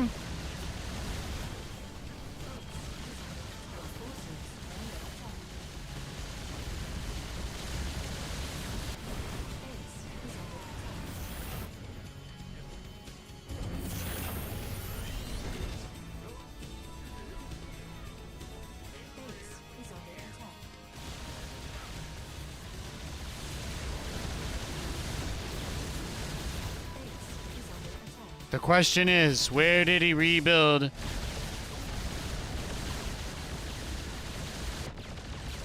Where is his nexus?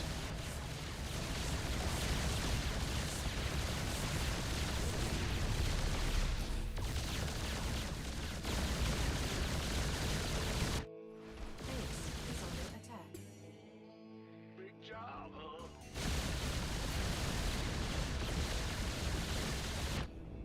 Where is he? Touching you through. Base is under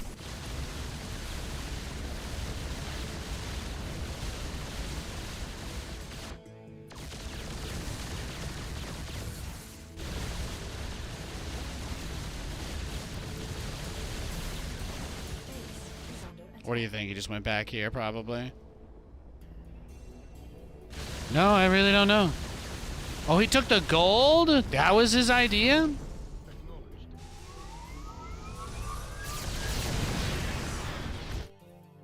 What is it? Oh, really? Yes, sir. Yes. Yes, sir. Just kill all of his tech. Oh? We might be able to pull it out anyway, boys. We might be able to pull this one out anyways. He can't rebuild. He can't rebuild. I think we're good.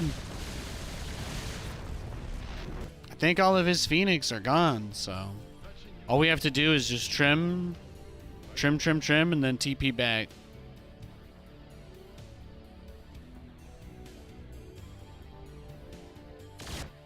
Yes, Commander.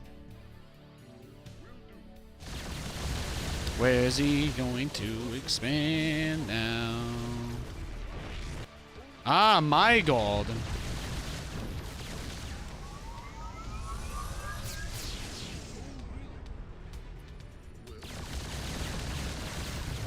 Whee! Yes, Commander.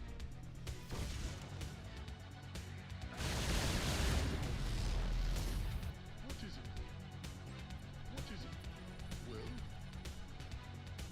hail? I don't know what his plan is. I guess he's got that top corner base. It's really the only thing I can think of. The top left, top right. That's the hard part about base trading. Like for Protoss, what can he even do? Because the thing that people always forget is that all these bases are on the edge of the map. So if you're a Protoss player, you're kind of just boned. The game doesn't really give you a lot of bases on the edge of on the inside of the map at all. So because of that, there's just nowhere to hide. And because there's nowhere to hide, the game obviously just becomes more difficult.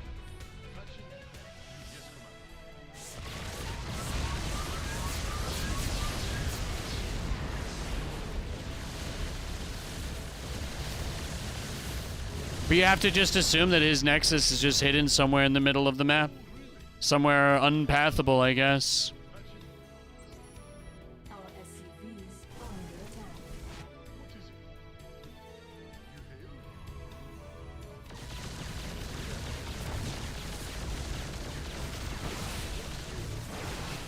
What is it? Yes. Big job, huh? Yes, Commander. Oh, he's long distance mining the gold. That's why. He's keeping his nexus in the center of the map. That's how desperate he is.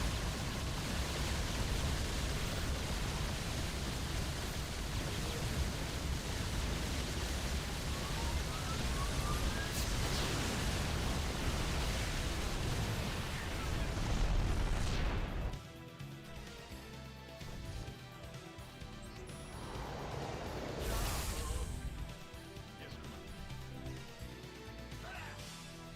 Yes, Commander.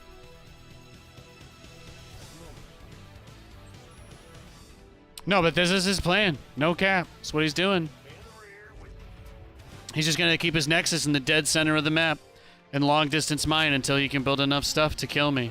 He's crazy. He's crazy.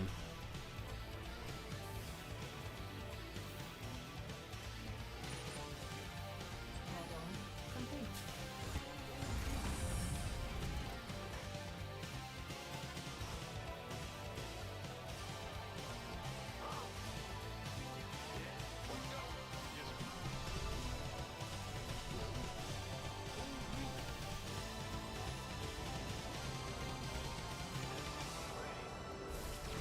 Oh my god, how did he... That's just the worst luck ever. Of course he's gonna find this stuff right as I get here.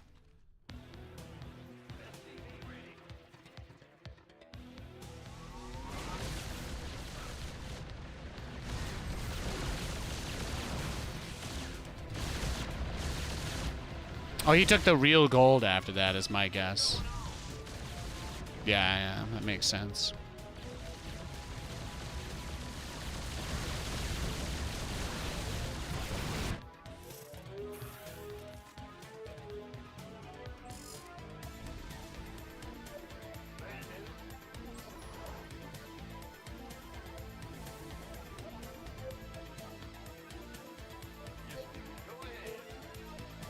Well, I mean, as soon as I moved my bases down, he just went straight for them. He left his whole base completely unprotected to go after my units that he couldn't see. I don't have anything to add there. There's no way I could have won the game. Let's go next.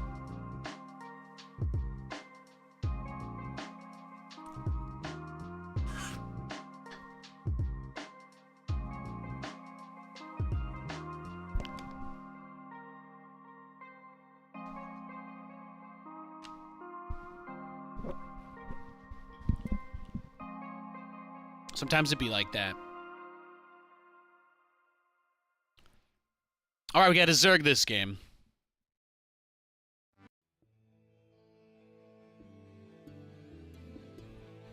Go ahead. Man, what?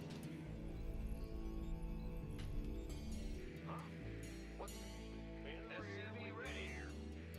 Yeah. Sure thing.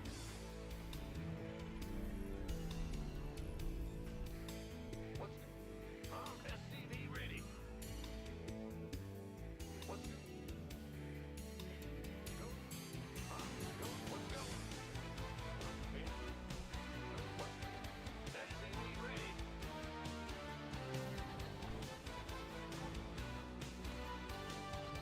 Yo. Gotcha.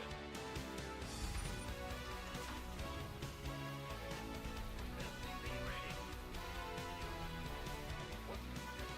Carrier Tempest. Yeah, it's a Zerg. It's a Zerg. SCV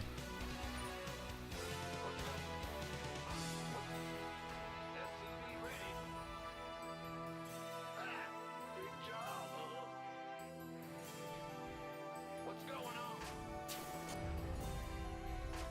Man, SCV ready. Go ahead.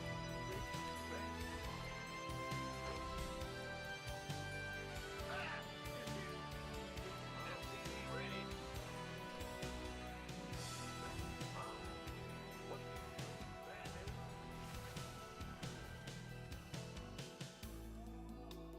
SCV ready. What's going? Big job, huh? Big. You scared me. Bad news. In the rear with the gear. Armed and ready. Sure thing. Bad news. Yeah, he mined just enough to get speed, and then he pulled off. Command center upgrade complete.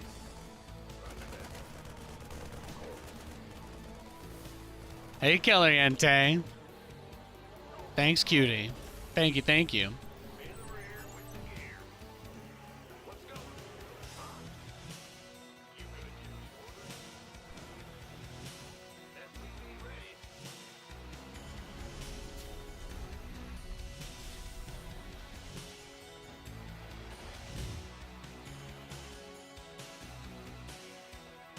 SCV ready. One piece of me, boy.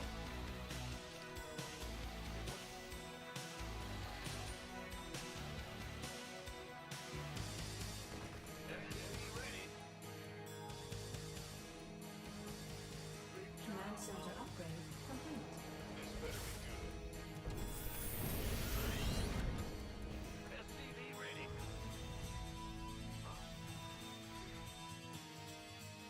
SCV ready. What's going on? SCV ready. Yup, SCV ready.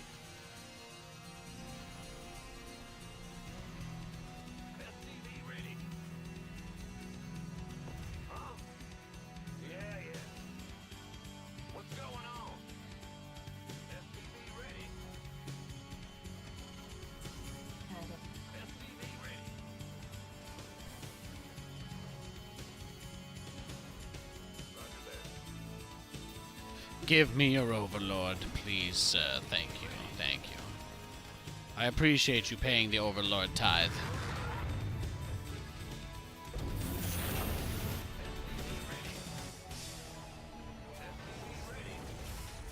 Oh. Oh, that one mule did nothing the whole time. Oof. Sometimes it'd be like that. SCV ready.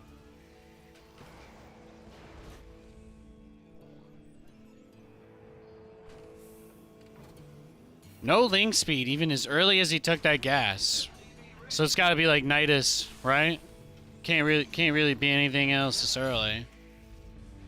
My Cyclones will either finish in time to kill it or not. I leave it to God. Systems go. Cyclone ready for action. Alright, God is good today. SCV ready. Command center. SCV ready. Let's go. SCV ready. Do it. Comms open. SCV ready. You ready for war? SCV ready. Add-on complete. Testing. Comms open. SCV ready. Haven't done a double battle cruiser rush in a little bit. Let's just go for it. Out of the third base, it's pretty nice. It's pretty obvious he's just gonna roach all in us no matter what we do. So I'm not gonna make tanks because I don't want to do that. So we're always gonna be vulnerable. We might as well just go for it. SCV ready. Add-on complete. In gear. You gotta show me who. In the rear. Comms open. Comms inside of me good. Cyclone receiving. Inside. What's going on? Ah! SCV ready. Cyclone made for battle. All right. Oh, there it is. GG. I'm not surprised, right? Very weird game. Very weird game, weird opponent. Let's go next.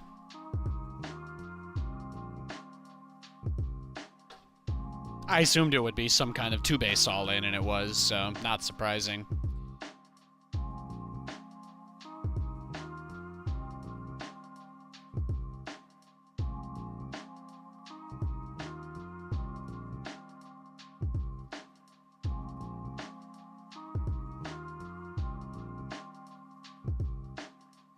All right, we got the same guy. So he's just going to do a Hydralisk all-in, right? That's his build? Let me think. What could I do to counter a Hydralisk rush? Like a Hydra all-in with nothing. Could probably just go mass Cyclones against that. Like if I get them out early enough, or even just pure Hellion. Double factory Hellion all-in could be really good against that. If he does the same thing in a row. If you guys think, do you think he'll do the same thing twice in a row? Do you guys think he's just gonna rush Hydras this game on two bases? I'll let chat decide. I can either double BC rush him again like I tried to do last game, or I can blind hard counter a Hydra rush. I'll leave that up to you. If everybody in chat stays completely silent like they have been, then I'm just gonna probably double BC rush him, so.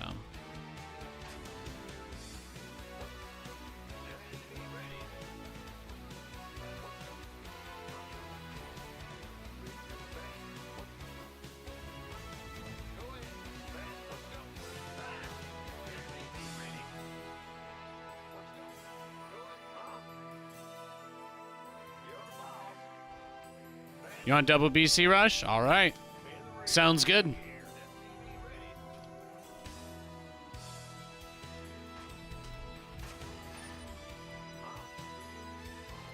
All right, we're not changing our strategy. Gotcha.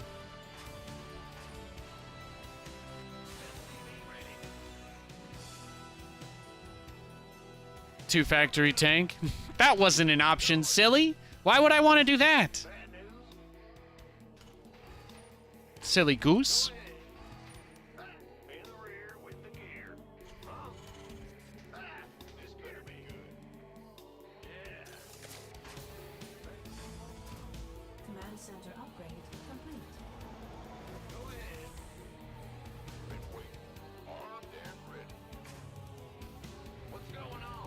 Oh yeah, sorry. When I said blind counter Hydras, I meant I would come up with the blind counter, not you. I should have clarified there. My bad.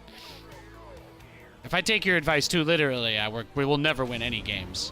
I love you guys, but you don't really understand this kind of way of playing, you know. No offense intended there. You just don't. So you could lie to yourself and get upset, or you could just be like, yeah, that's true. I don't know how I would counter a 2-base Hydra Rush when I'm playing Cyclone BC. It's okay to admit that to yourself. If you do, you grow as a person, so it's not all downside. It's not all downside. Command center upgrade. Ready. Go ahead.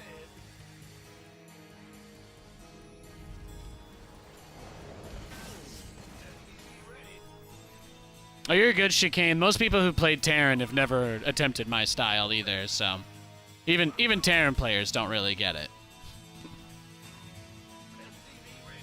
I would have probably done like 2 factory Blue Flame Hellion with Ravens. That's what I would have likely done. Maybe like ranged Liberators behind it. If I was gonna blind counter Hydras, that is. It's probably what I would do.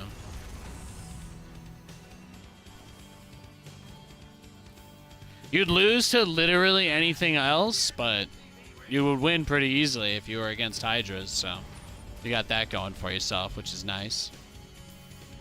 We can just assume that this guy's going to do the same thing, so most people do anyway.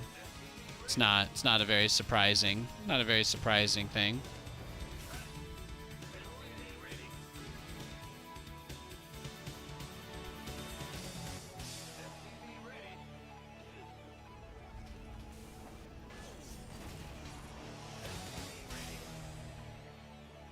See? There you go. He's probably just doing the exact same thing. That's all. I'm going to guess it's the only build he does.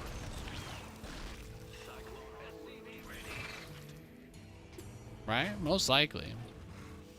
What's going on? SCV ready. Huh? What's going on?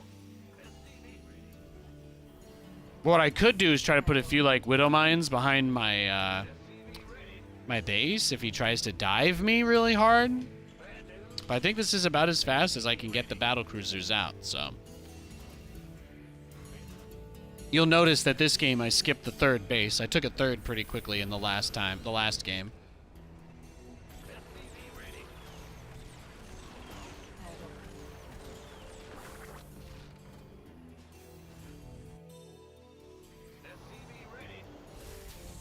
SCV ready. Cyclone receiving. Got a target. Show me who you want it.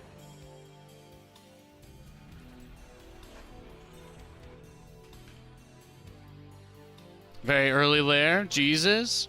Yeah. Well, he does it with no scout. He does it with no scout. So, the assumption just kind of has to be that he's a very aggressive player every game, no matter what. Some people just do cheesy builds like every single game that they play, no matter what happens. He just may not enjoy playing macro. He just might not like playing macro StarCraft. That's all. As soon as the mines go out, the first speedling shows up, etc., you know. These are all things that they kind of echo of it's like echoes of the conversation that we've been having, right?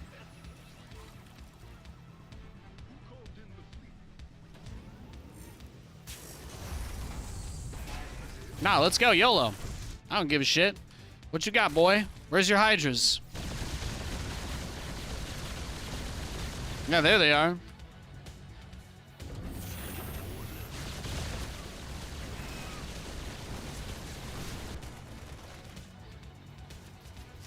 Oh, he's upset that he can't break the... He's upset he can't get the mines.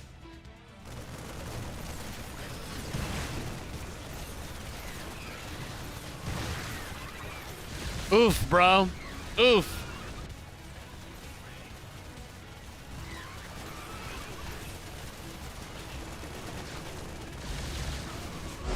Wow, that's really, really, really sad. Sorry, buddy. See, there you go. Most people just do the same exact thing every game, no matter what. All we had to do was just not get a third base. That was it. We win for free. He did not know how to handle me having Widow Mines here either. It was very funny that I didn't use mines in the first game, and that this game I did, and he was like suddenly extremely aware of the mines too. He's very clearly mapped out the scenarios. He doesn't send any lings to check the front until the moment that the first Widow Mine is there. And then he knows, right? And then he takes down the rocks, gets his ramp set up, but he can't get the mines to detonate because the bunker keeps killing the Zerglings as he tries to break it. And then the Hydralisks don't have range upgrade yet, so they have the same range as a Widow Mine. So basically, he has no real way to deal with the mines.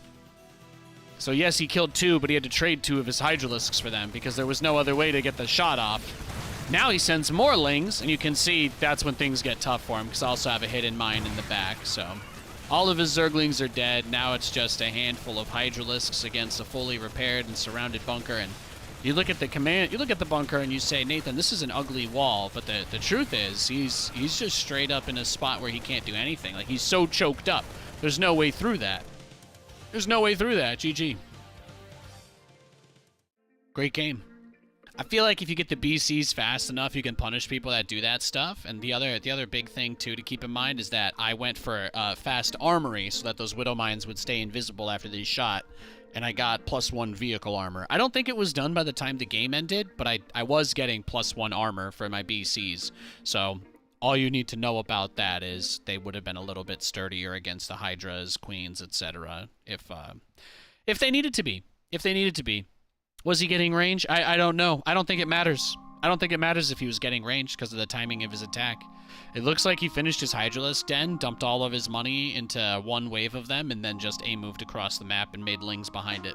So, not a tremendous amount of support for that. There was no 4th base. There was no creep spread right. He didn't have any extra queens. That's why the BCs did so much. And I think he just had 1 spore in his main. He didn't even make a spore crawler in his natural. So that was tough. That was tough. I'm gonna be right back though. I just to grab myself a glass of water. Thanks for watching, guys. I appreciate your support today. Plenty more games coming up.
Nate is a very good Terran. That's the nicest thing anybody said to me today. Thank you so much, sir. Thank you. God bless you. Let's see who's on NA now. I guess it's late. It's late over in Europe. Let's see what we can get. See if we can get some quality matchups. We've been going for 4.5 hours, so I think we're just about at our limit. Let's see if we can get some good games. If we only get cheesed or whatever, we're gonna go to Madden pretty quickly today. That's the game plan. I am not sweating it today. It's been a pretty chill stream. Thanks for watching, by the way. You're the best.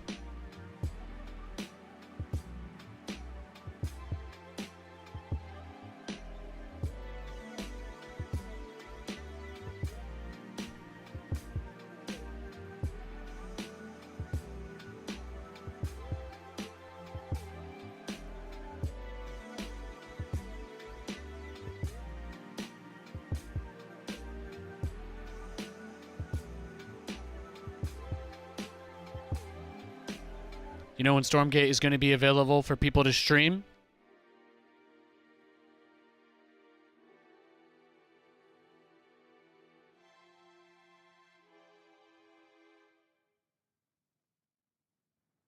It's right up there. It's all right there. I gotcha.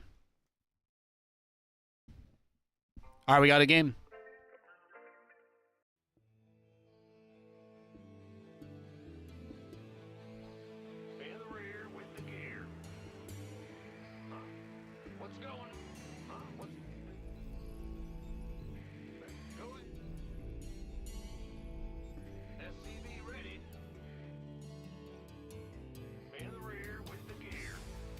Can't wait to see what it looks like. Yeah. It's going to be fun. I get a whole week. To stream Stormgate. It's pretty awesome. My attempts to stream other RTS games have done very, very well. So it's been nice. I feel like the ladder for SC2 has continued to deteriorate pretty quickly over the last few months. So having more stuff to play that people want to watch anyway is really, really nice. Zero Space streams last month were great, so I'm going balls deep this Stormgate period. From the 5th through the 12th, the game will be streamable. I'm gonna probably stream nothing but Stormgate for a whole week. Might as well.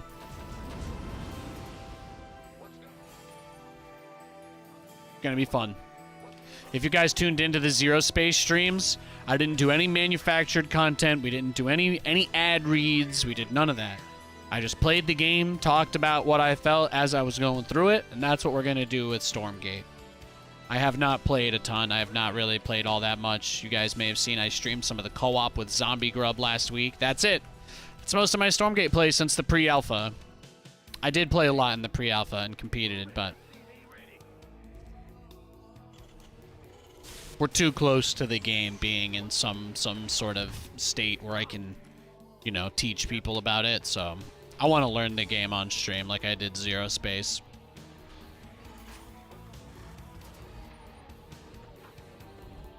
One of 3 humans on Earth that doesn't have the ego to want to already know everything when I start streaming the game. Ain't just how I roll. Center upgrade complete.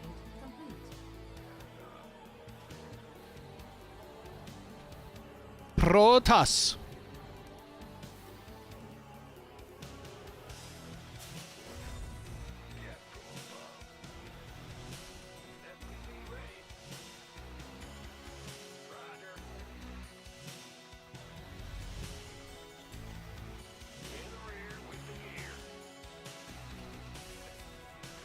Oh. 안녕하세요.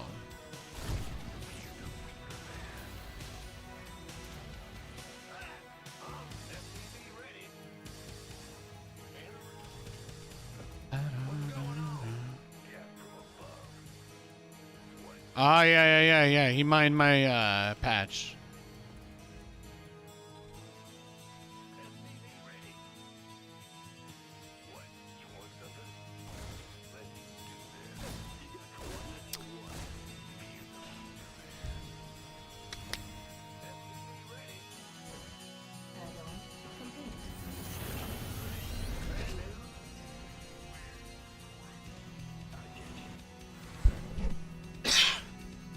Getting cheesed. Getting cheesed first game. First game on NA. Getting proxy gated. That's about what we expect.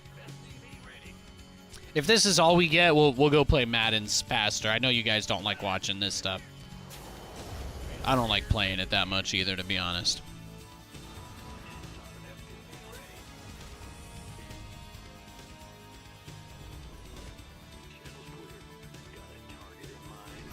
Oh my gosh. No, this guy really doesn't want to play. I don't know. On one hand, I feel like I should leave because there's definitely no way I can win this. But on the other hand, if Defender's advantage is real, you know, if God is a woman, then maybe. But if he has nothing in his mineral line and I can just send all my Reapers and just kill all of his workers for free, then I think we're good. He has an expand. He did this and he's got an expand.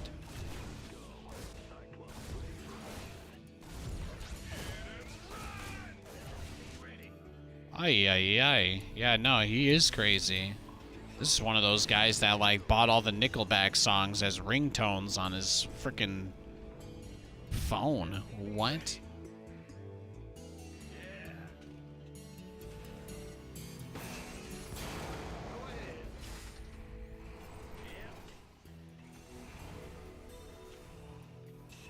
The one thing you don't like esports is that most casters feel the need to seem like they know everything. No shade, you still like those guys? Oh yeah, it's the biggest fallacy. It's the biggest fallacy of the industry. Those people get messed up in the head from like the hardcore types though too. It's important to keep in mind. There's a lot of people that are like really big on the elitism side of things, where it's like it's all about just showing people, you know, that you're better than them or whatever. You know, like full-on red pillar type stuff. The people that unironically follow the male rights stuff and all that crap, etc. You know, probably don't need to go that extreme, but yeah. People constantly feel like the small dog. You can always tell.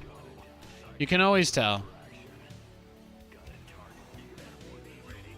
People that crave validation are some of the easiest people to read. It's one of those things that just like, yeah.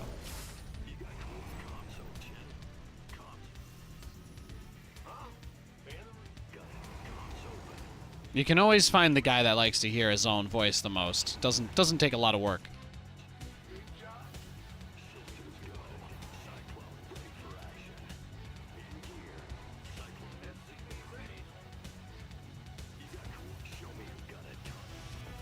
It usually comes from a mindset of like thinking you need to be better than the other casters or whatever. It's like a hyper-competitive thing. You're like, oh, I need to be better than them. I need to know the game better than them because that's what determines when people get hired. And it's like, no, it has really very little to do with it, actually.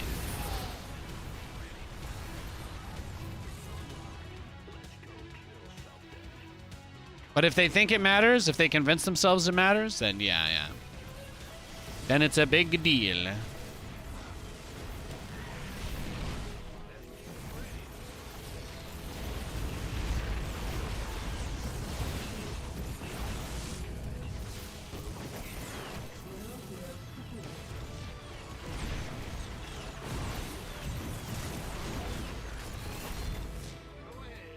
Whee!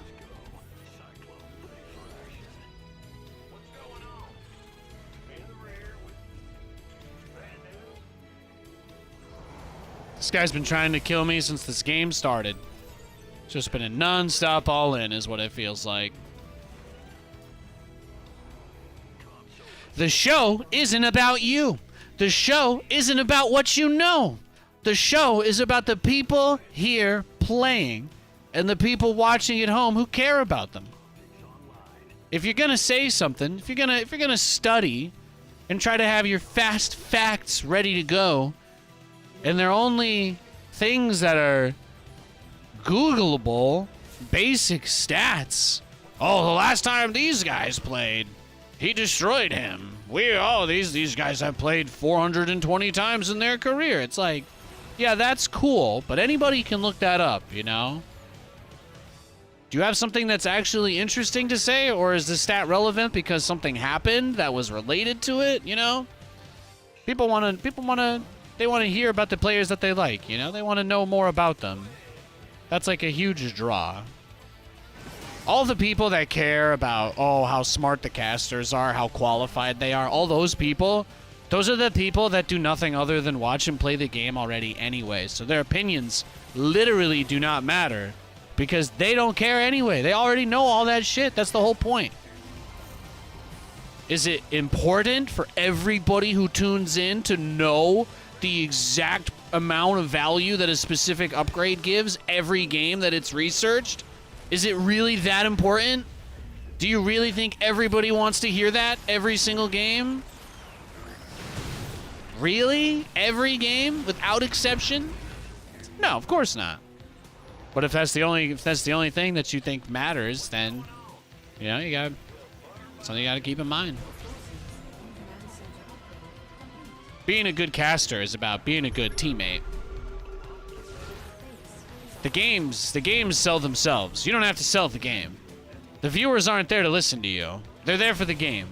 The game has already sold itself. You're there to not make the show worse. I think we're dead, though. He started all-inning me with that proxy, and he never stopped. That was nuts. That was absolutely nuts.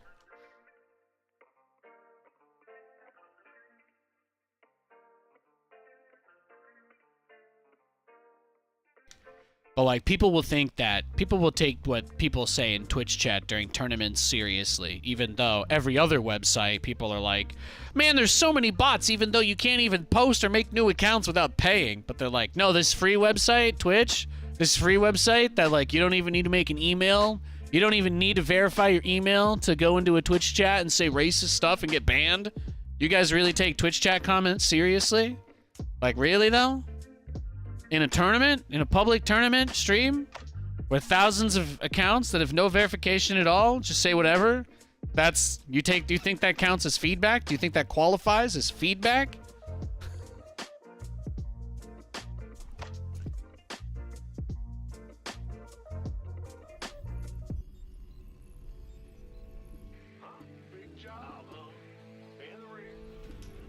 I had a lot of fun casting Zero Space. That was a ton of fun. You want to know where I got my feedback from? Artosis and Cats. Great people. They just tell me what they think, you know? I don't have to go read what some idiot in an online forum thinks. Some guy that doesn't care at all about whether or not what he's saying gets read by the person he's talking about, you know? No, social media is the absolute worst place to go for that. I had like a 3 or 4 year period in my career where the only player I would positively speak about at any event was Cyril. I think I'm still known as the most Terran biased commentator of all time, whatever that means. I've never seen evidence of it. People just say, you imply it. That's like the #1 thing I would get. People would just say, well, you know, Nate, it's really heavily implied bias when you're casting Terrans. I'm like, what exactly did I say? Is it the part where I said that the Zerg player was like getting early Overlord speed like Cyril, and that's my favorite thing, and then they did that? I'm like, was that it? Is that where I went too far? They're like, no, it's just the attention you put on the Terran in general. And I'm like, I tried to talk about them both evenly. If you could point out a spot in the VOD or anything, let's go next. That guy doesn't want to play with us. You know, I'm like, yeah, but more than happy to look at the specific part of the cast that you're talking about that bothered you. I have not once, and I've responded to dozens of people like this in my career, but I have literally never met a single fucking person in my entire career that I push it to that point and they do anything. They all give up. Every single one. I have never ever from one of these haters gotten a single actual point in a VOD demonstrated to me of a problem that they had. Like, you literally just can't win with people. Trying to appease them and doing all of that stuff is just, it is fruitless. Usually they're just amazed they get that much attention. They're like, you know, I really just, you know, Nate, honestly, I think I was just upset because you said something about Protoss on your stream, and actually I think you're a great caster, and I'm sorry, I shouldn't have said that. And that's usually how the conversation ends, because they don't expect me to DM them and just be a super boring normal person.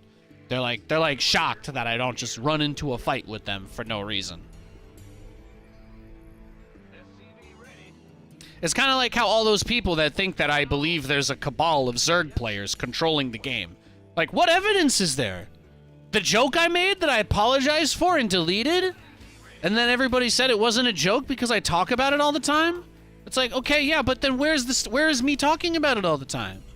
You know? Where is this mountain of evidence that any of these things ever happened? You would think that if I was doing it all the time, that deleting one or two things would not completely wipe the internet of all evidence that exists. And yet, when you ask for it, nobody has anything, right? Just some very, very unhealthy people that probably shouldn't be on the internet as much as they are. Or perhaps it's better off that they're on the internet. I don't know.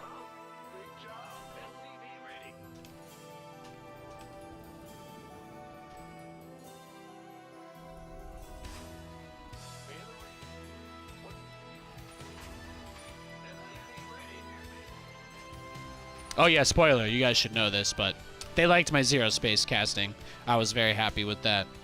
I did study a lot and I did play a lot, so I was very proud to be able to make certain reads on why fights played out the way they did during that tournament. That was really fun for me.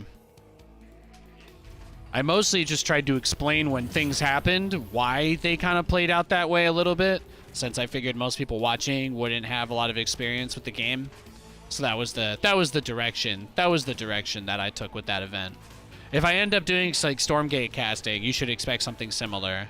I'm not gonna say, oh, this thing does this. I'm gonna be like, oh yeah, that fight. You know, it looked like they had about the same stuff, but there's this one specific upgrade that he had that he didn't, and here's what it does, and here's why it won him the fight.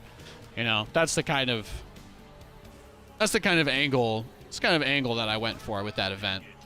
Just so it could be educational. I gave myself a lot of opportunities to ask Cats questions, since he's you know, one of the balance designers of the game, etc., etc., etc. To me, that's what basic prep work is. Very basic, but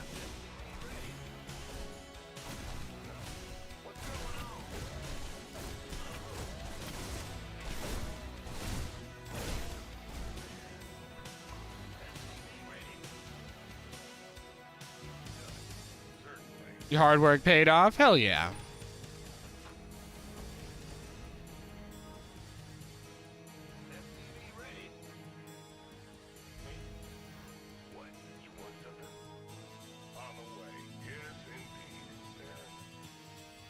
Add-on complete.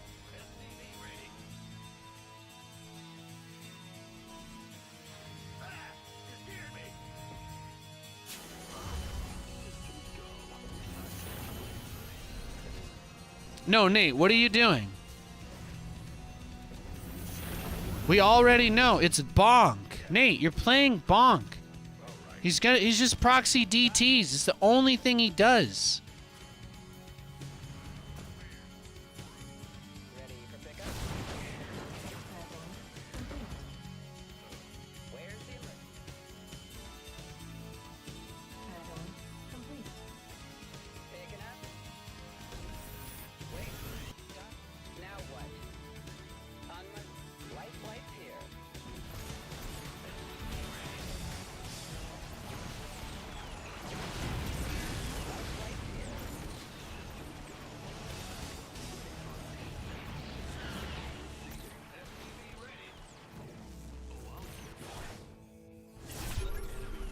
Wow, shocker.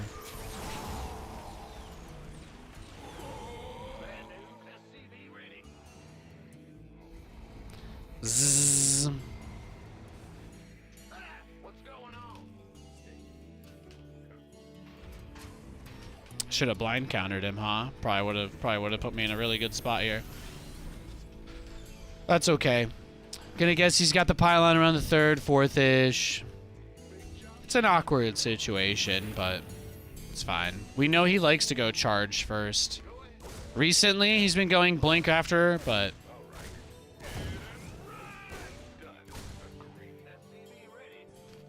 he hasn't been putting it as far out either, though. He's been a little more nervous. He's been a little more nervous.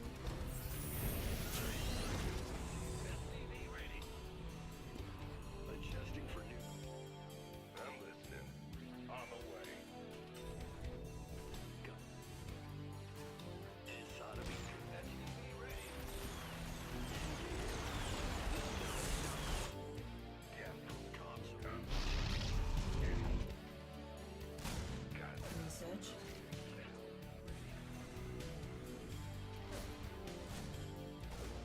This ought to be good. Got that target in mind.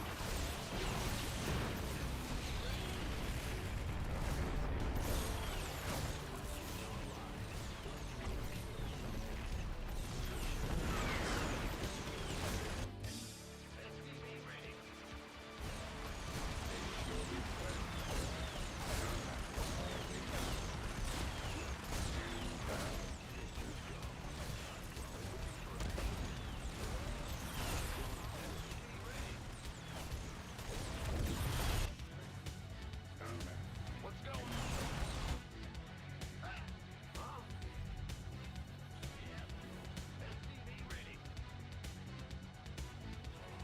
That's usually that's like, I would say the flourish, you know.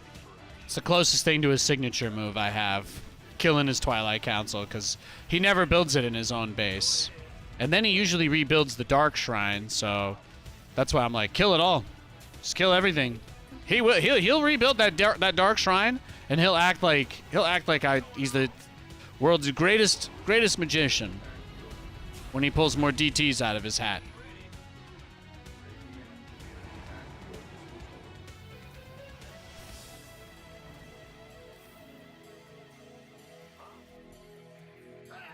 In the rear with the gear.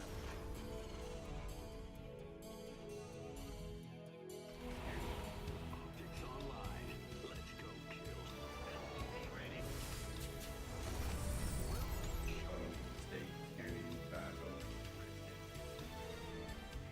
SCV ready. There's the Amoto. Mineral field. Okay, it's not so bad. SCV ready. In the rear with the gear. SCV ready. SCV ready. What's going on? SCV ready.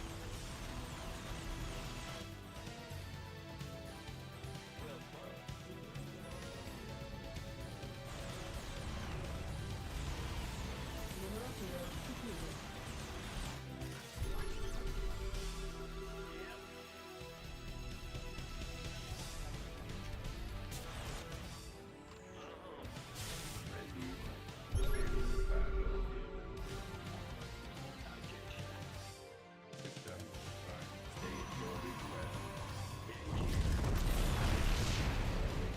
Good boy.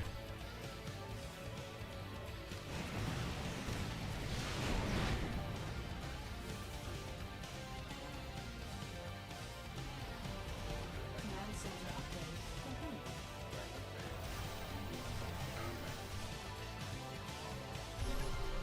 Command center Both, Buster Blue. Both. mineral field completed. You can play StarCraft 2 with the Brood War music.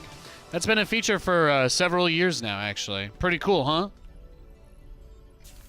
But I also pump it into the stream just for when I want to have, yeah. The Twitch broadcasting beta does not support multiple audio tracks, so I can only do one audio feed for the stream. So that's why. That's why you guys get generic music today.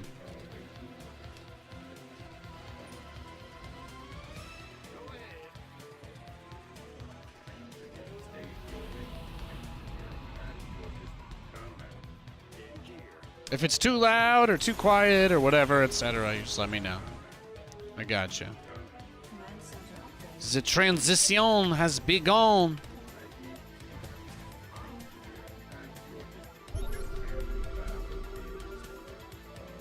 Upgrade complete.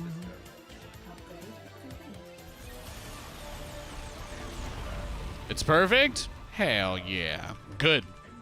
Good. That's what I like to hear. God. It's not like I care what you think, but baka.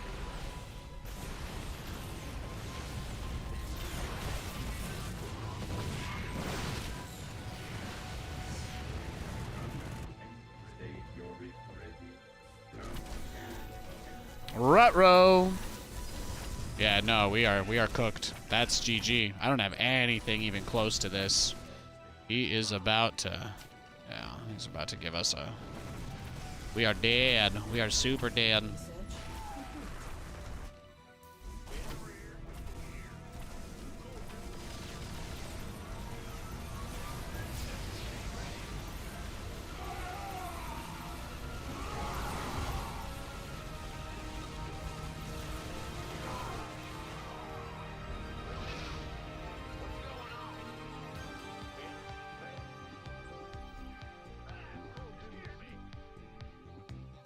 Research complete.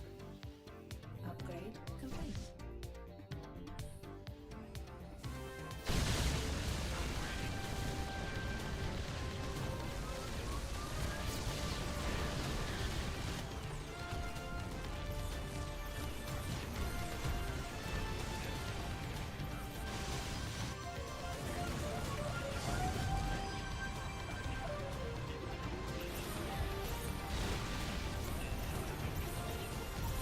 There we go, there we go, there we go, baby. Rack 'em up, rack 'em up, rack 'em up.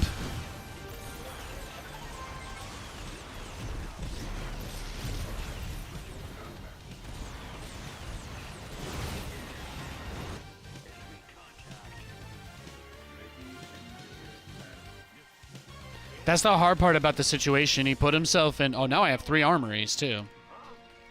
Righteous.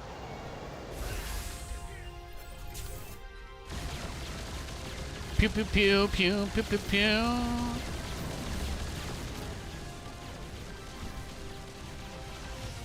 Beautiful.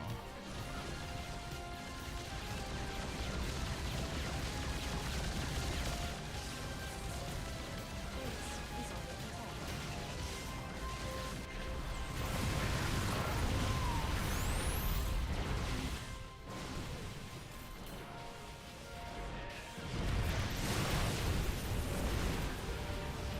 Command center upgrade complete. Base is under attack. I think we're done. I think we're cooked, boys.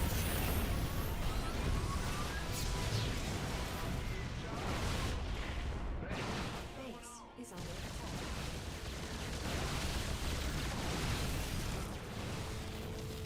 I think that's it. I think we're dead. I don't know what we do here. I think that as I make BCs, he'll just continue to kill them, right? That's the problem. Yeah, GG, well played. Well played, sir. I should have just blind countered him like I did the last game. That's my bad, guys. It's my bad. Let's go next. I forgot who it was for a game. It's my bad. I don't keep a list on who these guys are.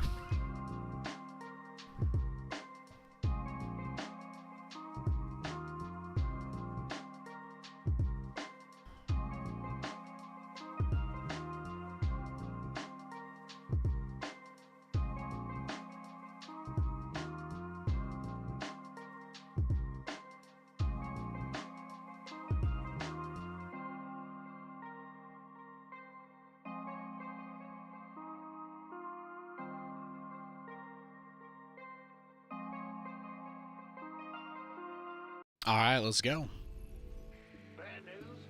We got a Zerg.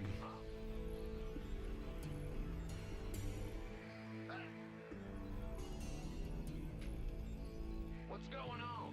SC2 ready. Huh? Yeah, whatever. What's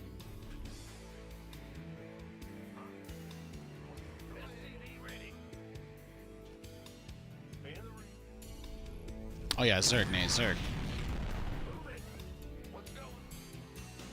SCV ready.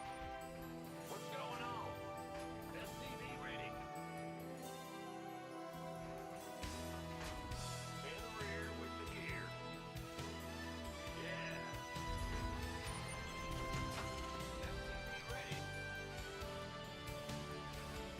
Hi, Kanush. Happy Monday. Bad news. SCV ready. Yeah. Huh? What? Go ahead. Bad news. Huh? Big job, huh? Good so. Big job, huh? In the rear with the gear. Pull first. Uh-oh. Ruh-roh. Command center upgrade. You're going to beer for the first time? Oils or bombs? Well, follow the same general principles for good skincare. Don't take showers or baths that are too hot. If you're scalding your skin, or if your skin is turning red from the heat, that's generally going to really dehydrate you and make it look a lot worse. That's going to affect your hair and stuff too with your beard. But the only thing I've ever really done with my facial hair is I'll put a little bit of like shampoo in it. That's it. I shampoo my beard when I shampoo. I shampoo every other day. I don't really do a lot of stuff that gets my hair sweaty or greasy, so I just try to protect my hair by not dousing it in too many chemicals, right? I go for every other day. Go for every other day. Especially days like today. Days like today, man. It's been a very chill day. It's been a very chill day.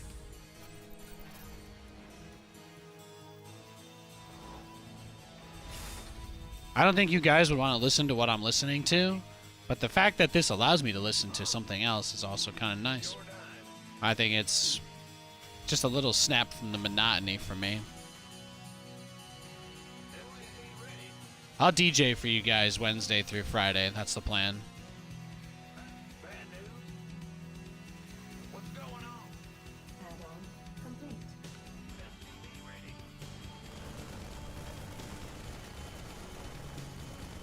Ruh-roh! Oh, he didn't even want to play anyway. He could have just come up with the Ravagers. Is that why you're glowing yellow? I'm glowing yellow because I'm a badass, that's why. Only losers have never seen Dragon Ball Z, so couldn't be me.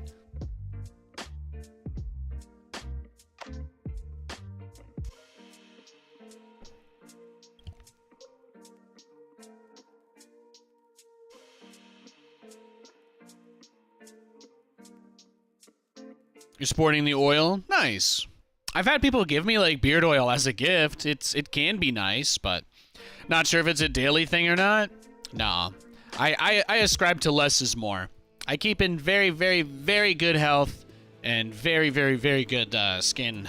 My skin in general is very good because I pride myself on limiting exposure to anything. Drink as much water as you can throughout the day, because that's the number one thing that's going to dictate how healthy you look and how healthy you generally are. And then, I would say, again, avoid too much heat. Avoid using stuff on it every day. You can get like a daily moisturizer for your skin. And some of those you can rub into your beard as well. I would probably suggest you look into something like that if you're looking for something daily.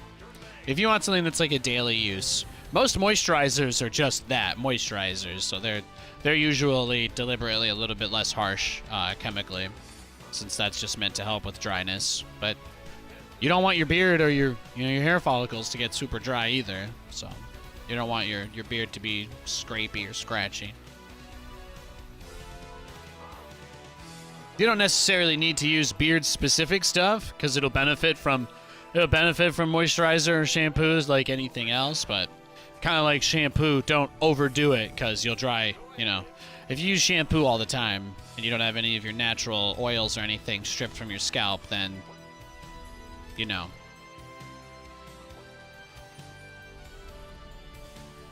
Your hair will start to turn into the consistency of paper. Your dime. What? Huh? Bad news? Bad. Ah! Go ahead. Big job, huh? You want a piece of me, boy? Yep. Command center. Wooden combs?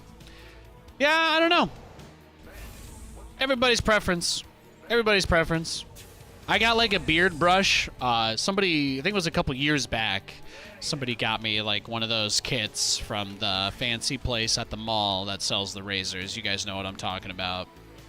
So I had one of those like kit things with the beaver brush or whatever, beaver hair, whatever garbage it's called. It's nice. It's nice, but like anything else, if you're not obsessed about it, you're going to probably forget about it and it'll be sitting in your closet forever within a month. So, unless it's a big deal to you. The easy thing for me is that I don't really have to do much maintenance on my beard for stuff like streaming or casting.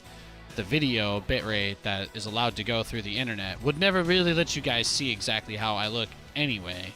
So, I keep my beard pretty thin. I just try to regularly trim it. I use like a waterproof electric trimmer guy in the shower, battery powered, you know. That's really about it. And the camera always makes my beard look like it's really thick, no matter how thick or thin it is. If I really need to shave, yeah, it's usually not that noticeable on stream, and if I've just shaved, it's usually not that noticeable from what I look at. It's just hard given the amount of data and the size of the camera on the screen and whatnot. You know, it pretty much always looks the same no matter what I do.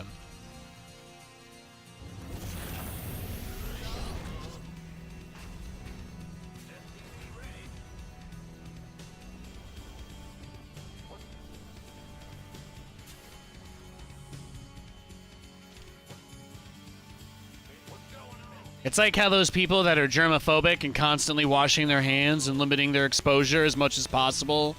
You know, it's kind of like how they can get sick a lot because they don't really come in contact with stuff.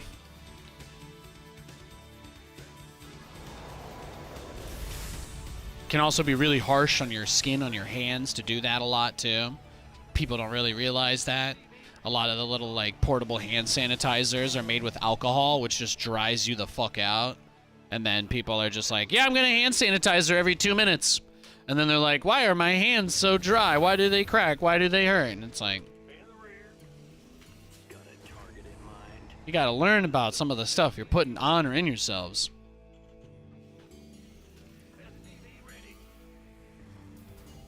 And look at me, I'm an idiot, and I know all these things. Should be inspired.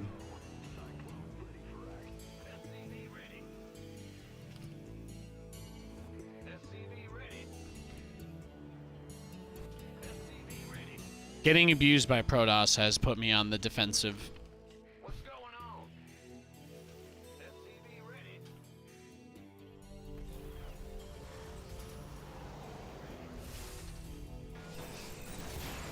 Will do. SCV ready. It's online. Let's go kill something. SCV ready.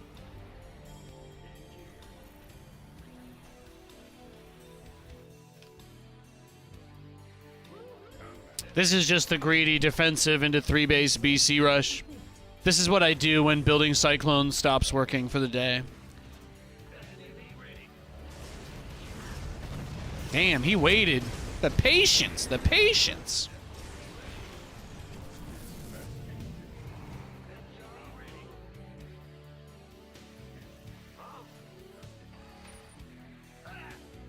Systems go. Cyclone ready for action. SCV ready. Com state. Our SCVs are under attack. Hey, how you doing? Cyclone seem OP versus Zerg these days. What do you think? I don't give a shit about balance. That's what I think, bro.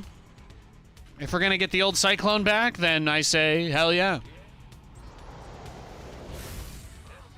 Crying about balance in a 13-year-old game is something I think I'm gonna leave to the children. I think I've grown out of that. Command center up.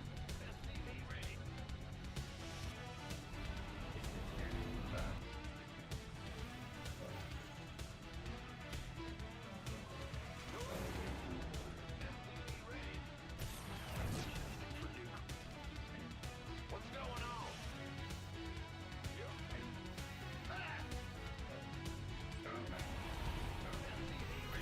Research.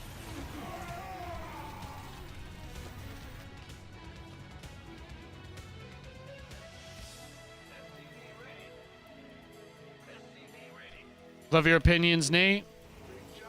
Ah. It's okay. My wife's pretty smart. Katie will at least listen to me and occasionally humor me with a question, so I get some of it. That's why I've got friends like cats to talk about my weird shit with, so it's all good. My pseudo-intellectual garbage.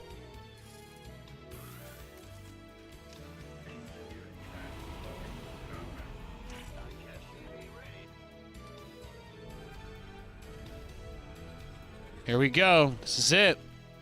If we pull this off, we'll be gods. No guarantees, though. No promises.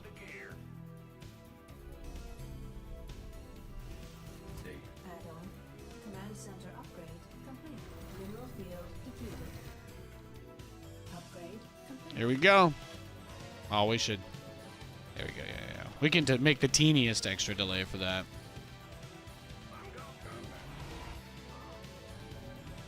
Mineral field depleted.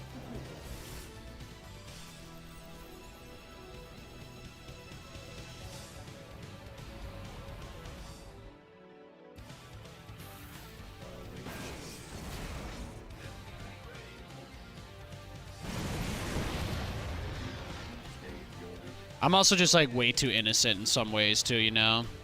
Like something I never learned about normal people is that if you mention something, like people tend to assume it's really important if you mention anything. Like if you bring up anything, people tend to assume that it's only because you're like really charged up about it, you know? I think that could be because I don't really worry about I'm not really like self-conscious. So I think that people are very alarmed when I just talk about stuff that is like, you know? So I think I do that to people. I think I just make them uncomfortable a lot is part of it. But I'm getting better at that. I think anyway.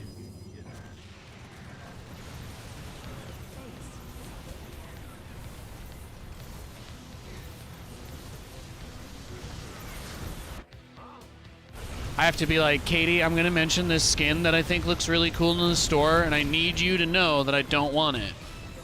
I'm just gonna mention it because I think it looks cool. You know, I do disclaimers now with people. I try. I'll be like, I just want to point something out without saying I want it or something like that. You know, I want to talk to somebody else about something. But sometimes it's nice to talk about things that are really low stakes, just because when you try to change the subject, sometimes people are just like, they just assume you're really fired up about it, and I get caught off guard.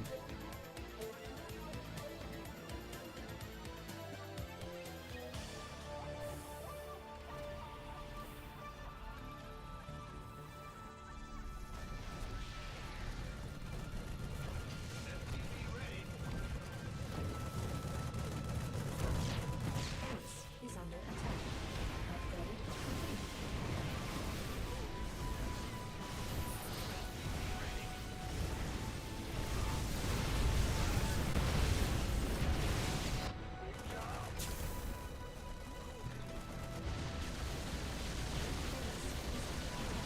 No, this is it. We're not giving up here.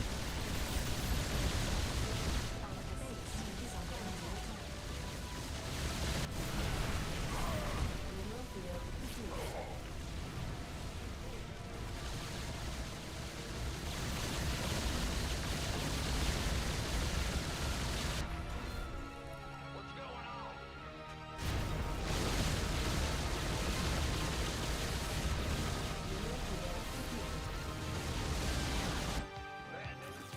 Yeah, this just got nuts, right? Engage. Yes, Commander.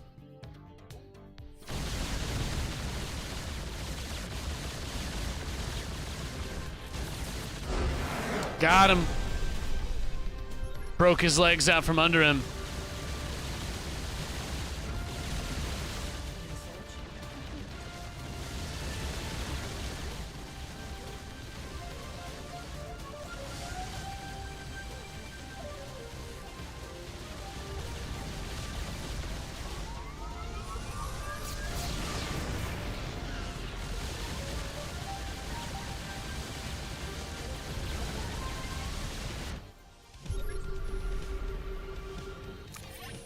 Any obs out on the map? No. One kind of close to home. Prism top left. We had 2-2. What did he have? 1-1? Not bad. So this game, you can see we were a little bit greedier. We were a little bit more like, let's just get the BCs out as fast as we can. And because of that, it still was like a very similar type of push. But I had, instead of 1 BC to defend, I had 3. And I had 3 in his base at the same time. Stuff like that is how you carve out a really big advantage in these types of situations. You have to leverage into something. Whether it's going to be greed to get a larger number out before a later timing comes, or if you're going to try to do something really aggressive to buy yourself that time that you supposedly feel that you may need in order to do what you got to do, right? All very big things. All very big things. All right, let's go next.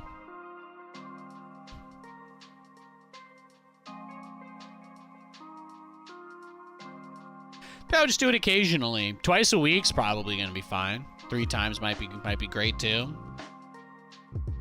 If you've got budget to replace it as soon as you run out of your beard oil, then do a little more. There you go.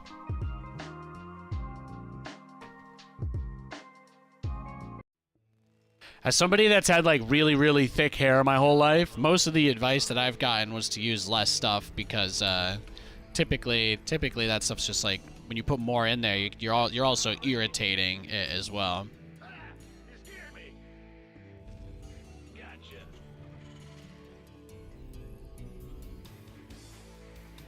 What's going on? SCV ready. Huh? We got a Zerg this game, by the way. Little TVZ, little TVZ action.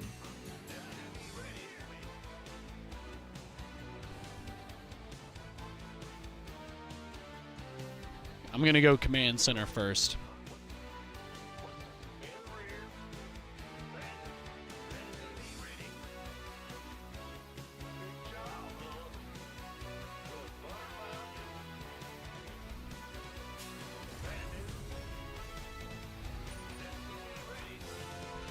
Think just leave it alone? No, not at all. Not at all. Like I said, I shampoo it occasionally. I shampoo it occasionally when I'm in the shower, just like I would my normal hair, but I just wouldn't treat it with product every single day. That's all.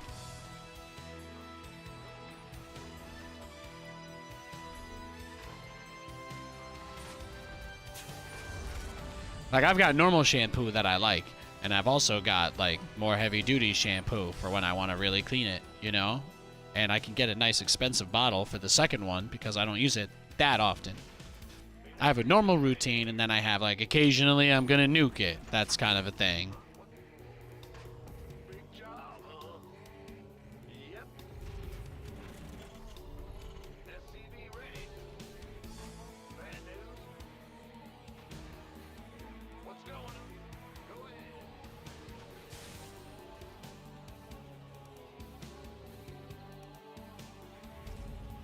Yo, world.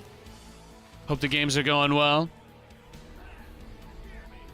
Thanks, man. Thanks, man. I appreciate you. Go ahead. In the rear with the gear. Command center upgrade complete. You gonna give me orders?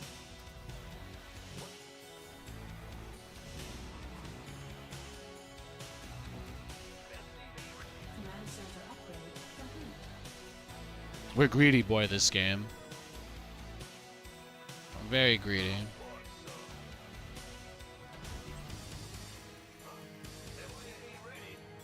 I'm just gonna try and get out like cyclones. That's my plan. I wanna try and get cyclones or something.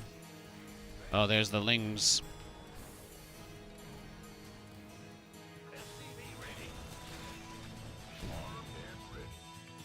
Was that really it? That's his whole play? So the cheeky little run by like that?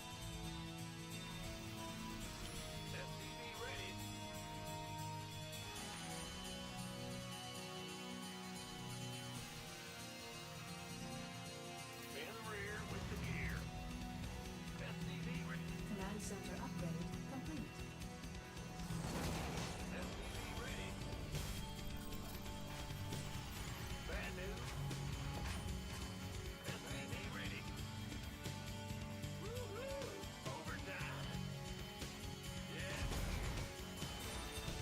Add-on complete.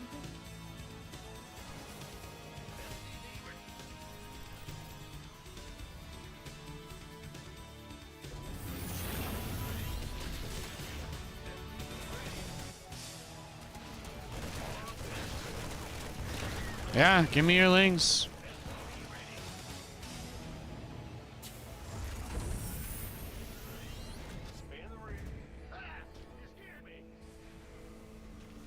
Add-on complete.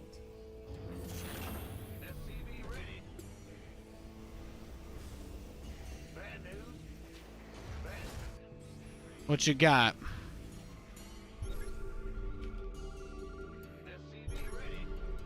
Yeah, roaches.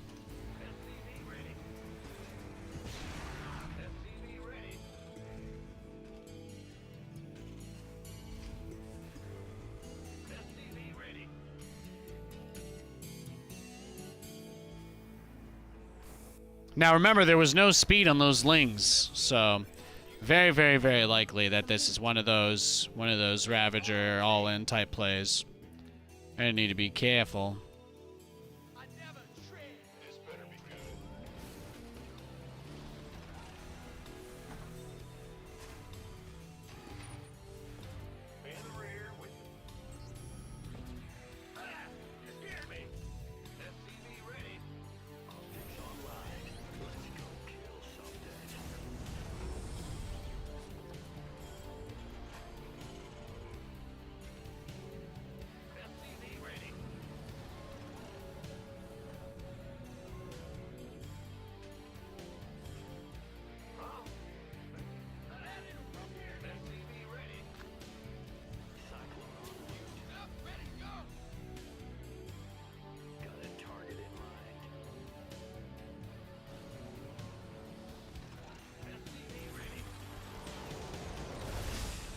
Upgrade complete.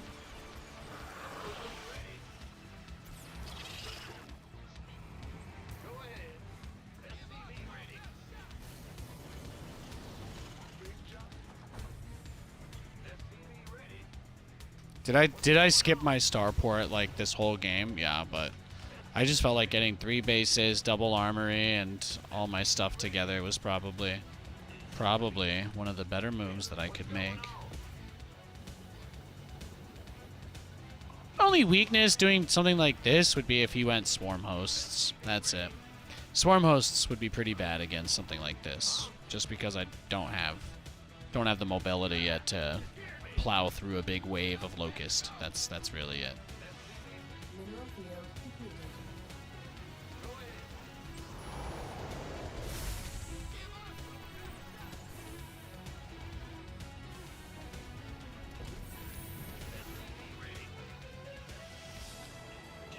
But you know, he hasn't done anything the whole game either, right? So it's kind of weird. He's been about as passive as I have. Now for Zergs, they think they usually win the game for free when they get this much time to just do whatever they want, so we'll just have to see if our greed can match what he's gonna bring. Add-on complete. That's it. That's all there is to say. Upgrade.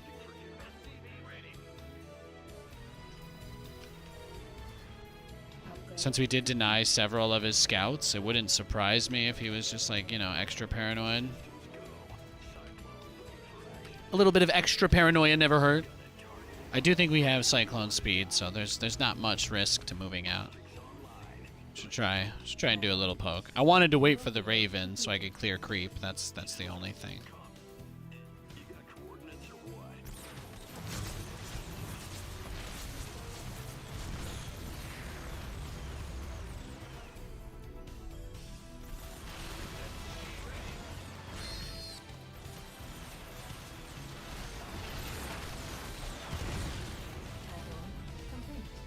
Okay, so is that it? Is that his whole plan? This is his whole plan? Research complete.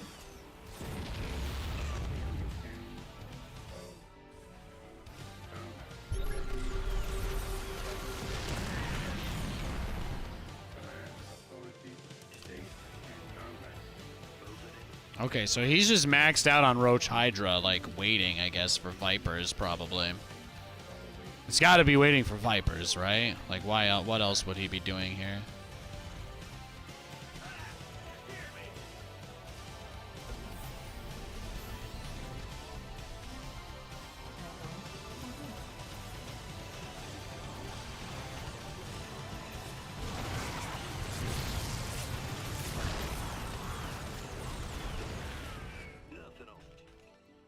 Cyclone receiving.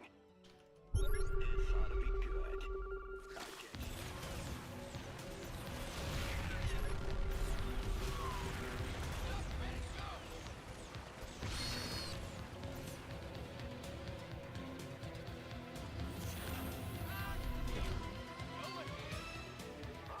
I just need to get out as many starports as I can, because if he goes for a full ground with Viper Army, I'm never going to be able to leave my base ever. I already think I don't ever get to leave my base this game. He's already put me in that awkward of a spot. Very passive, very, very passive game from him, even though he made it look like he was going to open aggressively. That was the hardest part. That's the hardest part, right?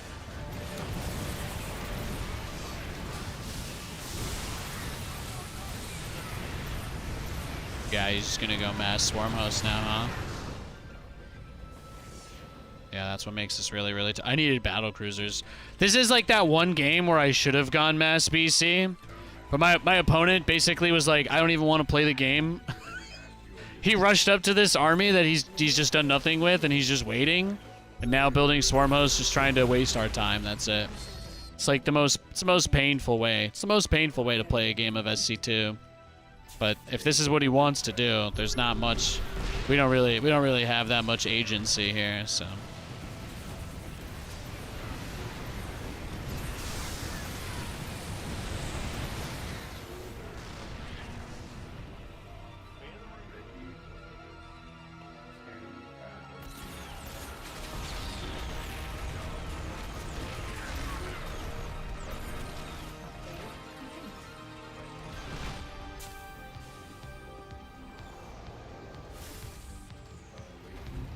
Command center up. I don't even know. Don't even know. We're just dumping all the gas into BCs. We're buying time. We're buying time.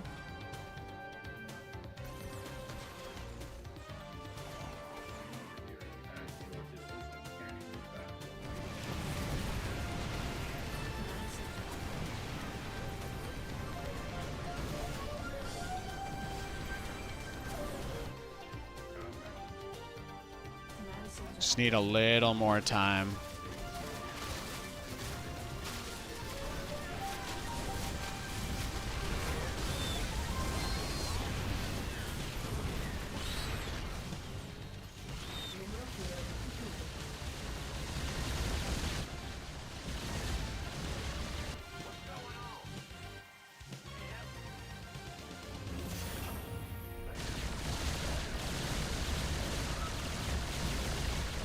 Oh yeah, no, this game is 100% over. There's nothing I can do.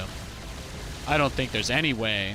This guy would have to be really bad to throw from this position.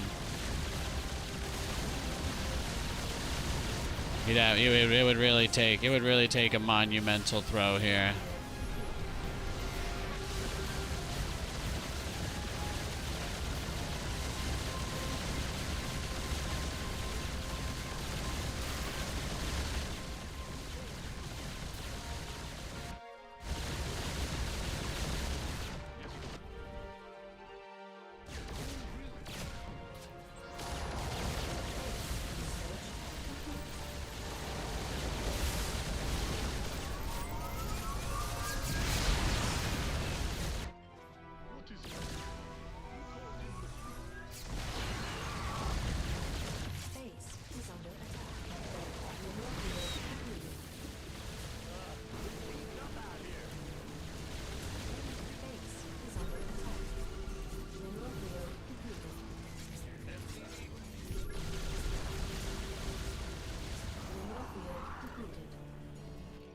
Crazy game.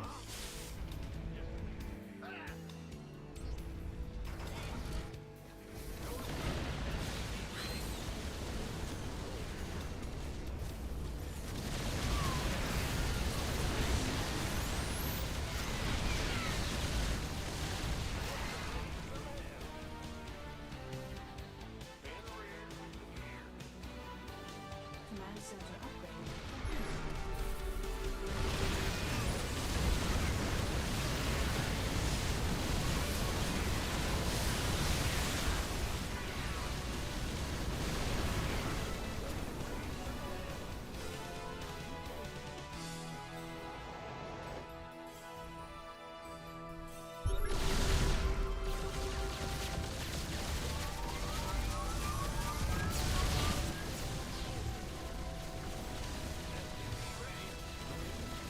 There we go. Crazy. This is my punishment for the greedy build we did. I deserve it. I can't lie. We did try to do the greediest thing imaginable today.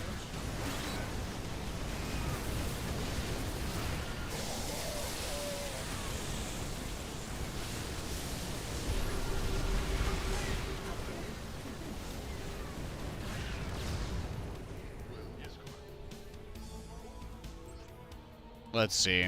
What could I possibly do to get through this, too? That's what makes this so difficult. It's just not a lot of room. Not a lot of room.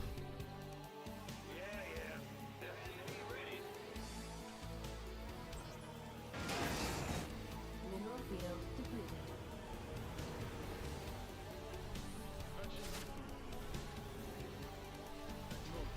Base is under attack. Yeah, he's just making sure none of the fights ever take place at his base, right? That's what makes it so tough. I think we lose. I think we lose. I don't really see any way we could turn this one around. Gonna try and get some cyclones, go for like a big counterattack type play, and see what the army gets done. That's about it. I don't think there's anything else though that we could do to win this game.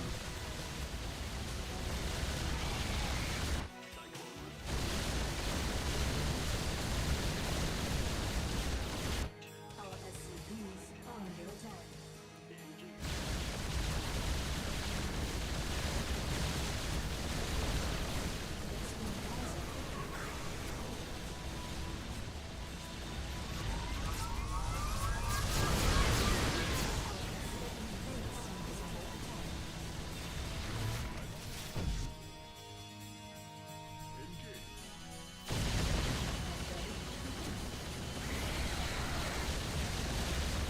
It's painful for me, but don't worry, it's painful for him too. He's got to do work too here, thankfully. The game doesn't exactly play itself for him.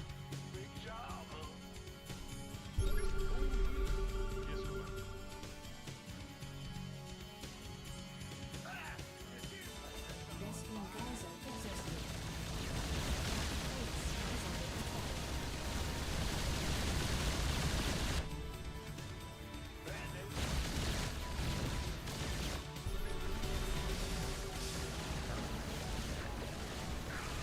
Base is under attack.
It's tough when you're broke, man. We're trying, though. We're trying to grind it out. We're almost there. We're almost there. Base is under attack.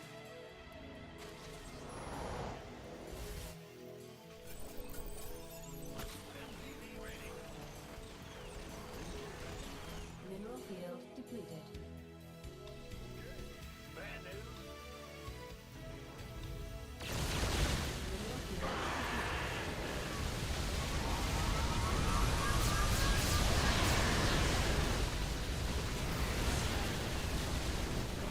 Oh, you cooked.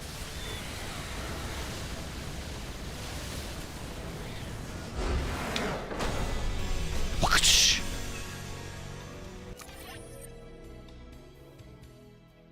Nice creep tumors. Whew. Fun game.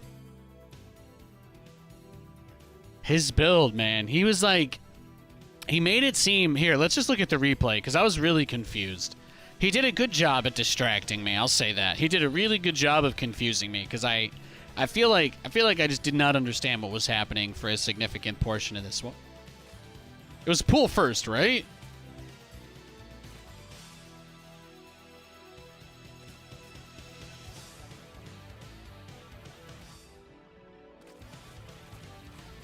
Yeah. It was finished before the hatch, anyway. I think that was what kind of caught me there. And he did send the links pretty early. Oh, yeah, Nate, you went triple command center first this game. That's true, that's true. That's very true. We tried to outgreed the Zerg. How did we do? Let's look at the income tab. That's not really possible to outgreed the Zerg, right? No. I think we did a good job, though. Third base gets set up pretty quickly, and then I think we're even. Yeah. Once you get to that third, that's what it's all about, them saturation. All about that saturation.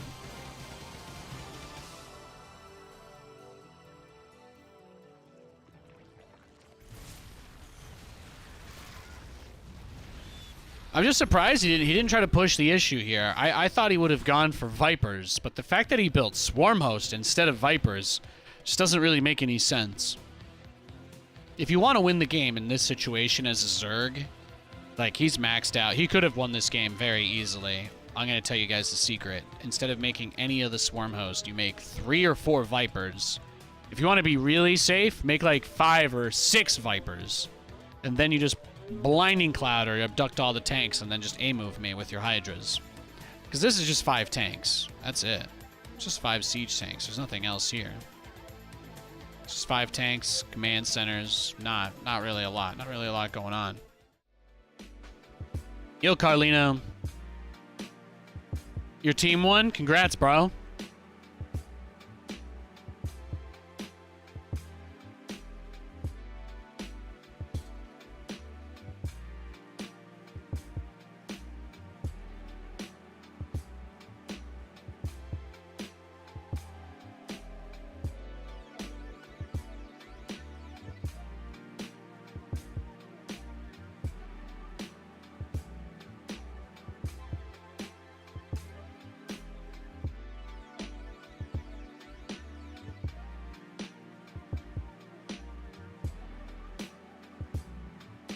Your team's the Steelers? Ah, I see. All right, we got a TVT. Yeah, the Chiefs are good. They are good.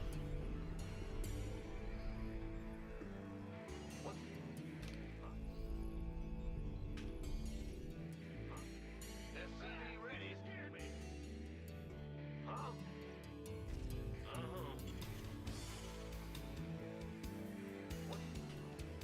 What? SCV ready. Go ahead. Go.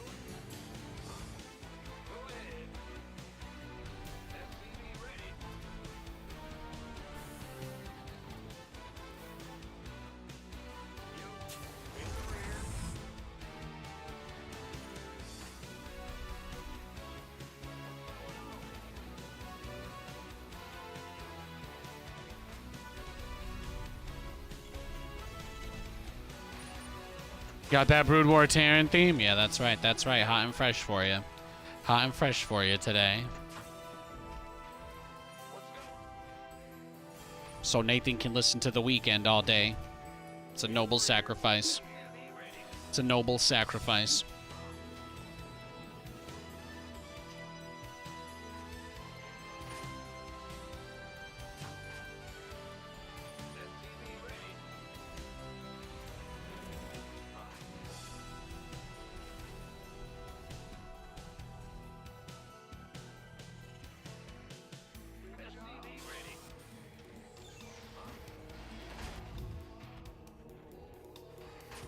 In the rear with the gear. We hear you.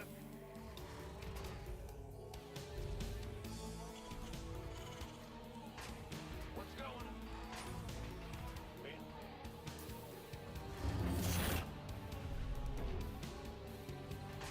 Mads,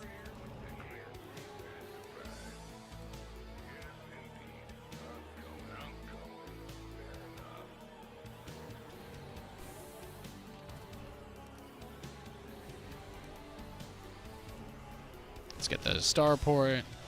We haven't played a TVT in a little bit today. We haven't played a TVT in a little bit. It's been a minute.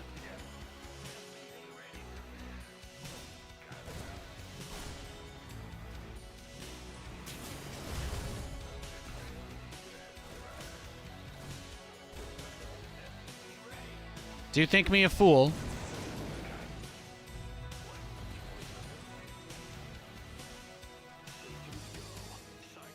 Don't answer that question.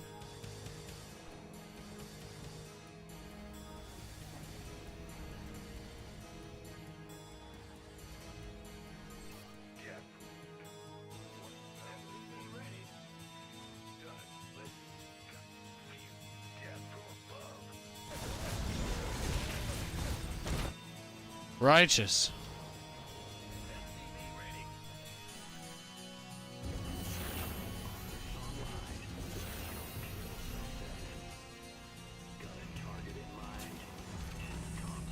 Ready for dust off.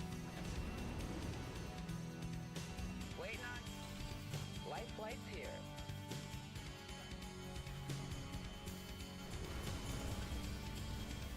What's going on? SCV ready. Go ahead. Waiting on. add-on complete.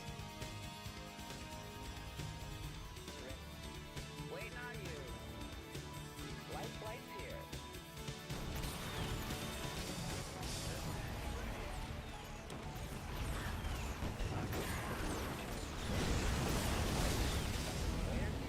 Talk to me.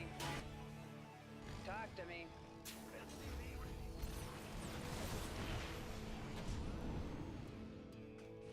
Acknowledged. Our SCVs are under attack.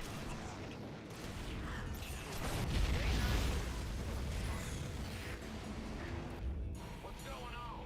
SCV ready. In the rear.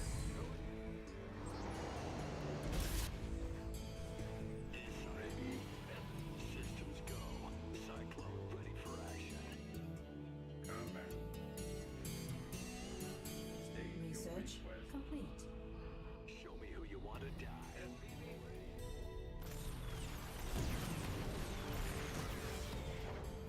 Talk to me. ETA. Ready? You got coordinates? Life flight's Our here. SCVs 난다요.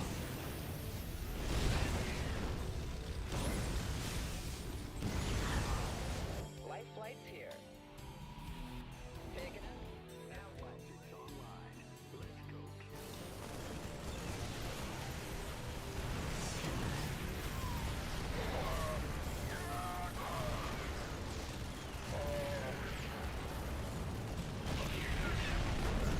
Picking up. command center upgrade complete. Man, those Hellions should not have been able to get in, though. That was tough. That was tough.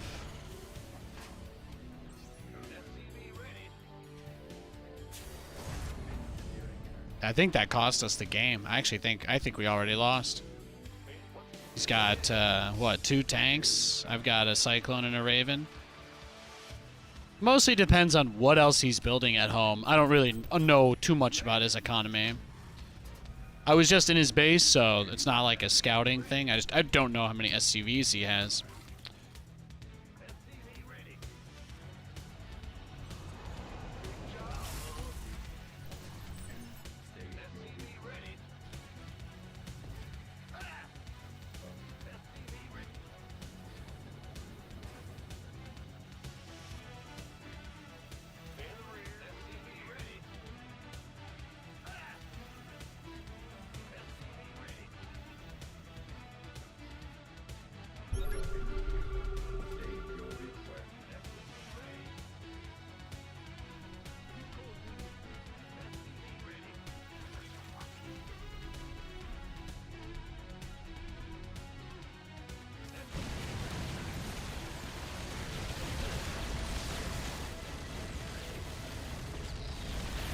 Damn, he already had the Vikings out too.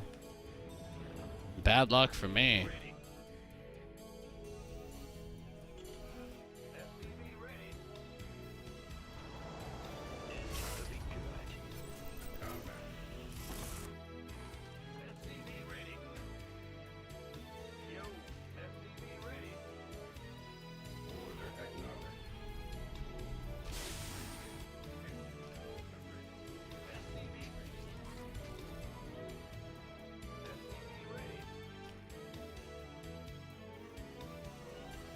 Light flight's here.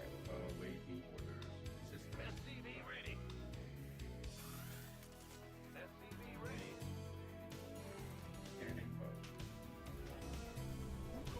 Command center upgrade complete. SCV ready.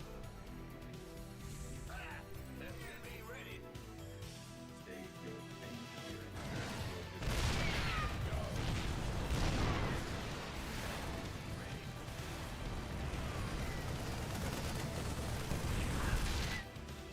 SCV ready. Big job. SCV ready. Ready to pick up. SCV ready. SCV ready.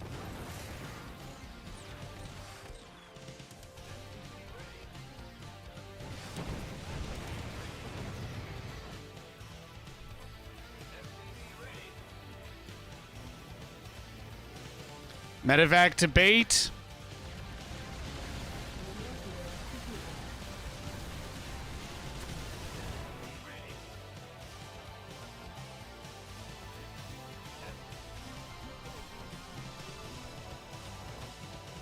Now what? Remote field completed.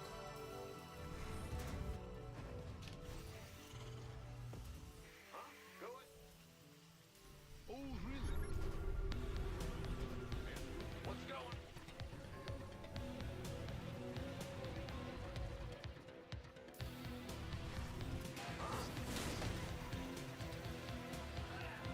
Remote field completed.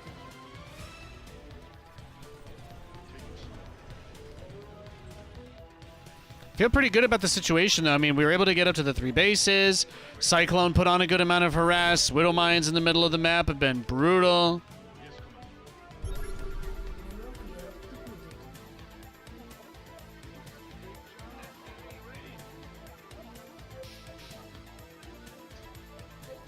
Let's see what we can get done.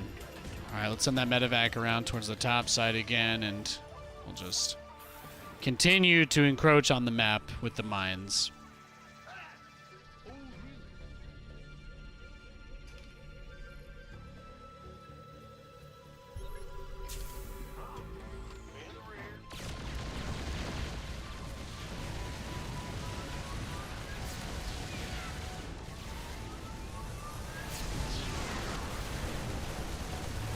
Killed his tank. You see that? You see me get his tank right there? Now Patching you through. Beautiful. Upgrade complete. Start 2-2. Your forces are under attack. Command center upgrade complete. somebody get me out of this mess.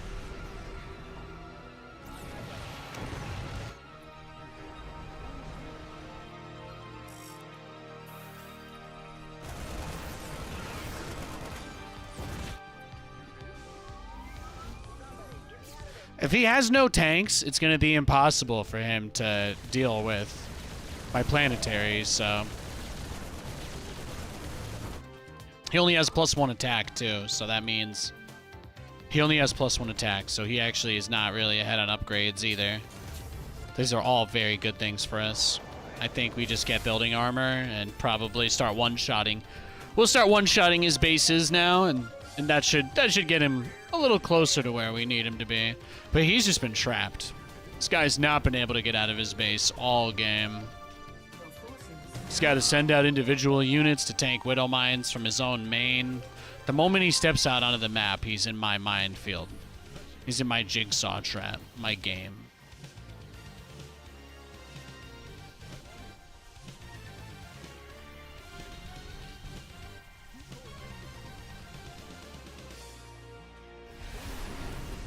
Oh, yeah? Yeah, I changed direction on you there. Mineral field depleted.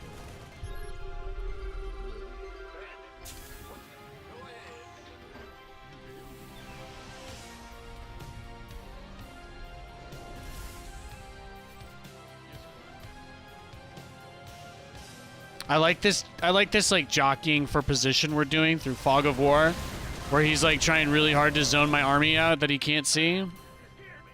That's my favorite part of the game. Base is under attack. He's like, this is it! This is my chance to win! Finally! Whee! But he doesn't have any tanks, so what is he gonna do? Command center upgrade complete. For a guy that couldn't see my army, he was in a really good spot that whole entire time. Mineral field depleted. Upgrade complete. Yeah, he has no upgrades on his Vikings. It's good for us. We've got 2 too. Yeah, then he just gives up. Was he just going back and forth there with me? I was just looking into the Fog of War myself, so. But the only difference is that he didn't have any way to see my stuff, so that's why I thought his movement was a little more interesting. He didn't catch most of the attacks I sent him, so I don't think it was anything sus. I just wanted to know what he was looking at. Because it looked like he wanted to go towards that bottom side, and then I moved the tanks to the top right, and he just heads straight there, too. And now he can't see them anymore, so he goes to start the extra starport. He goes on that left side again, so he just completely gives up on the right. Yeah, and he just runs straight into me. That was, to me, the only thing in this game that made me go, huh. Other than that, he had no medevacs, so he had no medevacs and he had no tanks. He's not gonna beat better upgraded BCs with Marines. It's just not possible. It's just not one of those things that you can really do. Very difficult situation for him to play out of. Very well done. That was a fun game. See, we get a little TVT chaos going.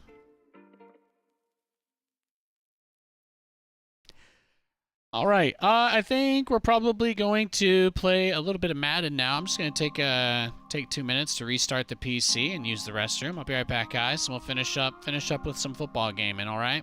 Appreciate y'all.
Okay, I'm back. I know. I was gone for a little bit there. Kate's mom came over. My mother-in-law is here. She came to. We're keeping some of our Christmas decorations in their basement. So, God bless her. She came up to help pack some of that stuff up, and she's gonna take it away. So, taking our Christmas tree down, guys. Our Christmas tree is down. It happened. I feel like I'm just on a random playlist now. Let's go. Let's just hit this up. There we go. I'll take that. Works for me. Yeah, she's fantastic. All right, let's boot it up. There's a patch today. I saw they had a big update today for Madden. Probably just the game re-downloading a large part of itself for no reason. It's the other option. That does happen sometimes.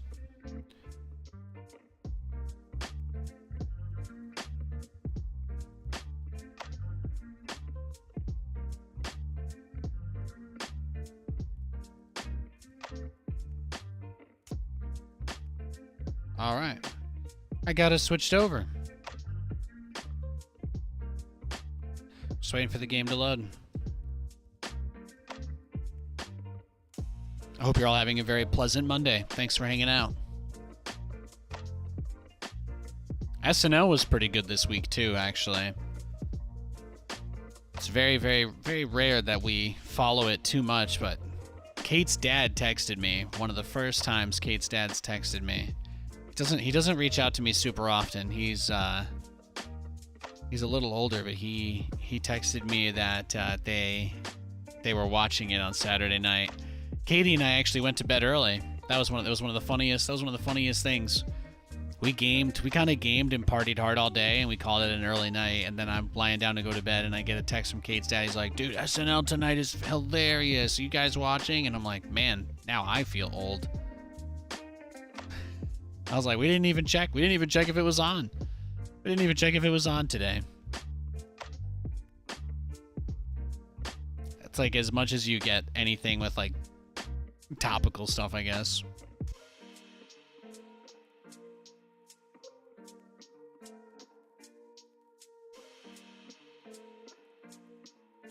Okay, just setting uniform. Let's go Cobbin. Hell yeah, Terrans are us. Gonna get some big cob today. Gonna get some big cob going today. Looks like we're against the Ravens. Let me boot up my obs. Alright, should hook the game soon. Adam Sandler, Chris Farley days. Well, I'm sure, as you know, it's hit or miss based on the guests usually. Usually just depends who you like and who you don't like, right?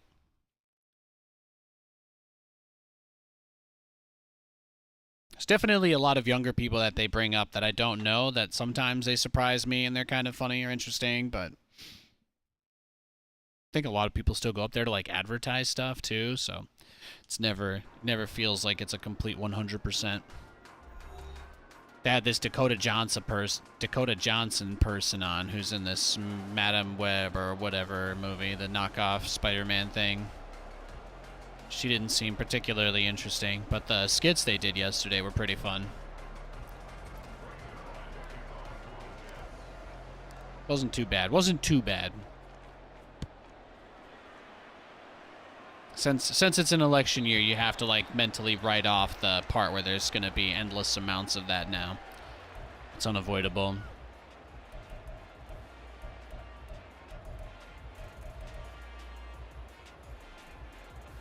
Okay, let's see.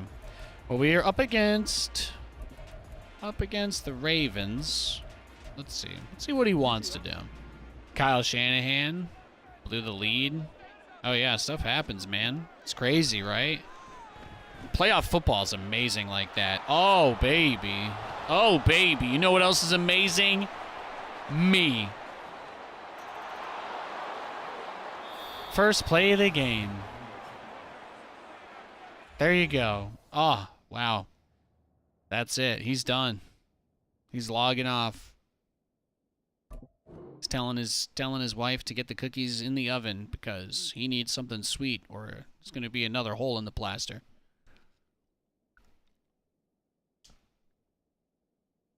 Yeah, that's tough, huh? Tough life for him. Can I ask you guys a question? Do you still hear the on this screen? Do you guys hear the that like background music stuff that I have going? Do you hear that on the other game screen, the not StarCraft in-game screen? The answer to this question is actually quite helpful.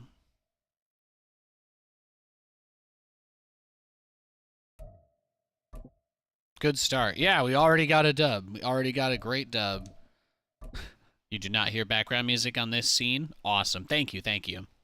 That tune is set to only run this one. It's set to only be on the non-in-game screens, and then I have, if I go to SC2, you guys will see that it'll start playing the music. So I bring it, so this, I have a separate scene for in-game that is not StarCraft. Specifically so that because I have basically 2 songs going all the time. I've got the background music feed, which is technically not a local file. It's an online stream that I just happen to have the rights to put in my work. Oof, I had to make the kick. I had to make the kicker get the tackle. My brother in Christ over here, he's got the pickle in the fridge. Ay, ay, ay. Whatever that means. Oh, Pacheco. Ow! Nope. It's over. He cooked me. He cooked me first play, boys. That's called karma. That's called karma. I can't even be mad. I can't even be mad. I had the pick 6. I had the pick 6 to start the last game.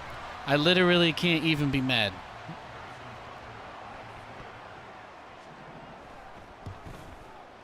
That's a fantastic, fantastic kick.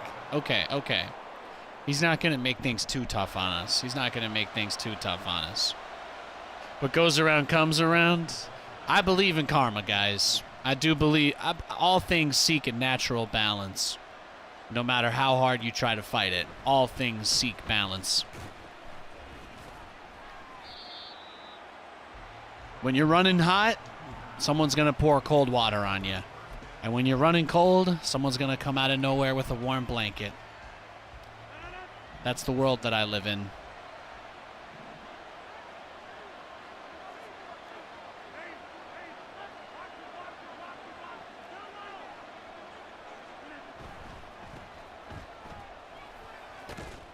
I'll take it. I'll take it. Running lane got stuffed up a little bit. He still got momentum, which is the hard thing. So he can actually see, he can see who the designated receiver is on the plays. So he knows. He knows.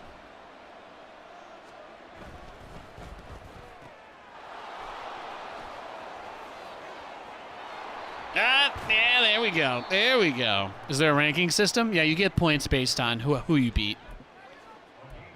It's not like a real rank. They just have a ladder. There's just like you can just look at your place on the overall ladder. You get points for beating people with more points than you, and you lose points for losing to people with less points than you. It's very, very crazy concept, but it's real. Yeah, yeah. Look at him blitzing. Look at him with these blitzes, big blitzes. He wants to bring the pressure. He wants to bring the pressure. Let's see what he's got. Yeah, just hit Lazard. Ooh, with the cut stick. Okay. If he's cut sticking, that means pretty easy for me to could use the hurdle. I don't hurdle very often. It's a bit of a dangerous move, but it's fun when it works. What I'd really like to do, you see Garrett has that streak. If the safety gets pulled inside, there you go. Boom. Oh! Watch this, watch this. Green 19. Oh, it canceled my audible. That's an interesting perk he has. Yeah, it's okay. It's okay. It's okay. Oh! All right. All right. All right. Okay. I see you. Hey, I see you, Benjamin. I see you. He's going to give us a game. He's going to give us a game. This would be the perfect situation to run like a reverse.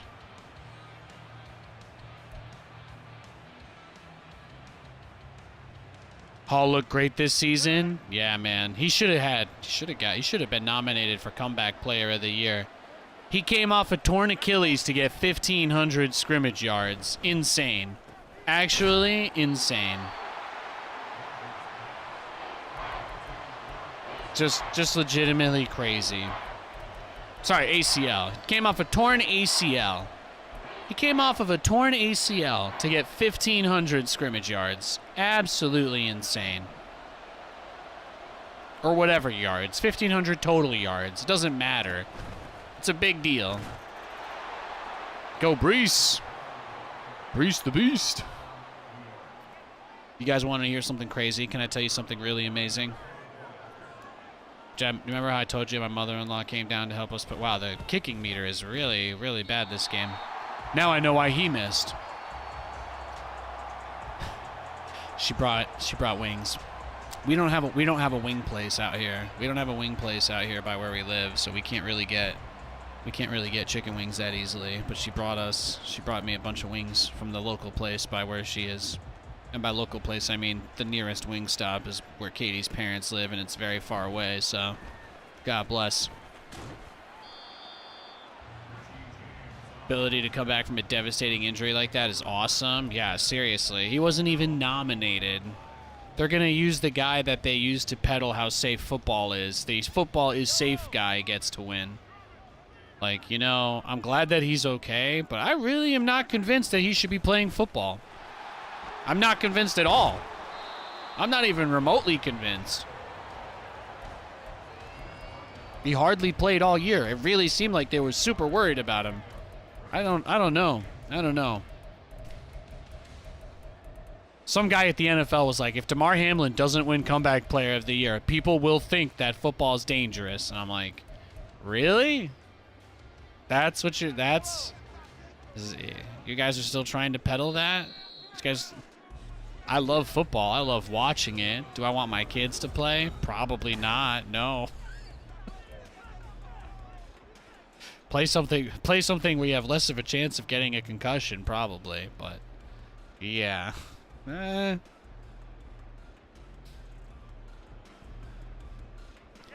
NFL's like, now everybody knows that football is safe because we gave this award to this guy. And I'm like, all you did was spotlight how little he was able to do anything after what happened to him.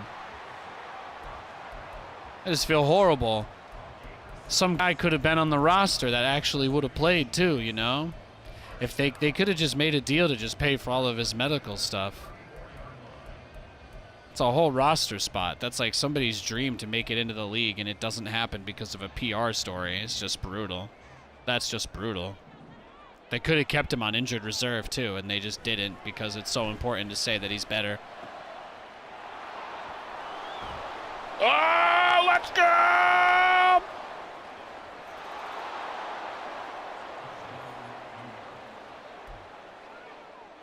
All right, Zack attack. Zack attack, baby. Let's get it. Let's get it.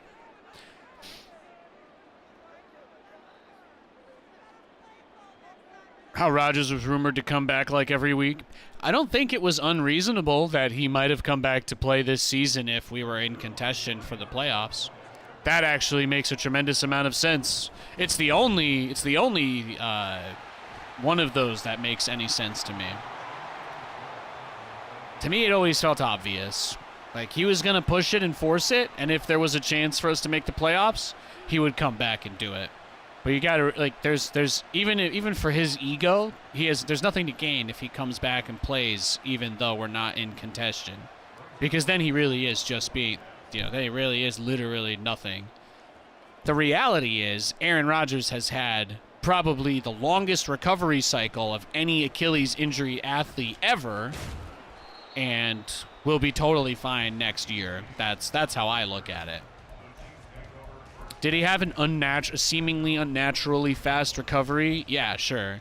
Did he end up actually doing anything to strain it or make it worse? Appears not.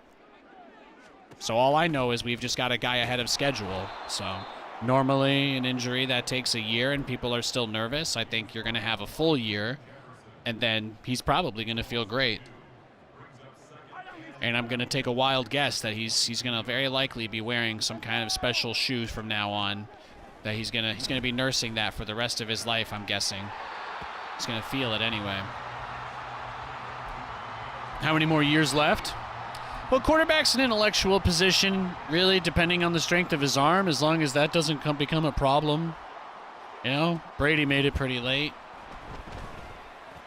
Oh, smoked. Beautiful. Oh, DJ Reed, he's going. He's still going. He's still going. Oh. I think he's going to play 2 years with us. I think if this year... If this next year goes really, really badly, then maybe he'll just retire. But I'm gonna guess he plays another year or two. Brees. This guy cannot handle me on the sticks. I'm absolutely cooking right now. By his own words, he said 2 years is what he's looking at. It's important to keep in mind that one of the reasons why NFL players retire is the physical wear and tear. And while, yes, he was nursing the Achilles injury all year, I think it's also fair to keep in mind that he didn't have to get hit all year. He's basically had a whole entire season to not get tackled or sacked or thrown to the ground or anything like that. So... considering that he was also doing a tremendous amount of stuff to get his physical health to recover better for his Achilles, it's not unlikely that if he's been exercising as much as it sounds like, he's probably stronger than he's been in a couple of years, would be my guess. The foot will still be a problem. I'd still be very worried about the foot. Oh, illegal contact. Beautiful. I'd still be worried about the Achilles, but I think a whole year of not getting tackled or sacked by anybody and being able to still be, since he was so dialed in on the recovery. If he was just taking a vacation, that's different. Like if he was retired and came back, that's to me not quite the same thing. But Brees, he's going. I'm glad he didn't get in yet. We need to get the clock running. So I'm going to guess that in this 2024 season, he's going to play. He's going to play. And depending on how that goes, you know, if they get Devontae Adams and the Jets make the playoffs and they lose in like the divisional or the championship game, yeah, Aaron's 100% back the next season. If we don't even make the playoffs because somebody like Sauce gets hurt or whatever, literally the worst case scenario happens, obviously retiring will be an easy out for him for a little bit. So that's just like one of those things you have to take with it's just the nature of it. Yo, Jasmine Allen. He's due to have a great year, barring any unfortunate scenarios. Yeah. And he said it himself in one of the interviews recently. He hasn't been out there. So he's if anything, he thinks that the biggest thing is for him to show he can still throw the ball accurately. The only thing I've seen from him is he's like, I just haven't been playing the game because I haven't been on the field. So I don't know if I'm going to get the balls accurately. I just want to make sure I'm still doing that. This is dialed in. Yeah, he's very clearly a highly motivated person, whether it's by ego, stupidity, or greed. But he's absolutely not the kind of guy I think you want to challenge. He's got that competitiveness to him, which is why I'm glad he's on our team. Oh, Peter! Wow, Pacheco just tried to murder my linebacker. You see that? Do you see that tackle?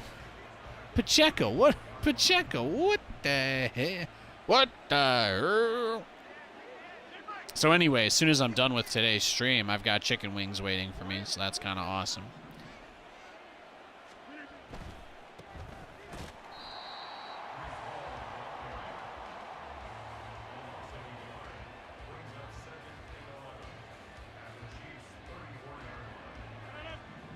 I'm going to take Lewis on a long walk. Going to get some...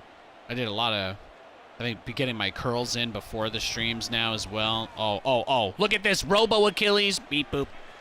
Oh, no! Oh, thank God. Mekhi Becton got it. Call a timeout. Call a timeout. Look. Shh. Nobody needs to know what just happened. Nobody needs to know. That's all right, guys. It's our little secret, okay? It's our little secret. And if Mom ever asks, we don't know what happened to it. It just disappeared.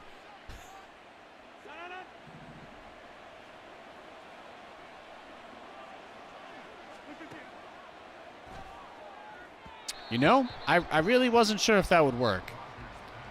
I've never tried to throw to anybody other than the intended target on a screen. It's on me. It's on me. Let's see what we can do here. Let's see what we can do. What's going on? Conk.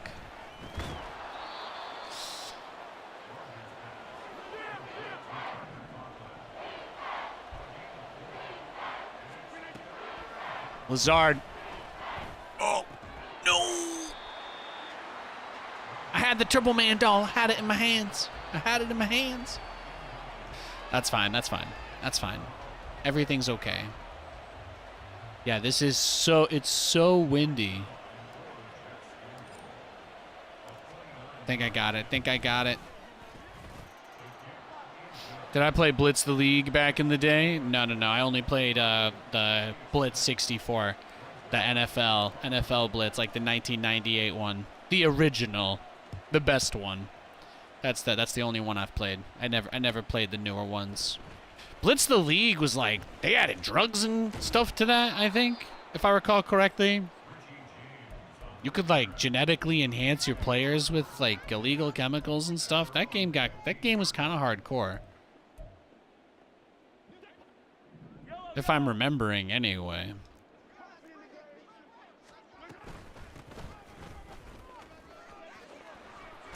Look at him trying to bust out another 88-yard touchdown with Pacheco. This guy looked really good at the start of the game. Do you guys remember the very beginning of the game when he scored on the first play? I remember. That was a great time. Feels like a lifetime ago.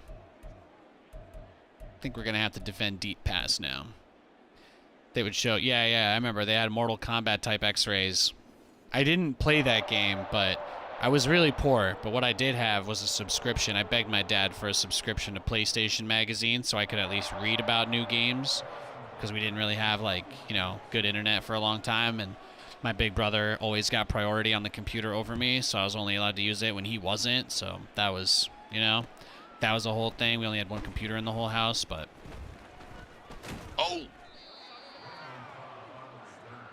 So I would just read about all these games in the magazine that I never got to play.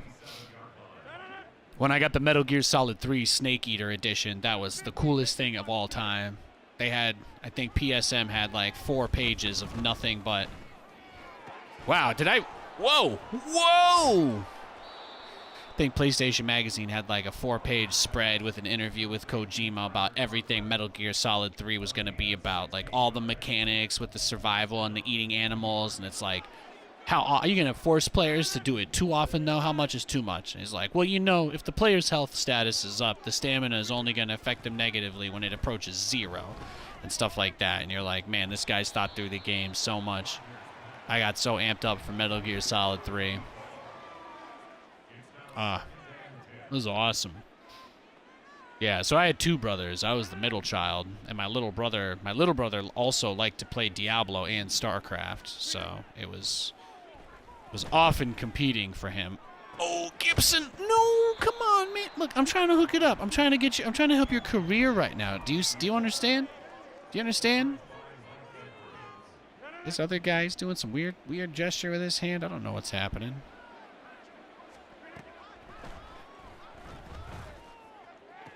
Garrett. Oh, Nathan, you have thrown it to basically the same spot 3 times. You're getting a little greedy here. You could have at least ran the ball. That's true. Are you asking for it? Are you intentionally trying to keep this game difficult for yourself? Maybe. You don't get to wait until after to say that. It's fucked up. I don't know. Oh, did I get him? 12-yard line? Man, that's okay. Surely this time if I throw down the right seam, it'll be... And the thing is, the guy was open, too. I got the ball into Gibson's hands twice, and Garrett's hands. But the game will punish you if you do dumb things. You just have to assume it's going to Pacheco. That's his game plan. Oh, he almost broke free there, too. 6 rushes for 101. This is how I win. I just have to run out the clock. We just need to run the clock out as much as possible, because if Pacheco gets too deep, then he's going to keep feeding the beast. Uh-oh, Barnes is in. That's not good. Nice. Got lucky.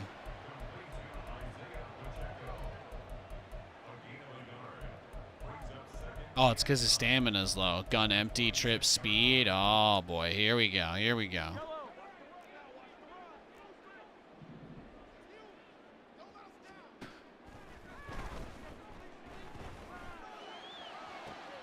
Oh, I got it. I got it. I love it.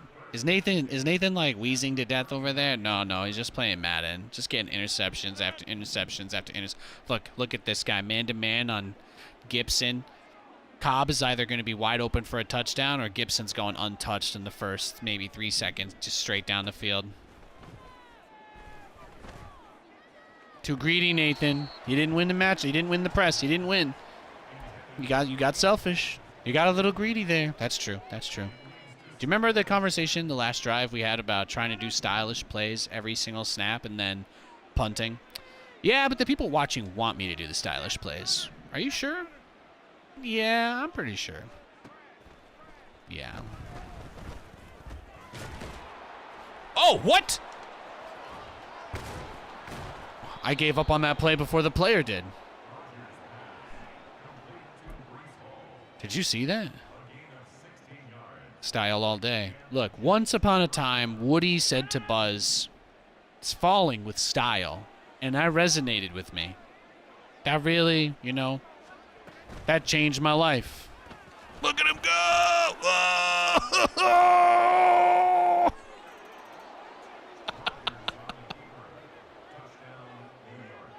Ah, beautiful.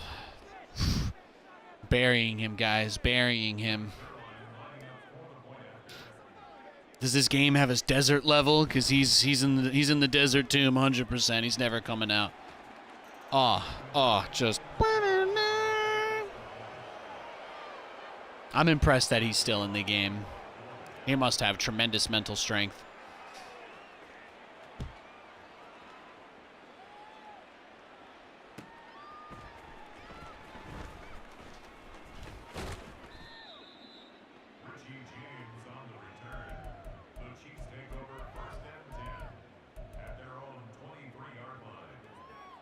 He has to throw deep, though. That's the problem with getting into this situation, is that there's only one way out. He has to throw the ball a lot and very deep, or he needs, like, again, another big touchdown run, but I'm not giving that to him. I'm not just going to give that to him. Crowd is a little out of it, huh? Yeah. They're getting crushed at home, man. They're getting crushed at home. The crowd is real quiet. Taylor's not at the game, so. Oh. Nice. That's my boy. And yeah, he can keep trying to take home runs by running the ball. But that's not going to score him 25 points. Impressed how many are still there? Yeah. Yeah, they should try to simulate people leaving the game. I actually would love that personally.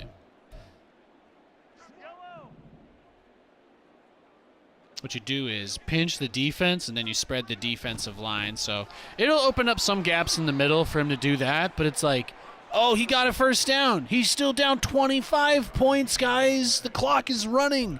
Oh! No, he needs points. He needs points, and he needs points right now. If he wants to run the ball and move this like 3 yards at a time for the rest of the game, I am so down.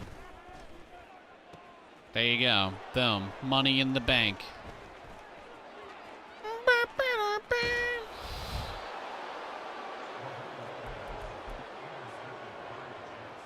It's not even touching. Not even touching us over here. Wow. We did get a pretty good highlight from this game. I clipped Aaron. Clipped Aaron. Oh! Okay, well, Garrett tried.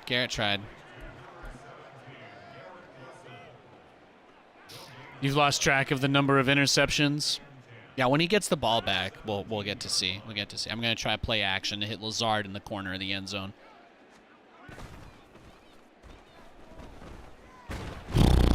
I couldn't get the ball. I pressed Conklin's button, but I couldn't get the ball out in time. All right, here's the play. You guys ready for this? There's only one play here. We got to do the secret, the shake and bake, the secret play, the Aaron Rodgers read option. Where is it?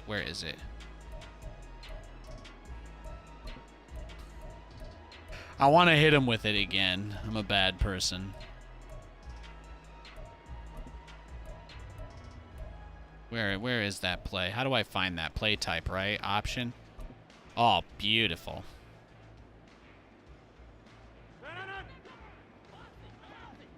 She's used to it by now. I mean, she's like only the most famous person on earth, you know. No big deal. Oh, there you go. Beautiful. He was ready for it.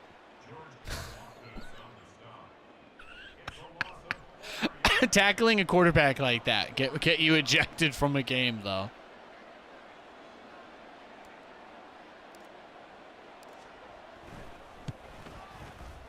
Nice.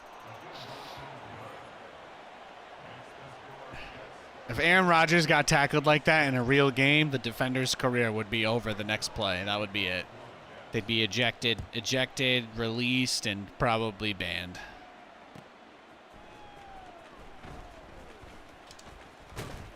What? Oh. He did not want to go down.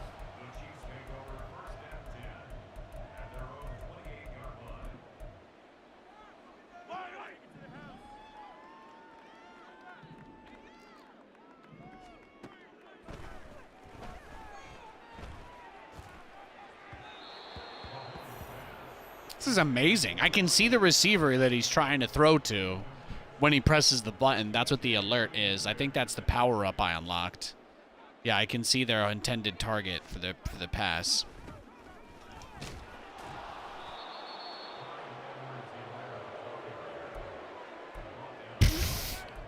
I almost feel bad for him. I can't believe he stuck it out. I really can't.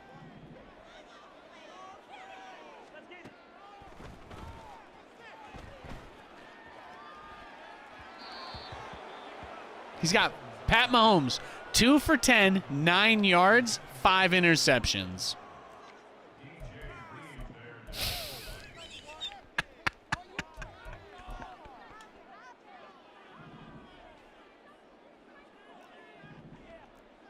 Ramsey, I'm sorry, Mr. Ramsey.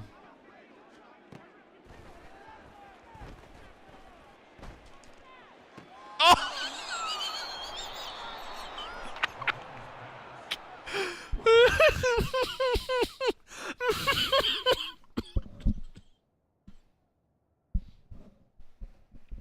Yeah, that'll do, pig. That'll do. Oh. I can't. He made it all the way till the fourth quarter. He threw 6 interceptions. He didn't even break 10 yards.